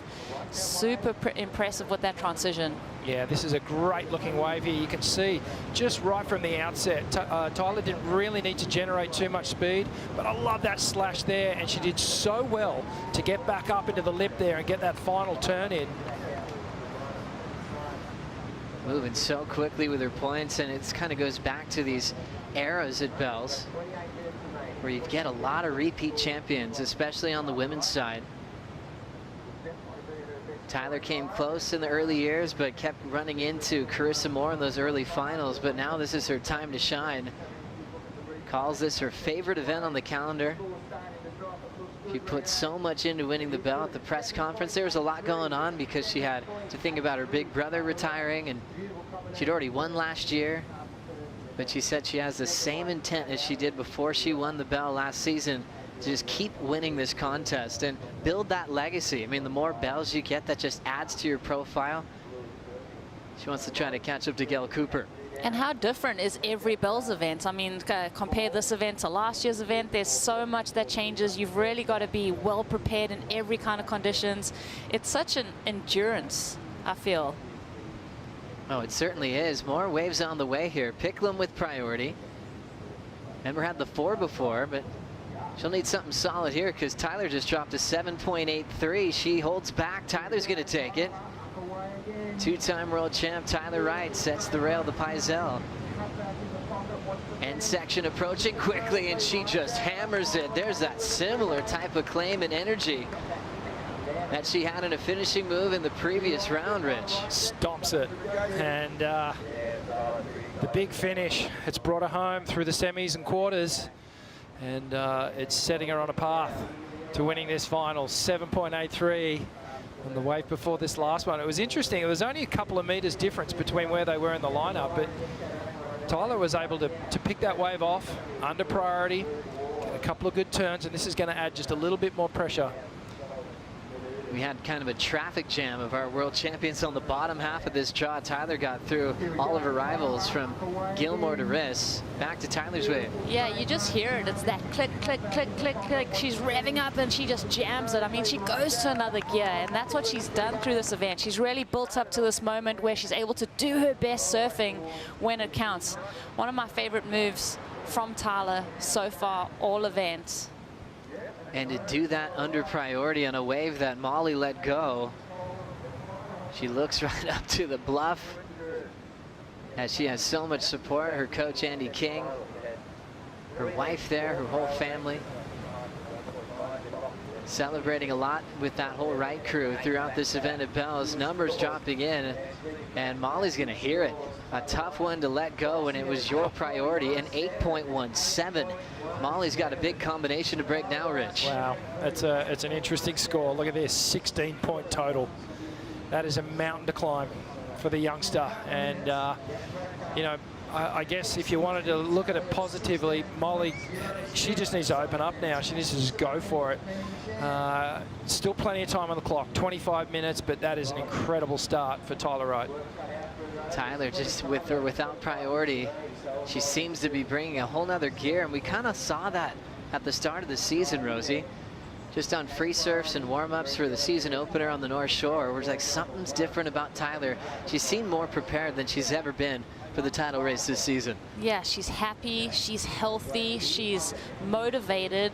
You know, there's this hunger to Tyler that we're seeing at the moment, and that's so dangerous. And I think we haven't really seen a healthy, like 100% healthy, like absolutely fully engaged Tyler Wright. And this is a huge statement, because this event is really an illustration of what that looks like. We've had so many different chapters in the book that is Tyler Wright, and one thing we're thankful of, she's so willing to share with her journey. And I think she came on tour, had super talent, has that record for winning an event at 14. She almost accidentally won and didn't realize her profile was huge. I remember when she lost the title race to Carissa in a couple of seasons, she was actually okay with it. I don't think she had really had that energy that she didn't want to lose until that one loss she had to Riss at Lower Trestles when that was a regular season event, and that changed everything. And then went back to back, 2016, 2017. It was all about Tyler owning pro surfing, Rich. Yeah, she got on a special kind of run back then, and you know, as you said, she's been really public with everything that she's been going through, and she's had moments where things have gotten really hard personally, physically. She's been able to overcome them, and that's a sign of a true champion, to get back on top.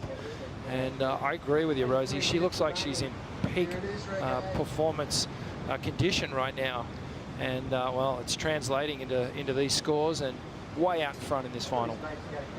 15 championship tour wins for Tyler Wright in her career, and looking to go back to back with bells. It all started for her back in 2011. Her brother won Rookie of the Year in 2010. She won it in 2011. And she's looking for a third world title this year in her first appearance of the Rip Curl WSL Finals. Now for Molly Picklum, we'll see if she switches gears. There's something that you see in free surfs all the time, and it's an incredible air game. Insane form, great technique. Some of the best airs I've seen landed have been by Molly. But we'll see if she can find a decent ramp in the conditions we have at the moment. But that could be a game plan. If she gets a real rampy section on the inside, the judges would certainly reward her and get her out of combination. Yeah, and that's what she has up her sleeve. I mean, she has that progressive approach. Let's see how she plays the game. She might be inspired to use it now. Here comes Picklum. First turn, a nice sweep in the pocket. Throws down a beautiful carve. Fits in one more, but she was running out of speed, and she'll have to get out of there. But starting to chip away, heading the right direction. The 2.0's gone. And still plenty of time in this final, Rich. Yeah, there is. She's by no means out of it now. We know that Molly's more than capable of throwing down some huge scores. She's going to have to make sure she plays the priority game right. That was a good-looking wave. I just think her timing was just a little off towards the end of the wave. Let's check it out, the replay. So nice section standing up.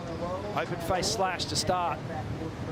Eyes down the line, another clean snap. It just unfortunately got stuck on that bottom turn just for a split second, and that was enough to just get her a little bit behind in timing for the final hit.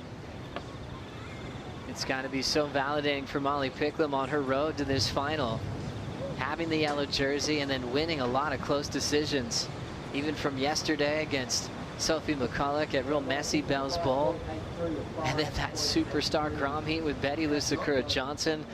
They spent a lot of time together. They're ultra competitive, and that was a battle back and forth. 6s, 7s, a lot of big numbers being traded back and forth. Yeah, and I think that lead probably changed hands about 3 or 4 times in the last 5 minutes of that heat. So, you know, Molly's had her challenges in this today, in this event, and there's been a lot of emotional highs and lows that come with that. I mean, Tyler Wright's similar story, getting eliminated into the elimination round, having to fight back through that round. So both of these women have done hard yards through this event.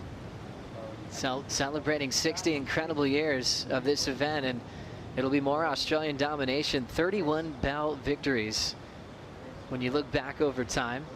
Well, it will be 32 for Australia on the women's side of surfing history. Tyler trying to go back to back. Before that, it was Gilmore keeping it in Oz in Mick Fanning's retirement year. Sally Fitzgibbons, she had a back-to-back run from 2011 to 2012. A lot of Lane Beachley in there in the mix. We've seen Pauline Menser hanging around, multiple-time champ at this venue. Jody Cooper always had a strong connection with Bells.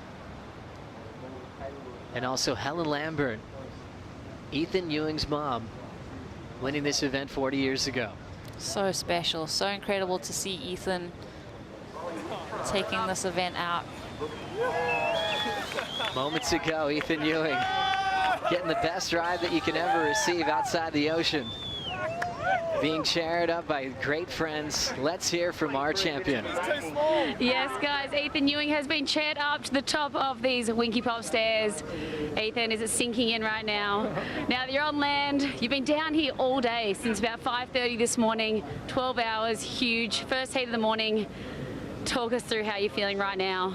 Yeah, it's been a huge day and I'm super tired, but yeah, over the moon. It's been the event that I've wanted to win so badly, and yeah, just a crazy week, a lot of emotions, and yeah, just all went my way, and I'm over the moon. And talk us through what it took to adapt to all the different conditions you guys have been served this week. How did you overcome it all and take it out?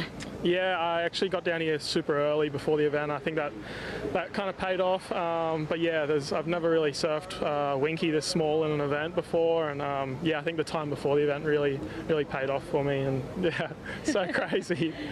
And thinking about that Bells Beach iconic, prestigious, historic trophy, all the names on it over the years, you're going to be next to them all, including your mum. How special is that?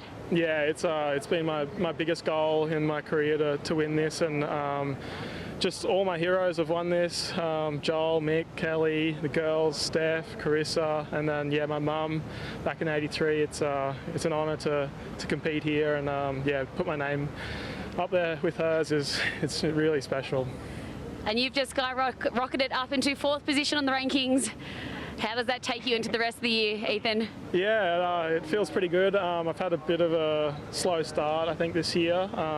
But yeah, this event I really found my feet, and I'm just looking forward to all the events. And yeah, there's a lot of beautiful places we go to, so just looking forward to all of them.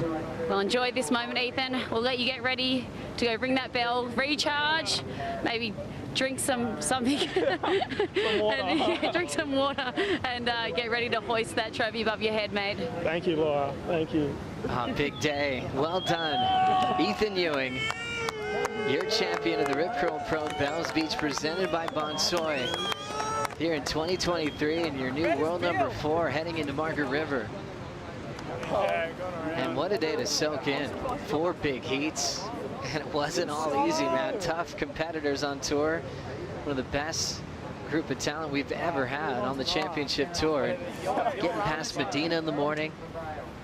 And when Medina is capable of doing Medina things at any point in time, and he looks just so solid and staunch in his ways, just being selective and picking out the best points. Let's get caught up with Molly Picklum here, Rosie. Yeah, Molly finding this wave, actually breaking combo. Beautiful flow, throws that tail out. So she's starting to chip away at this thing. So Picklum breaks the combination required after Tyler's incredible start. Still needs something big though on 9.83. So world number 1's gonna have to dig deep here. Still 15:45 on the clock. We're gonna take a break. We'll find out who will ring that big bell in the last final of the event right after this.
minutes remaining.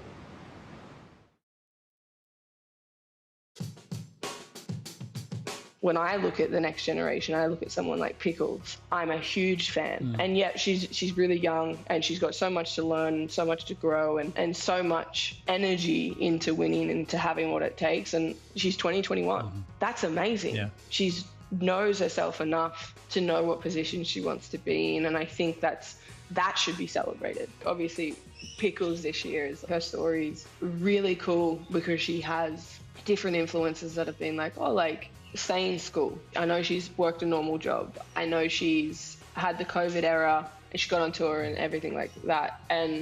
But honestly, to see her growth over 12 months, it was remarkable. So cool to listen to Tyler Wright on the lineup with Dave Cronin, and it was really all about Molly Picklum and talking about this young superstar. Like we mentioned before, they used to both be in the same camp with Micro. Now Tyler working with Andy King.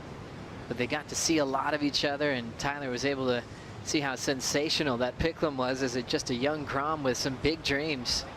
And now look where they are today. It's crazy to think that Molly's got Tyler's number in previous matchups. They've had 2, and Molly's undefeated. Semifinal at Sunset, and then Molly did probably one of the best carves at main break that I've ever seen. Got into the 9s to eliminate Tyler Wright last season. It was like a John-esque power hook. I still rewind the tape and look back at that, Rosie, on the heat analyzer on worldsurfleague.com. Yeah, that's one that just gets burnt into your memory when you go through the Rolodex of people's highlights at different locations. That really announced Molly onto the world tour, even though she fell off at that event. It's the mid-season cut. You just knew that she'd be coming back stronger.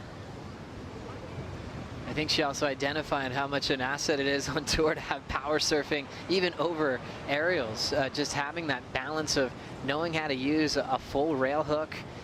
It seems like there's some young names where you see a lot of airs in the junior series and they start kind of disappearing over their career because power's never going to go out of style, Rich. It's never going to go out of style, Joe. No way. It's the foundation of brilliant surfers, of the greats. If you don't have it, you've got to go and work on it. And in my opinion, young surfers should be working on that before they ever start working on doing an aerial, because that stuff underpins everything you do. And if you do want to become a professional surfer, when you end up going to all these amazing places, J-Bay, Bells, Hawaiian events and stuff, it's that power game that you've got to tap into. Tyler Wright with priority is right underneath Molly Picklum. It's up to Tyler. If she wants it, she will use it here. Looks to improve on a 7.83.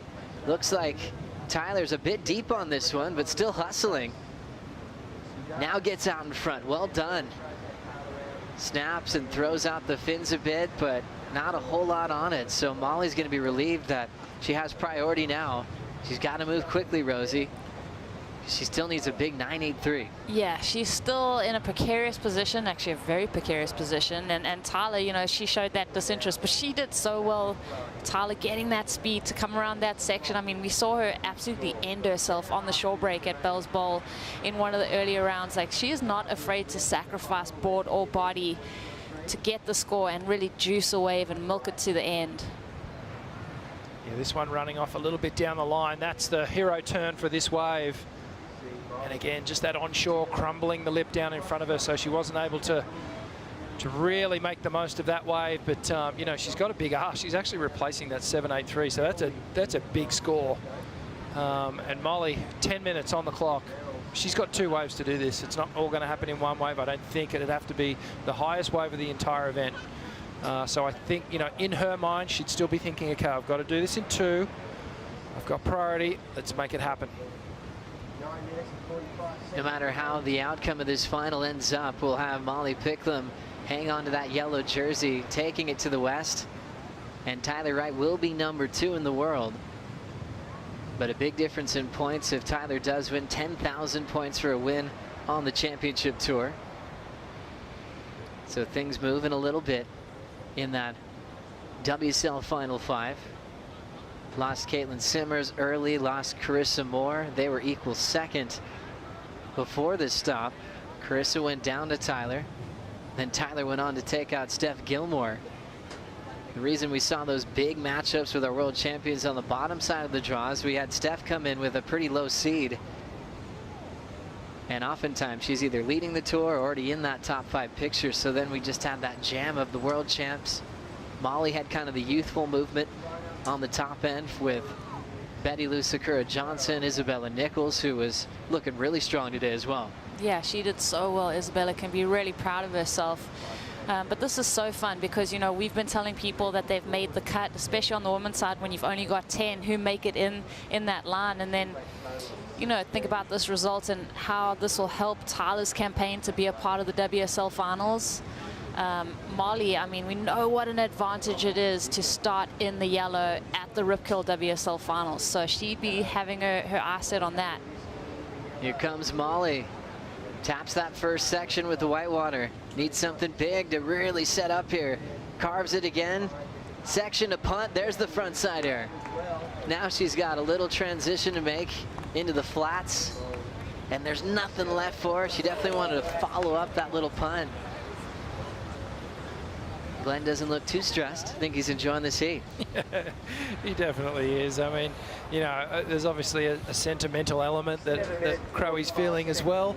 But obviously, you know, focusing in on Molly and what she needs to do. I love the intent on that last wave from Molly. Going to the air, showing the progression. If she can do that on one of the bigger waves, then she's going to be right back in this. I really hope she does. Let's see it one more time, Rosie. Yeah, so Molly lines up this wave. You know, she gets a little bit hung up there, but you can tell, I mean, she's looking at her bag of tricks and she's like, I've got to do something. It's a straight air. She grabs that rail. Let's get a quicker, you know, she holds onto that rail for quite a length of time, gets a bit of amplitude there, but cool to see her start to kind of look at how she can create a point of difference over Tyler Wright, and that's how she's going to do it. Get that progressive edge. Gosh, I love that technique, and she knows how to get the pop out of that section. Cool front side grab. The thing was, like you identified, small section, so judges didn't get too carried away. A 5.5 throwaway. Picklum returns to the lineup, second priority, and still needs that 9.83. I remember that call that you had, Richie Lovin, back at Newcastle when Carissa almost got a 10 for that front side air reverse. That was such an exciting moment in surfing history. A lot of people wanted the 10 to go down. And I just instantly think of Molly, where she can do that similar type of surfing. It's not too bold and cupped out at the moment. That's the only problem trying to search out a ramp right now. Yeah, it looks like she's going to have another crack at it. Little racetrack section for Molly Picklum. Will she have an inside bowl? Winding up for the punt, fins out, and ends up out the back. You know, as a fan of Molly, it's just like you're so engaged every time she paddles for a wave. It doesn't even matter what the wave looks like. You just know if she gets a section, she's going to do something exciting. So it's really fun just watching this woman compete and how dynamic she is. Picklum representing the Central Coast of New South Wales.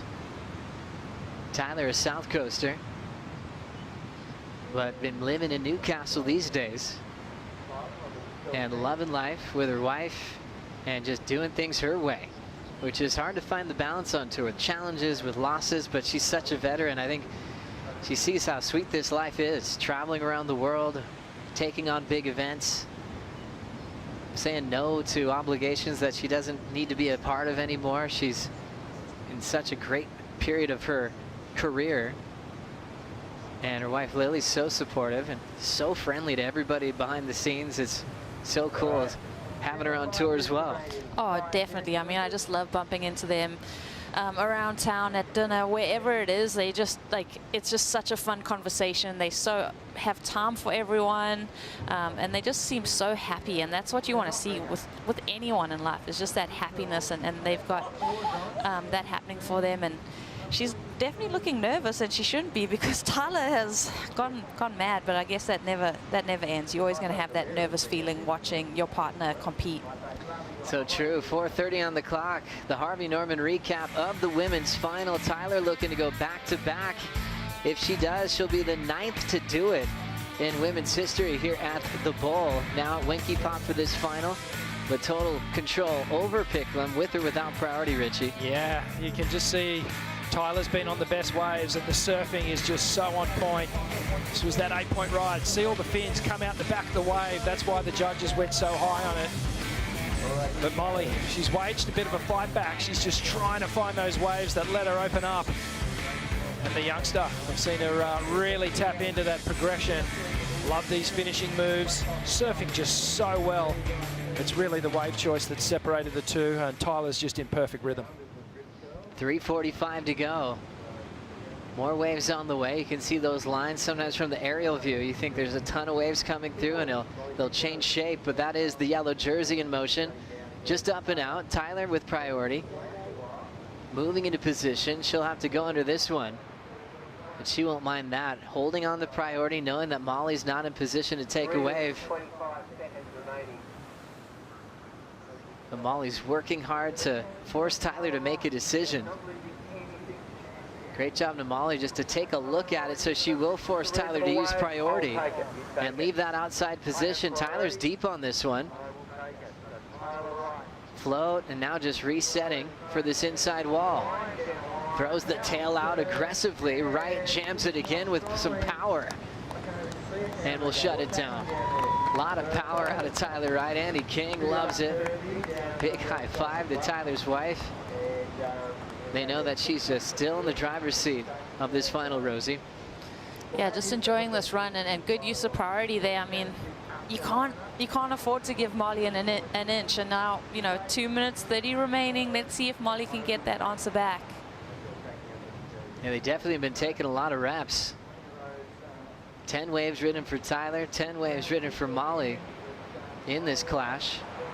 Tyler 7.83, and then got the 8.17 under Molly's priority, a wave that Molly let go. Molly forcing Tyler to use priority here. She made the most of it, Richie. She sure did. This one had a good line as it came into the bay, and you can see this is where Tyler starts to wind up, kicks the tail out, a radical tail slide to back it up. She gets it all the way through to the inside. My gut feeling is that it maybe not going to replace the low score of a 7.83, but still very well ridden, and the job was to keep Molly Picklum off that wave. So in terms of you know, mapping this final out in the last few minutes, Tyler is just making some really intelligent decisions. Total Australian takeover at this Australian event in its 60th edition of this contest. Last time we had this happen at Bells was back in '91. There's been different versions of that at different venues. Back in 2003 on the Gold Coast, it was a Dean Morrison, Mark Occhilupo final, and Lane Beachley and Trudy Todd. And they took over the rankings in the season opener. As we now enter the final minute of the final, Ethan Ewing winning the men's over Ryan Callanan. Molly sitting with priority. Last score for Tyler, 6.37, didn't change anything. So Molly still has a shot on one wave, but it would have to be the best wave of the contest. Picklum thinking about it here. 44 seconds, she'll paddle. She's got some room to kind of check things out since she's got some space from Tyler Wright. So not too worried about losing priority, having a few paddles. Here we go, Molly Picklum. Picklum working hard. Will she get a fighting shot? Not much on it. And she's unable to really perform on the final wave, but wow, she put in a lot of effort in this heat.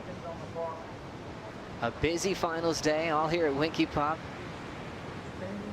And Tyler's just counting down the clock as it looks like she's about to go back to back. Incredible performance from Tyler Wright. And we'll make it official. Tyler Wright has done it in back-to-back seasons. A champion once again at the Rip Curl Pro Bells Beach, presented by Bonsoy. An 8.17 and a 7.83, a very convincing win. A total takeover using her experience as a two-time world champion, a Bells champion. A tough heat for Molly Picklum, but wow, these two are sitting on top of the rankings heading into Margaret River. Yeah, two of the most informed women at the moment, Tyler Wright, and a great finish to the Rip Curl Pro for the Rip Curl Riders.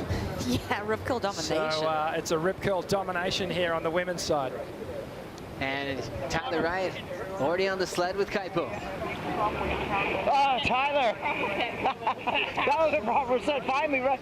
Oh, here we go, we're going to get onto this one. One more, we're not going to get smoked, we got a really good driver. Yeah, all right. Tyler, back to back. You're going to ring the bell again. Yeah, it's you know what? I didn't really think much of this week, as in like it wasn't like last year where it was like there was so much emotion in it. It was 12 years for me to try and get the first one, and this one, it felt different, but all the same, it's been an absolute privilege and an honour to surf Jarrock and Wiki, and it's been amazing to have my full team and full support here. It's moments like these that mean the world to me now. And so yeah, to really execute this week the way I have, I'm really proud. Yeah, that was brilliant, dominant final performance. Once again, emotional week. Big brother retiring from the WSL, and just all the support though. You got to be feeling the great vibes that you've had all week long. Yeah, no, I feel really at home here. I feel really kind of safe and able to be able to just kind of open up a lot, and it's lovely to do that. And yeah, big week, bro retired, which was really, it was really special. He had an amazing career, had a very, obviously traumatic points through that. So it was one of those ones where it's cool to see him finish here, and yeah. Brilliant performance. Congratulations. Soak this in. You're a champ. Tyler Wright, back to back. Thank you, guys. We love it. Thanks so much, Kaipo. And Tyler Wright just kind of taking this win in stride. I felt the emotion from Tyler last season. It meant everything for her, round by round. She looked intense, but she hadn't won one yet.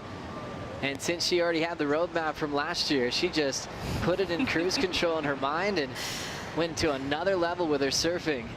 Went through all the big world champs in the draw on finals day, and then took out world #1 Molly Picklum. That's a fun new rivalry, kind of the veteran established guard versus the up-and-coming surfer of Molly Picklum.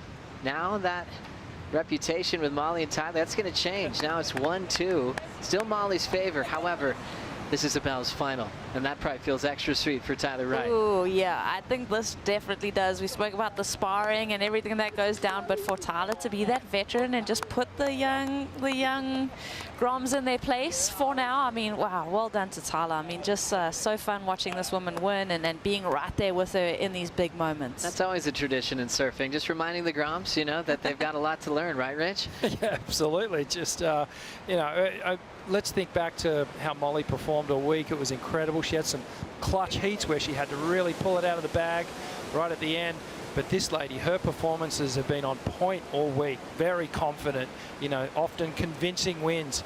But one thing is undeniable. Her performance has been A1. The moves have been incredibly crisp and tight. And, let's just share this moment here. Congratulations, champion.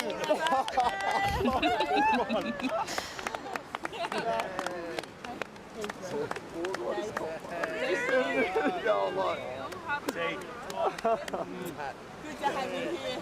Hey, Mum's on the team. Pickles. I'll give you this. Yeah, Come on, can we chair just up? Oh, we're doing it just on the boardwalk there, only a little bit. It's a bit dangerous, guys. Yeah, Molly. Tyler. Yeah, it'll be nice. Thank you. Thank you. Fuck, she's a funny bastard. Fuck, she's out there trying to bait us the whole time. She's like, come on, Mum. Yeah, it's too good. All right.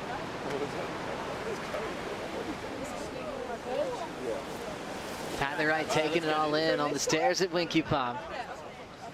Kind of relieving her friends to say, hey, don't worry about the chair. It's probably a little too dangerous heading up that staircase because they've been up and down it all day. And I love getting the inside for Tyler talking to Micro and saying how Molly was enjoying the battle as they were sitting together out the back. What a special day for Australian surfing.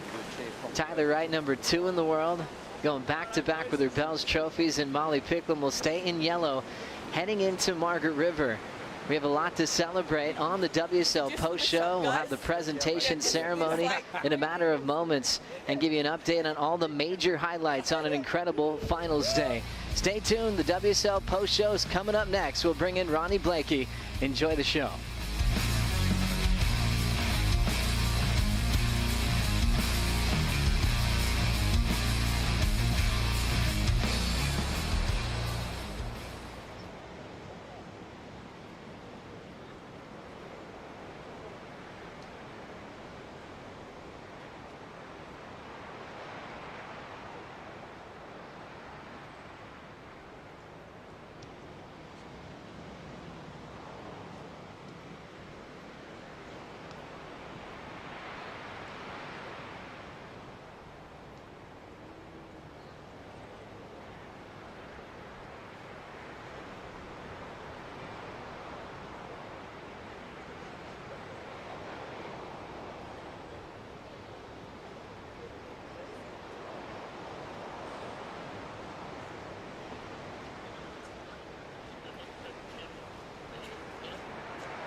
WSL post show, and what a show it's going to be. Plenty to break down here at the 60th edition of the Rip Curl Pro Bells Beach, presented by Bonsoy, as we see Tyler Wright, a well-earned free trip up the staircase there at Winky Pop, going back-to-back here this season, and riding the shoulders of family there, and absolutely buzzing. But what a performance in the final. She really saved her best to last. It was a steady build. Of course, she actually had to fight her way out of the elimination round, but a really impressive final performance. And even though Molly Picklum's the current world #1, Tyler Wright reminding us that in the big moments that she's still one of the surfers to beat.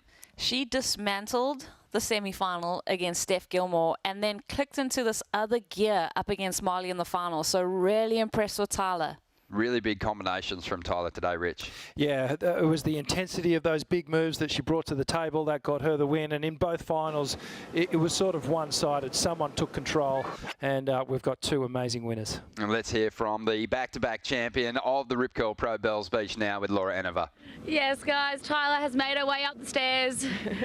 Tyler, is it sinking in that you have won back-to-back Bells Beach titles? Not yet, actually. I'm kind of in the moment. I don't think I expected too much this week. I think I was just, had to really realign after Portugal. I think that event was super adrift for me. So coming back here was really important to kind of open up to what was really important to me. And yeah, I ended up here. You ended up in the elimination round as well, but you have adapted to all conditions throughout the week and all moments, and like you said, really come into your own. Does it feel different to last year's win? Yeah, last year's was very emotional, and I think I put a lot of emotion behind it too. So this year was, it's actually been, both are incredible. It feels a lot lighter this year, actually.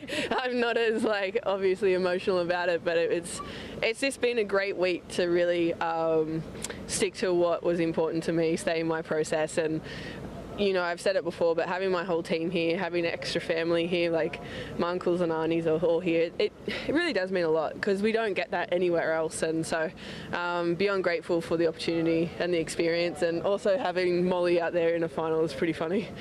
You have been coming down to Bells Beach, Jan Jark, since Chrome Search days. So much history for yourself here, but so much history in the iconic Bells Beach trophy. You are the 9th woman to win back-to-back bells here. How does it feel to just etch your name in there once again?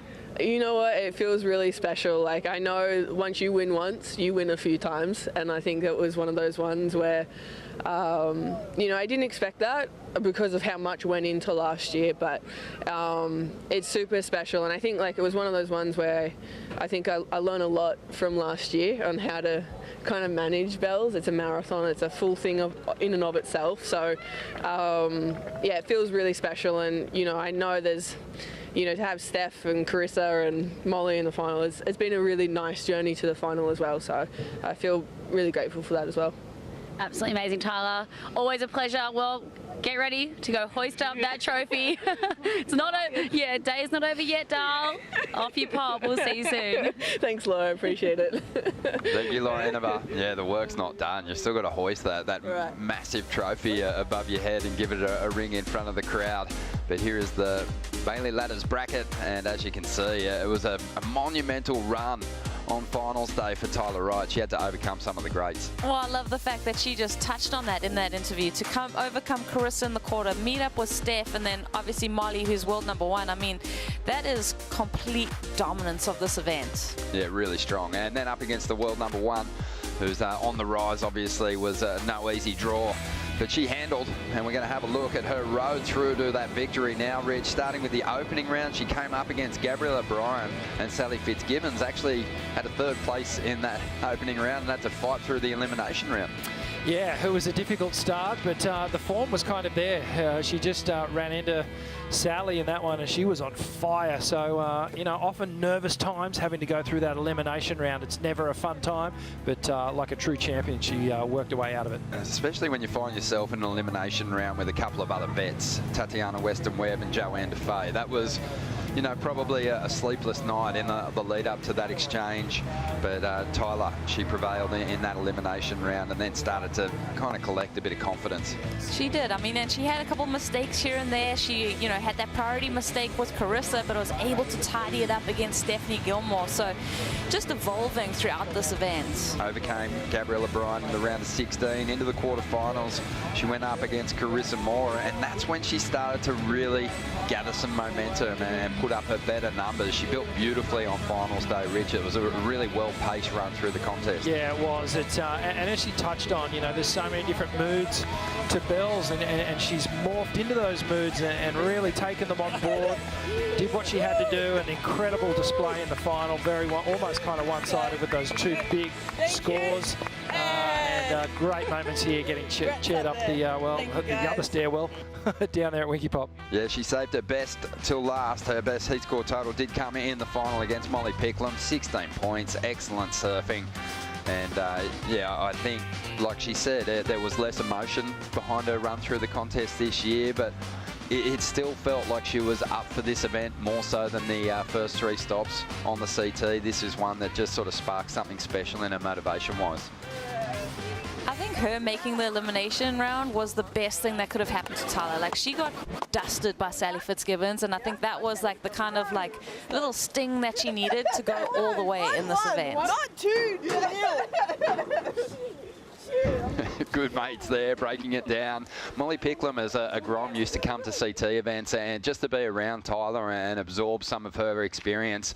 And now Tyler's having to surf CT heats against her as the #1. That's pretty cool.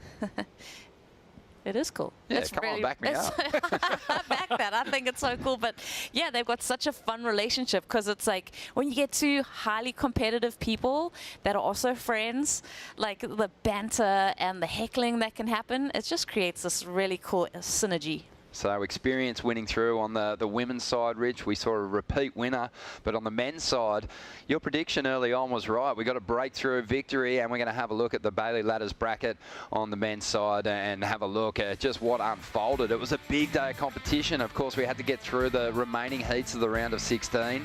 So our finalists today had to surf 4 times. It was a marathon, but Ethan Ewing, he just looked really sharp, and I couldn't see him losing at any point today.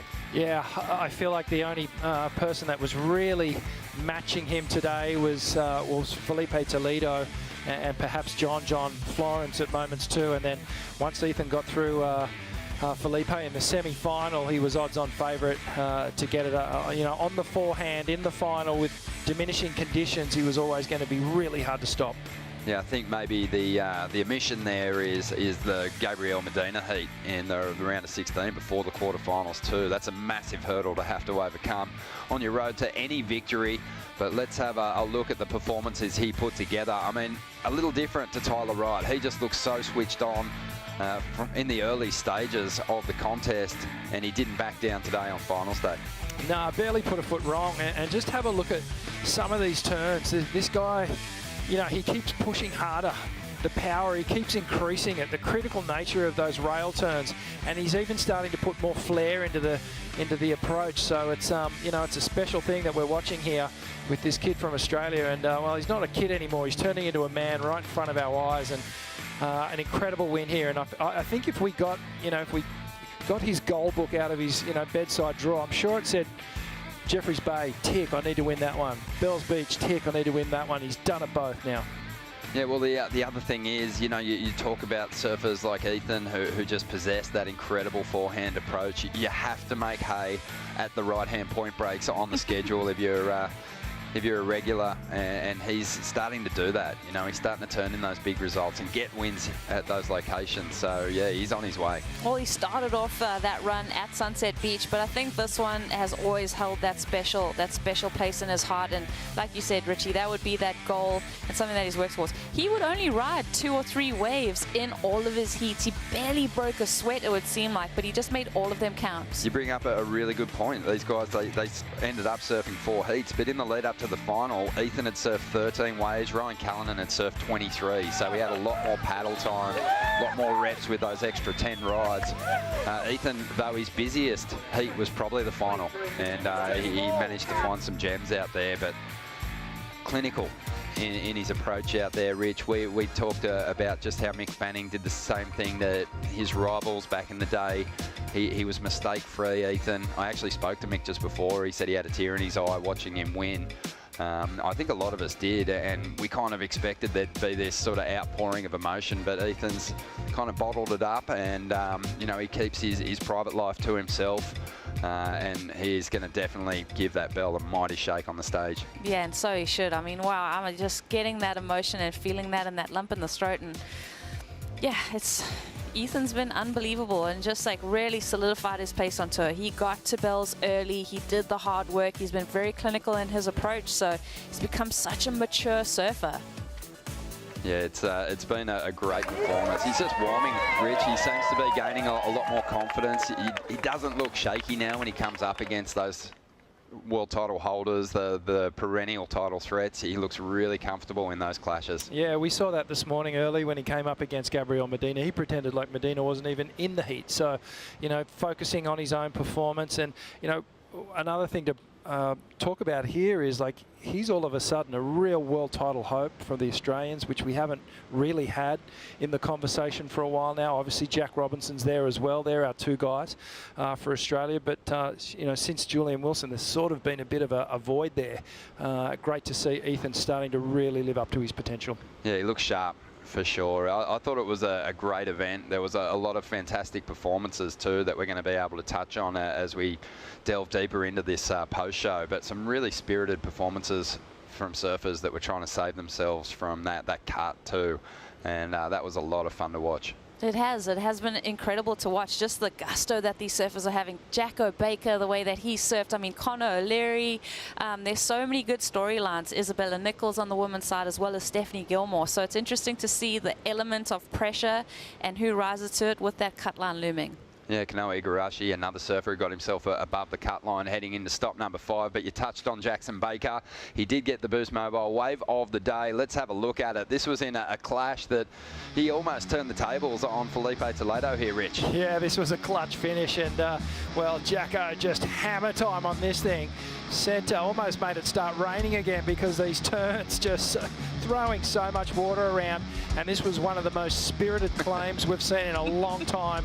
Obviously meaning a lot to him. And at this point, he actually did turn the heat against Felipe. He did. And it was only Felipe at that clutch moment right at the end. He got the lead back. Yeah, he got his first quarterfinal finish. Good on you, Jacko. I've seen him claim a bunch of waves that have turned out to be 6s, so I'm glad that one actually went into the excellent range for him. But a really deserving winner of that award. And I just love the commitment to that end section. So difficult when you're in a heat against someone like Toledo, and he's just bringing so much to the table to hold your nerve and deliver when the opportunity comes. Oh, it's so pure. It's such a pure outpouring of emotion from Jacko. He's such a legend to bump into in the contest site. So, yeah, love that from Jacko. Want to see him make that cut line. Come on, Jacko. Like, let's give it a good nudge in Margaret River. Yeah, he's made the jump. He's inside the top 24 now. He's in a decent position, but he's going to have to keep turning on the big performances, I think, over there at Margaret River, which is obviously going to be a high pressure situation, Rich. And of course, the women too, there was a lot of shuffling from the back of the rankings. Isabella Nichols, Stephanie Gilmore, they made big charges up towards that top 10, but you just know that with a few people in the middle of the top 10 hanging around 5, 6, 7, falling out of the mix early, that things are going to tighten up, and we could see some, you know, people going into the event feeling pretty safe, actually falling below the cut line. Yeah, I think we're going to see devastation. I mean, even thinking about Sally Fitzgibbons in this event, I mean, she was 11th coming in here. She looked so strong in the opening rounds, fell out in the round of 16. So it's going to be interesting having a closer look at the rankings as we get further on in the post-show. We've got a lot to break down of who's going to make a late charge. Yeah, it was amazing just thinking about how good the conditions were on that opening day of competition, and just how everyone kind of had their way with the surf. High performance surf and big numbers being dropped by everyone, but there was, again, Bells served it up, all kinds of conditions, and those who adapted the best stayed alive in the draw. Yeah, no doubt about it. And you know, the forecast was obviously looking pretty dodgy at the start of the event anyway. We knew we were going to get bits of everything. Big storm surf, plenty of wind. We got our groomed out day at the start, and that's where we saw some amazing performances start to kick in. But it really is the tale of Bells. You've got to be ready for everything. You've got to be ready for anything. You've got to be able to adapt. That's the key. We're about ready to crown some champions and ring some bells. We're going to throw it down to the main stage for the presentation. Wadawurrung Mulup. In Wadawurrung language, I say Wadawurrung spirit. May we acknowledge Wadawurrung spirit of Wadawurrung Jar, Wadawurrung spirit of Wadawurrung country. May we acknowledge Wadawurrung spirit of Wadawurrung Kinkimbil, Wadawurrung spirit of Wadawurrung people. May we acknowledge Wadawurrung spirit of Wadawurrung Wurrung, Wadawurrung spirit of Wadawurrung language. This is Wadawurrung country. We are Wadawurrung people and we speak Wadawurrung language. I acknowledge all First Nations people that are gathered here today. I acknowledge your traditional connection to your land, country, family, and I acknowledge the First Nations people alongside me today, here for the Rip Curl Pro. I acknowledge that we are gathered here at Jadak, the traditional name of this land and country. For over 60,000 years, Wadawurrung people cared and nurtured this land and country. It was a special place, and today it continues to be a special place for Wadawurrung people. I'm now going to welcome you to these traditional lands in the language that Wadawurrung people speak, the language of the Wadawurrung. Muam bengoringadak, kinkim bil, wedigaranguli Wadawurrung. Nalingo wikimbani Wadawurrung ja, unani tulama bengadak ba, giyupenguma, maridop makbore. In Wadawurrung language I say, our ancestors, family and community, I'm welcoming you all here on Wadawurrung country. Let us all come together, embrace each other and gather in peace.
Events are held on traditional lands right across this place.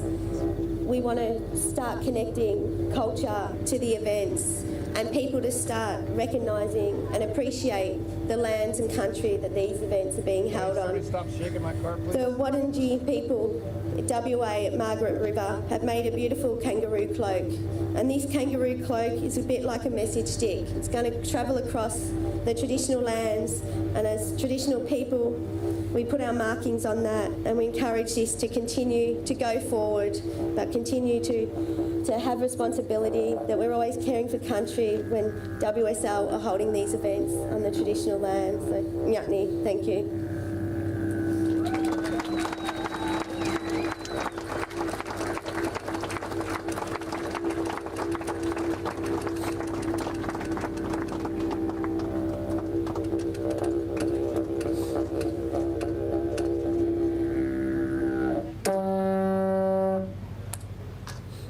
Thank you so much. Thank you so much.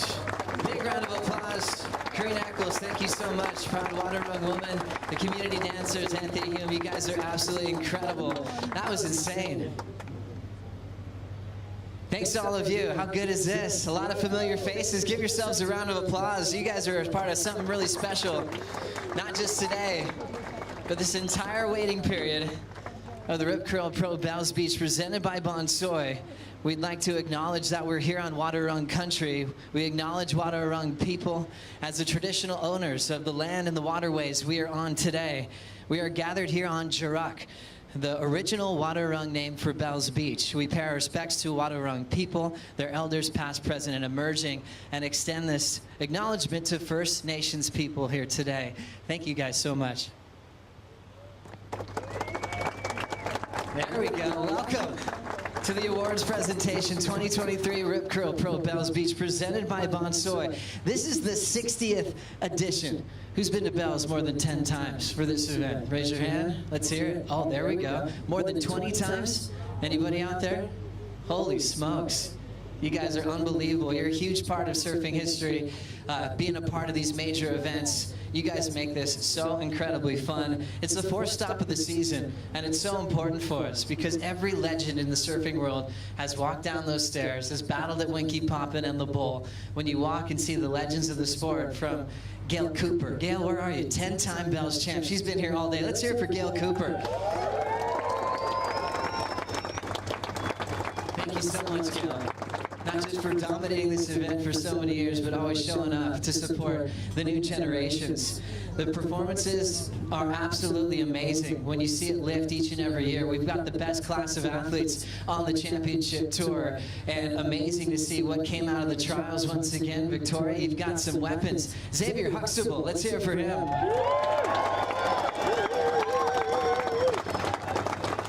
Three-time trials champ, Kobe Enright. Wow, she's insane. Let's hear it for Kobe Enright. Big thanks to Rip Curl. So many great memories. Great idea, starting a brand.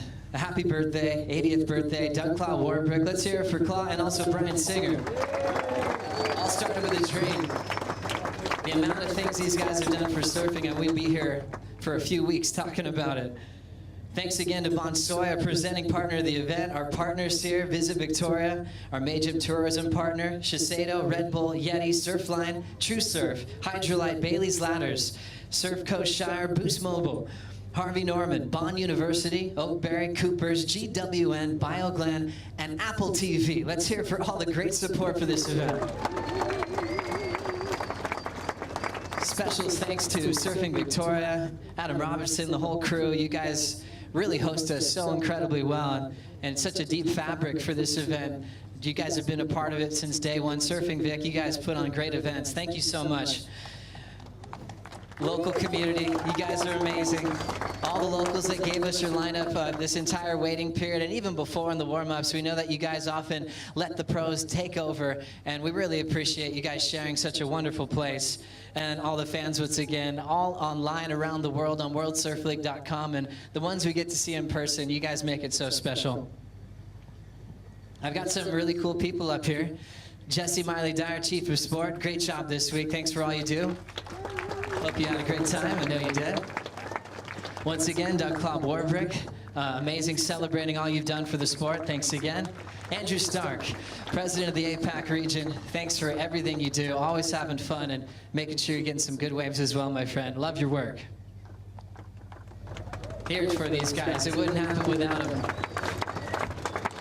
Let's now get some of the heroes that we saw in the final today. Let's hear it for, first of all, an all-Australian sweep.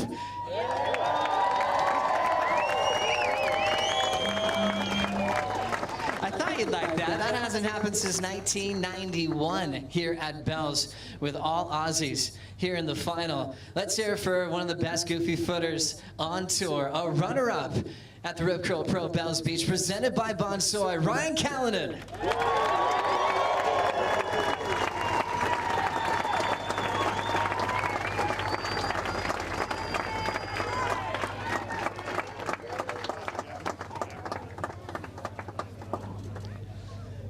Go ahead, ring that bell, my friend.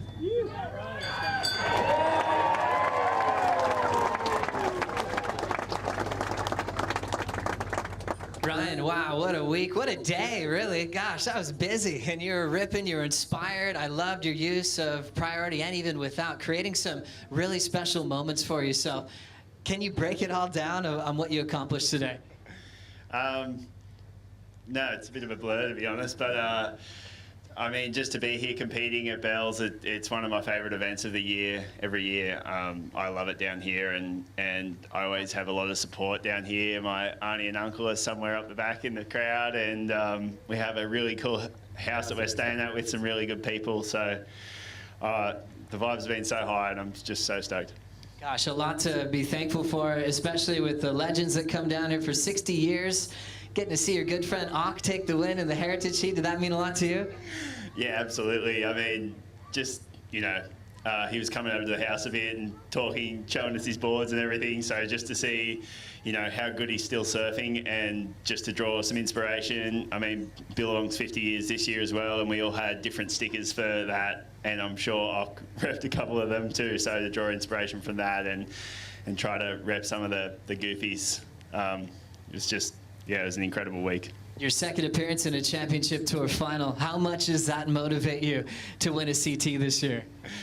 Yeah, definitely. I'm excited. I'd just like to say thank you to my coach. I don't get the opportunity to you know, be on stage very often. So I just want to thank him for pushing me a lot and just always wanting me to improve and be the best I can be. And he's done a fantastic job this week.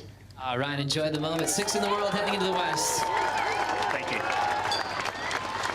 Well done to Ryan Callanan. Yeah, you could go right there. You're allowed to do anything you're on up here. Let's now hear it for your world #1 runner-up at the Rip Curl Pro Bells Beach, presented by Bonsoy, Molly Picklum.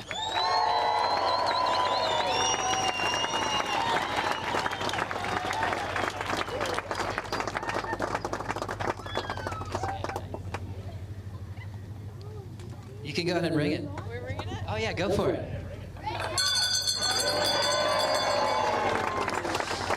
How good is this? How good is this?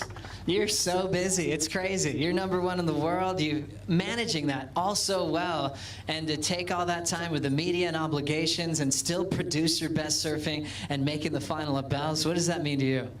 Yeah, I definitely was busy, but I wanted to stay busy. I mean, coming home #1 in front of all my friends and family means everything, you know, and to be down here in Bells is amazing. And yeah, I just love being home, so I'm super happy to have performed one of my best right here at home. So yeah, I'm super happy. You've got a lot of history, a great relationship with Tyler Wright, old sparring partners too when you guys were in the same camp.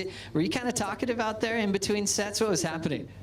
Yeah, Ty and I have travelled a lot. We've definitely talked a lot of smack to each other, and she's always had me under her wing and really helped me, you know, grow up and turn into a good athlete and know my own little story. But yeah, I was revving her up a little bit when she was taking my waves and stuff. So it was all fun though. I love her, and to be defending champion, it's incredible, especially here. Every event looks different, feels different, and to do it twice is incredible. So yeah, I'm just in so much inspiration from Tyler. It's incredible. Really cool. You had a really youthful run to the final. Betty Lou, Sakura Johnson, that was insane. One of my favorite heats today, into Isabella Nichols, and then now sitting on the podium at one of the most famous events on the calendar. A lot to take in. Do you have a moment that stands out for you?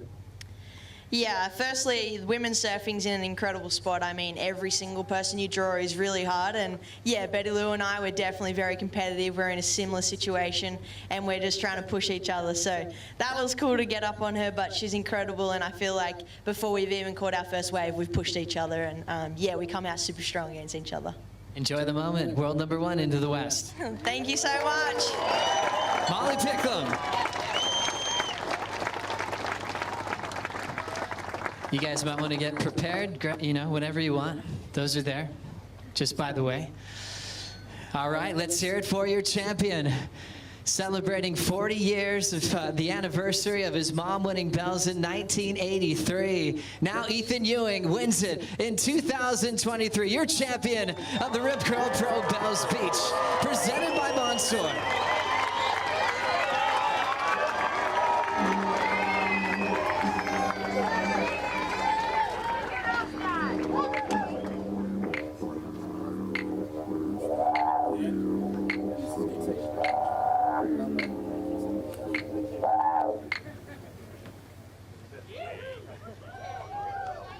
Second championship tour win. First Bells final, first victory. Jesse and Claw with the assist here. He trains for this.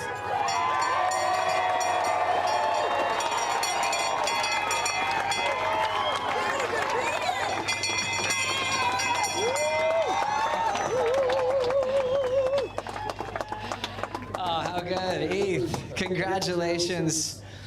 You've dreamt about this. Look at all these faces that are backing you since day one. Is this feel like everything you've ever imagined it to be the champion here at Bells Beach?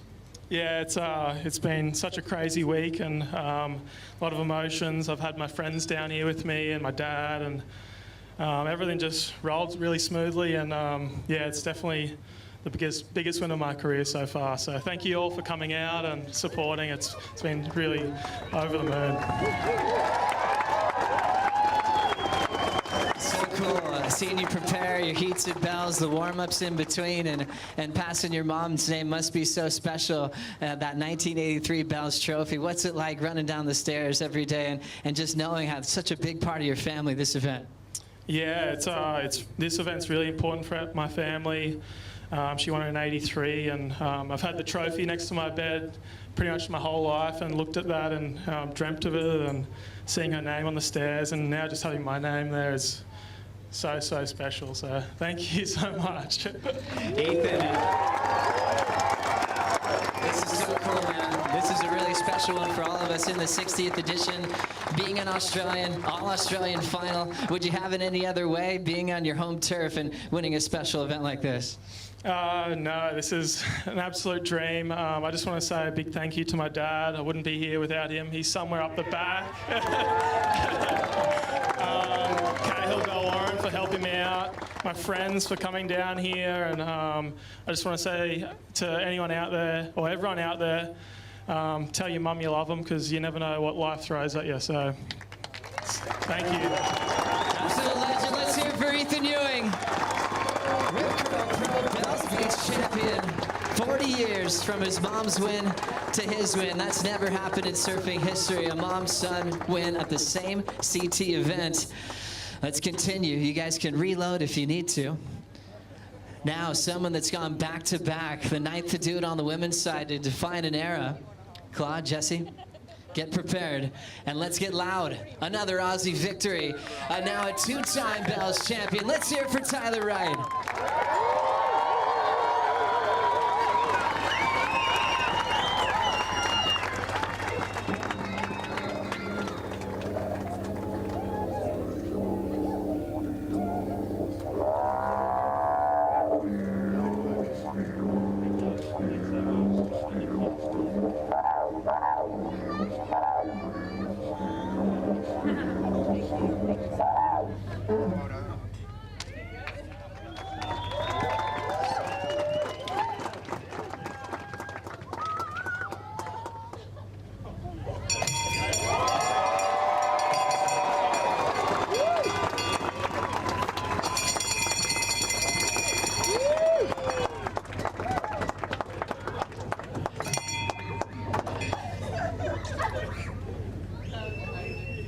Congratulations to Tyler Wright. You can tell she's done that before.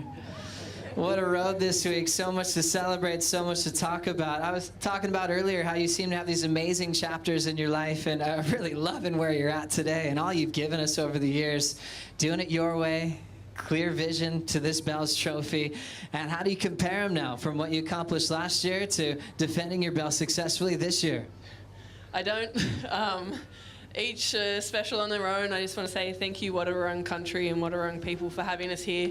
It's been a real privilege to be on this country and surf, and Jarrick's been amazing to me and my family over the years, and no, it's really special to be back here. You had a crazy run. All your friends, the champs, the rivals you've had forever, Steph, Carissa, what a road. How does that feel to be able to get the wins off them, and you've been battling with them forever? Yeah, it's been, 13 years with those guys, and it's cool to see Pickles in the yellow jersey. It's one of the funniest finals I've ever had.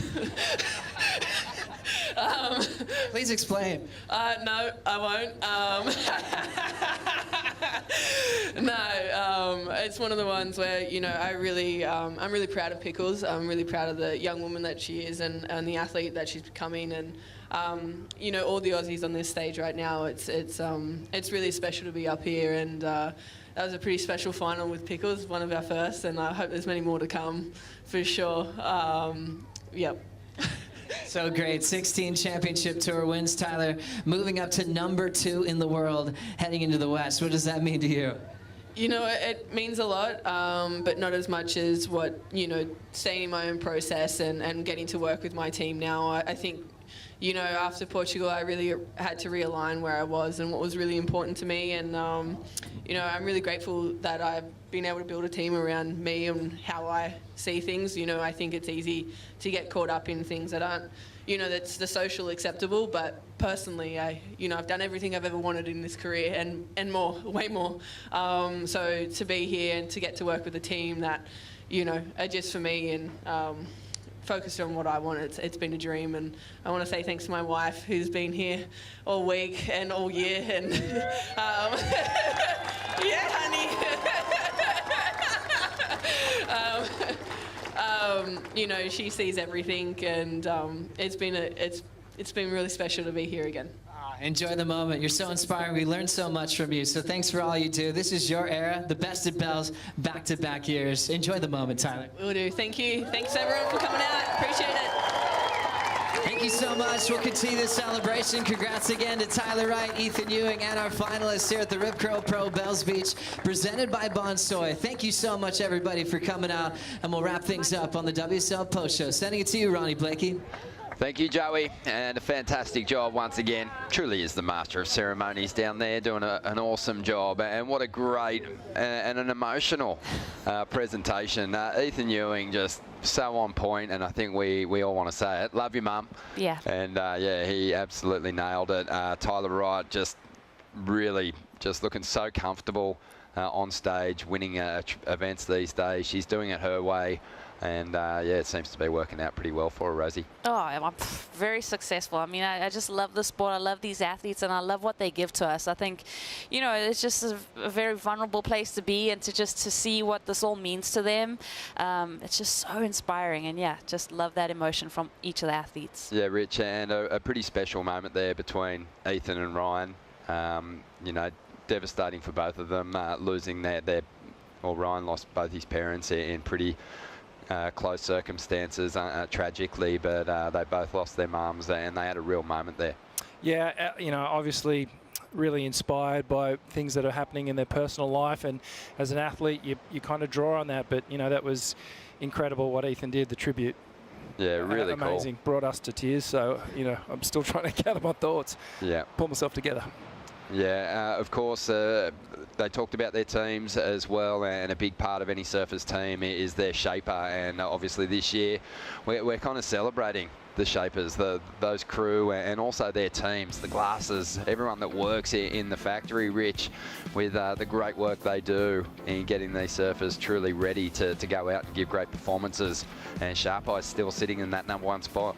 Yeah, he's right up there, and you know, that obviously means that he's making some incredible boards. But I mean, that list of shapers right there, they are the best in the world, and they've been the best in the world for a long time, and it's a great battle that we have going on here. DH did incredibly well at this event, obviously, as well. Well, DHD actually climbed a few spots after this event, so he's doing well there. So yeah, it's fun to see us give this nod to the surfboard shapers and the factories, because they are such a huge part of what these athletes are doing.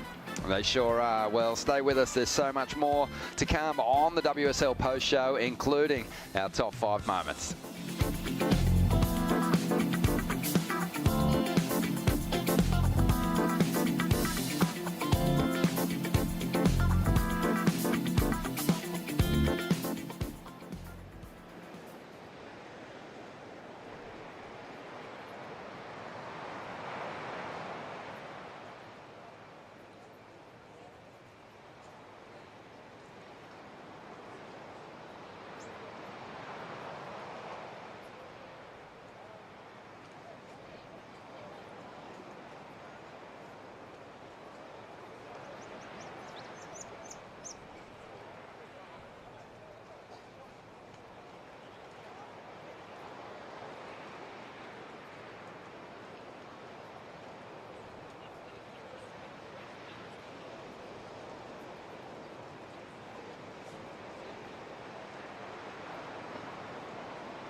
Thanks for sticking with us for the WSL Post Show. Don't forget, Margaret River kicks off April 20th, and it is a crucial event. Stop 5 on the Championship Tour, and that one will decide who's going to be campaigning through the back half of the season for a spot in the Rip Curl WSL Finals. Last year, it was high drama, Rosie. Oh, it's so much drama. I mean, I think, yeah, watching it unfold was watching people's careers on the line and watching those big moves up the rankings. I mean, Isabella Nichols, what a huge moment for her. So even on the men's side, there were just emotional moments. Yeah, some people aren't going to be facing the same kind of drama this year when we get to stop number 5. Let's look at who has shored up their position for the back half of next year and for the CT in 2024. There's the list of confirmed athletes who have made the cut. And yeah, Ryan Callanan getting the job done here, Rich, and making a big move into the top 10 to shore up his position. Yeah, it's a really good-looking bunch of men there that have made the cut. Gabriel Medina, he's solid as well. Ethan, John, and Ryan Callanan, great result there, getting all the way to second in this event and safe now. He can relax a little and refocus now. Think about that top 5 finish so he can make the final series. Well, Jack Robinson is going to be a surfer to watch for sure this year. He's in a great position on the leaderboard as he looks to go back-to-back at his hometown venue. Had an amazing run through the contest last year and even managed to get the win over John Florence. Yeah, and if there was anyone that you had to beat in the final over there, it was John. You know, he's got this place down on lock, but, you know, have a look at what Jack Robbo was doing over there. Obviously has the hometown advantage growing up here. But, you know, one little thing here, you know, Jack had that little tweak of the knee potentially coming into this event, so we're unsure, you know, how his left bells and how he's going to fare coming into Margaret River, but certainly he'll be bringing these good vibes and that winning feeling. Well, he is a winner these days. We're going to have a look now at those surfers that are kind of not guaranteed on the back half of the season just yet, but we're having a look at those surfers just outside that top 10 at the moment. Medina, he's a lock. He's locked in his position, but it's going to be intense, Rosie, because these surfers are all going to want to make a couple of those early round heats and stave off the attack from those surfers outside or below that cut line. Yeah, this cut line is going to be one to watch. I mean, for Kelly Slater, he's dropped a couple spots there, so you know, in my mind, watching Kelly and watching him come down to that cut and the pressure that's going to be on him, he said he's fighting that niggling injury in his psoas. So, yeah, so much to look forward to at Margaret River and watching the shuffle of this leaderboard. We've seen so much shuffling been done at this event. Yeah, Rich, it's a tough one. The cut line just after where Liam O'Brien's name is there. There's all those surfers sitting in equal 21st position, but that kind of takes us through to that number 24 spot. There's no bigger story than Kelly below the cut line at the moment. No, he's the one that everyone's going to watch. You know, this could potentially be, you know, his last event officially as a tour competitor. We'll have to wait and see. You know, Kelly, there were moments here where he surfed really, really good down here at Bells, and obviously not the result that he's been wanting. In his post-hit interview, he talked about how he feels like he's been in a slump for almost a year now, basically since that pipeline win. So, you know, he's going to have to find something special coming into Margaret's. There's no one with more experience than this man, so if there's anyone that can do it, he can. And I think if we go over to box from main break, that's when Kelly's really going to start rubbing his hands together. I think we're interested to see how he goes in the event, but, you know, we're just thinking so far forward about what potentially might happen if he doesn't make that cut. That's where our mind goes. But Kelly, he'll be focused on a big result. He's had massive scores there in the past, including 10-point rides. So we'll see how he goes. But on the women's side, some surfers who have shored up their position, you can see them there. There's only a few of them. Molly Picklum, Carissa Moore and Tyler Wright. Pretty impressive. That is super impressive. That means there's only 7 spots left on the women's side. You know, that to keep yourself alive, to keep your dream alive, to keep competing this season. Yeah, it's a really compressed field. The field is so gnarly on the women's side. Just elevating yourself into the top 10 each season is a monumental task. That's by the end of the year. So, you know, it's going to be a really hard-fought battle. And speaking of, you know, just unbelievable nerve under pressure, Isabella Nichols broke through for her first CT win last year, Rich, to keep her place on the CT. She couldn't do it with a second. She had to get the victory. Yeah, the scenario was unbelievable, and I love when these stories unfold in surfing where someone is just pushed to the absolute limit. There's only one option, it's to win, and they somehow find a way to do it. So Isabella went all the way last year. I remember that one massive turn that she made, and that was like the defining moment, a one pinnacle move that got her the victory. Well, Isabella already jumping from 15th place below the cut line into 10th position. So she's a little higher on the rankings, and her goal won't be quite as lofty when she gets to stop number 5, but I know she'll want to go back to back. But who are you watching on the women's ratings, Rosie? Who's a big story to follow as we head to stop 5? Well, we're going to have a look, at that back end. I think, for me, Sally Fitzgibbons, because she was at number 11 coming into this event here. So, she's won at Margaret River. She's got all the pressure on her now. She kind of got that WSL wildcard to be in this position competing on this season's championship tour. So, very interested to see those women on the back end of this season. Yeah, that's going to be pretty intense, isn't it, Rich? Sal is going to be up against it. Yeah, she really is. And another name that springs to my mind is Courtney Conlog, who's missing from that, that top echelon there, and someone who could really, do well at Margaret River. She loves that big ocean open type of wave. All right, well, let's now dive into one of our favourite moments in any WSL post show, the top 5 moments from the Rip Curl Pro here at Bells Beach, presented by Bonsoy for 2023. And, well, we're going to start at number 5, and how could we not go there? Two of the greats reliving their glory days here, that 1986 semi-final clash. It's come back in 2023. Tom Curran up against Mark Occhilupo. Well, Tommy Curran, he started with that 7-point ride, and you're like, wow, what's Occhi going to do? And this is what he answered back with. Just vintage backhand. Mark Occhilupo on the Bells Bowl, the bottom turn. Take a look at it. This is textbook stuff. Love that. Just how deep he drove that bottom turn with the replicas that they both are going to donate to charity. But Occhi did win that replica Simon Anderson thruster from 1981. Moving into the number 4, and it was Xavier Huxtable who won through in the trials, getting the jump on the current world number 1. Yeah, that was a huge moment for the young wildcard, and a real confidence builder. He had the whole local crowd going after him, and just here you see some vision of Jack just sussing out the knee. We're unsure of what the status is on that so far, but what a win for the youngster. He'll be held up and ready to go. Owen Wright used this event to call it a day on his competitive career, but what a journeyman he's been. He's given us some highlight performances in waves of consequence. And, yeah, it was fantastic to celebrate the man this week. Yeah, so content in front of his friends, his family, his fans. I mean, this is the place to do it. We saw Mick Fanning hang up the jersey here, and emotional one there. His mum, Fiona, taking it all in. Yeah, it was great to see his family down here too. His wife, Keita, and his 2 children, Vali and Rumi. And they were psyched. A lot of his mates turning up to watch him in this final effort too. Really a bummer for Owen that it wasn't classic Bells Bowl, because his surfing was so on. But he did fall to the eventual event champion, Ethan Ewing. No one else could have beaten him. Moving into number 2 now, Tyler Wright going back to back, and the 9th surfer on the women's side to achieve that feat.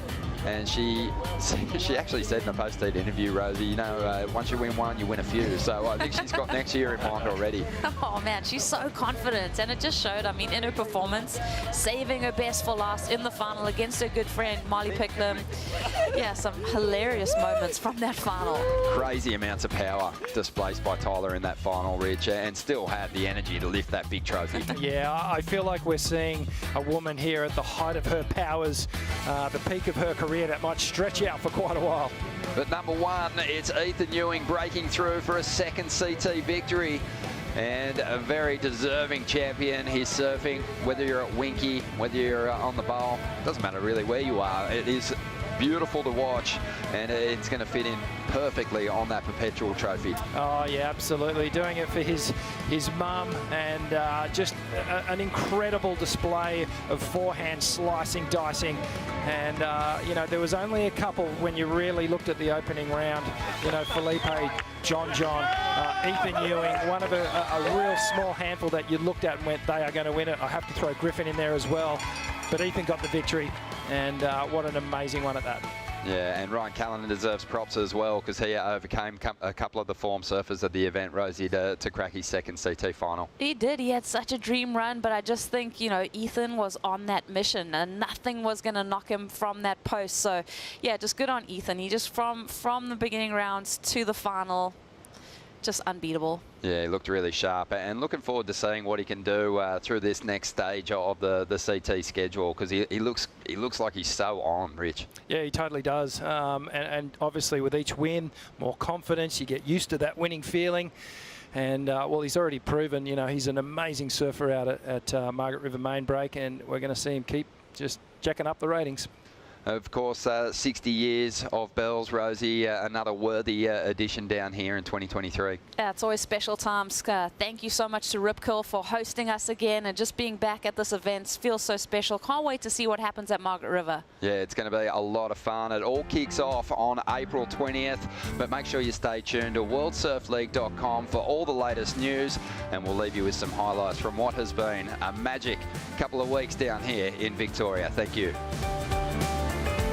Wonderful morning at Bells Beach as we celebrate 60 incredible years. Tail slide for the Costa Rican.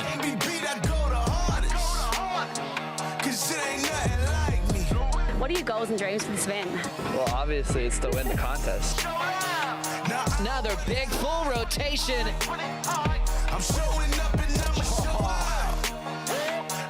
Cal just really starting to wind up on the backhand here. It's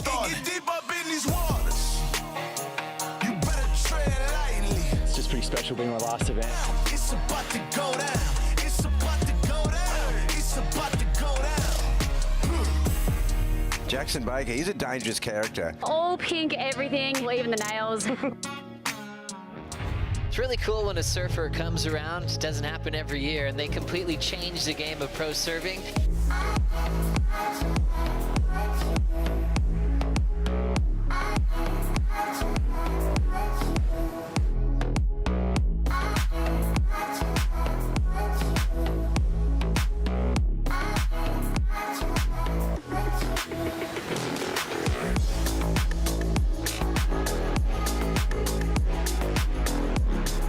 Looking nice and loose is Sally. Solid carve, Gilmore styles her way through. The surfers that are in the elimination round, it is going to be a tense morning. Big snap, really throwing that down. Liam O'Brien.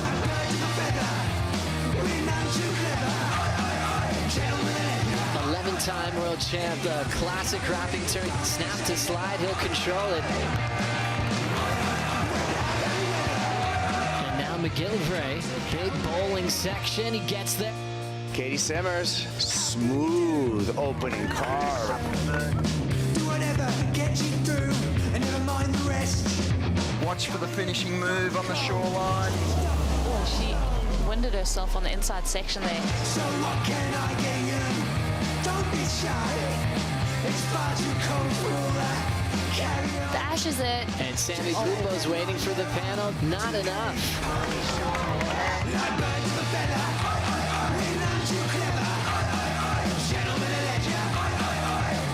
Felipe Toledo on to the round of 16. An incredible World Surf League career.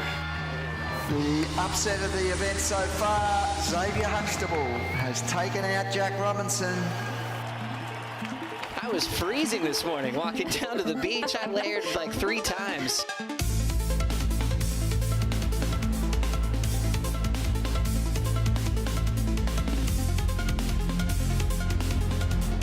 Molly Picklum gets the wave, gets the score. Understands every single 10th of a point counts. Tati just gets the score. Steph Chicane charging back, as we know the world champ does. This is the moment we've been waiting for. 2 legends hitting the water. This is as good as it gets.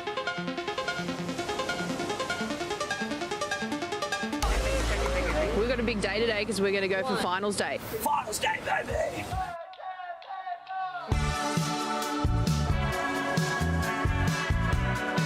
watch Ethan watching up the outside over his shoulder.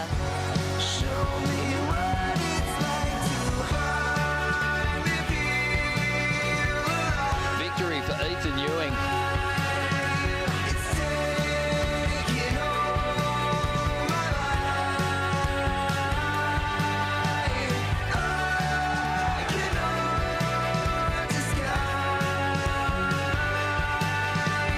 Coping grind there. And he's overcooked that final move. I've been beat down and bruised. I know what it's like to lose it all. Jackson gets the 9. Trying to cut my foot. Baker, what an effort. A tough loss there. Keep trying. Keep trying.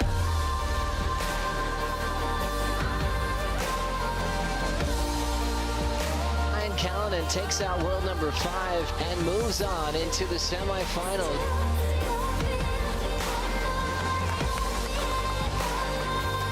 Betty Lou and Molly are just going at it, wave for wave.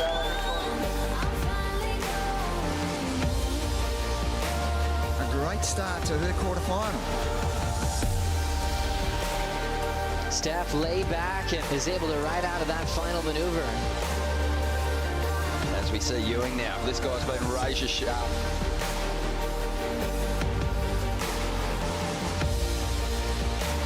Ryan Callanan's caused a big upset here. Molly Picklum doing enough there. Ethan Ewing has done it. He's joined his mother's name on the legendary Bell Staircase. Tyler Wright, a champion once again at the Rip Curl Pro Bells Beach, presented by Bonsoy. This copyrighted event broadcast is produced by the World Surf League for broadcast around the world and may not be retransmitted, reproduced, rebroadcast, or otherwise distributed or used in any form without the written consent of the World Surf League.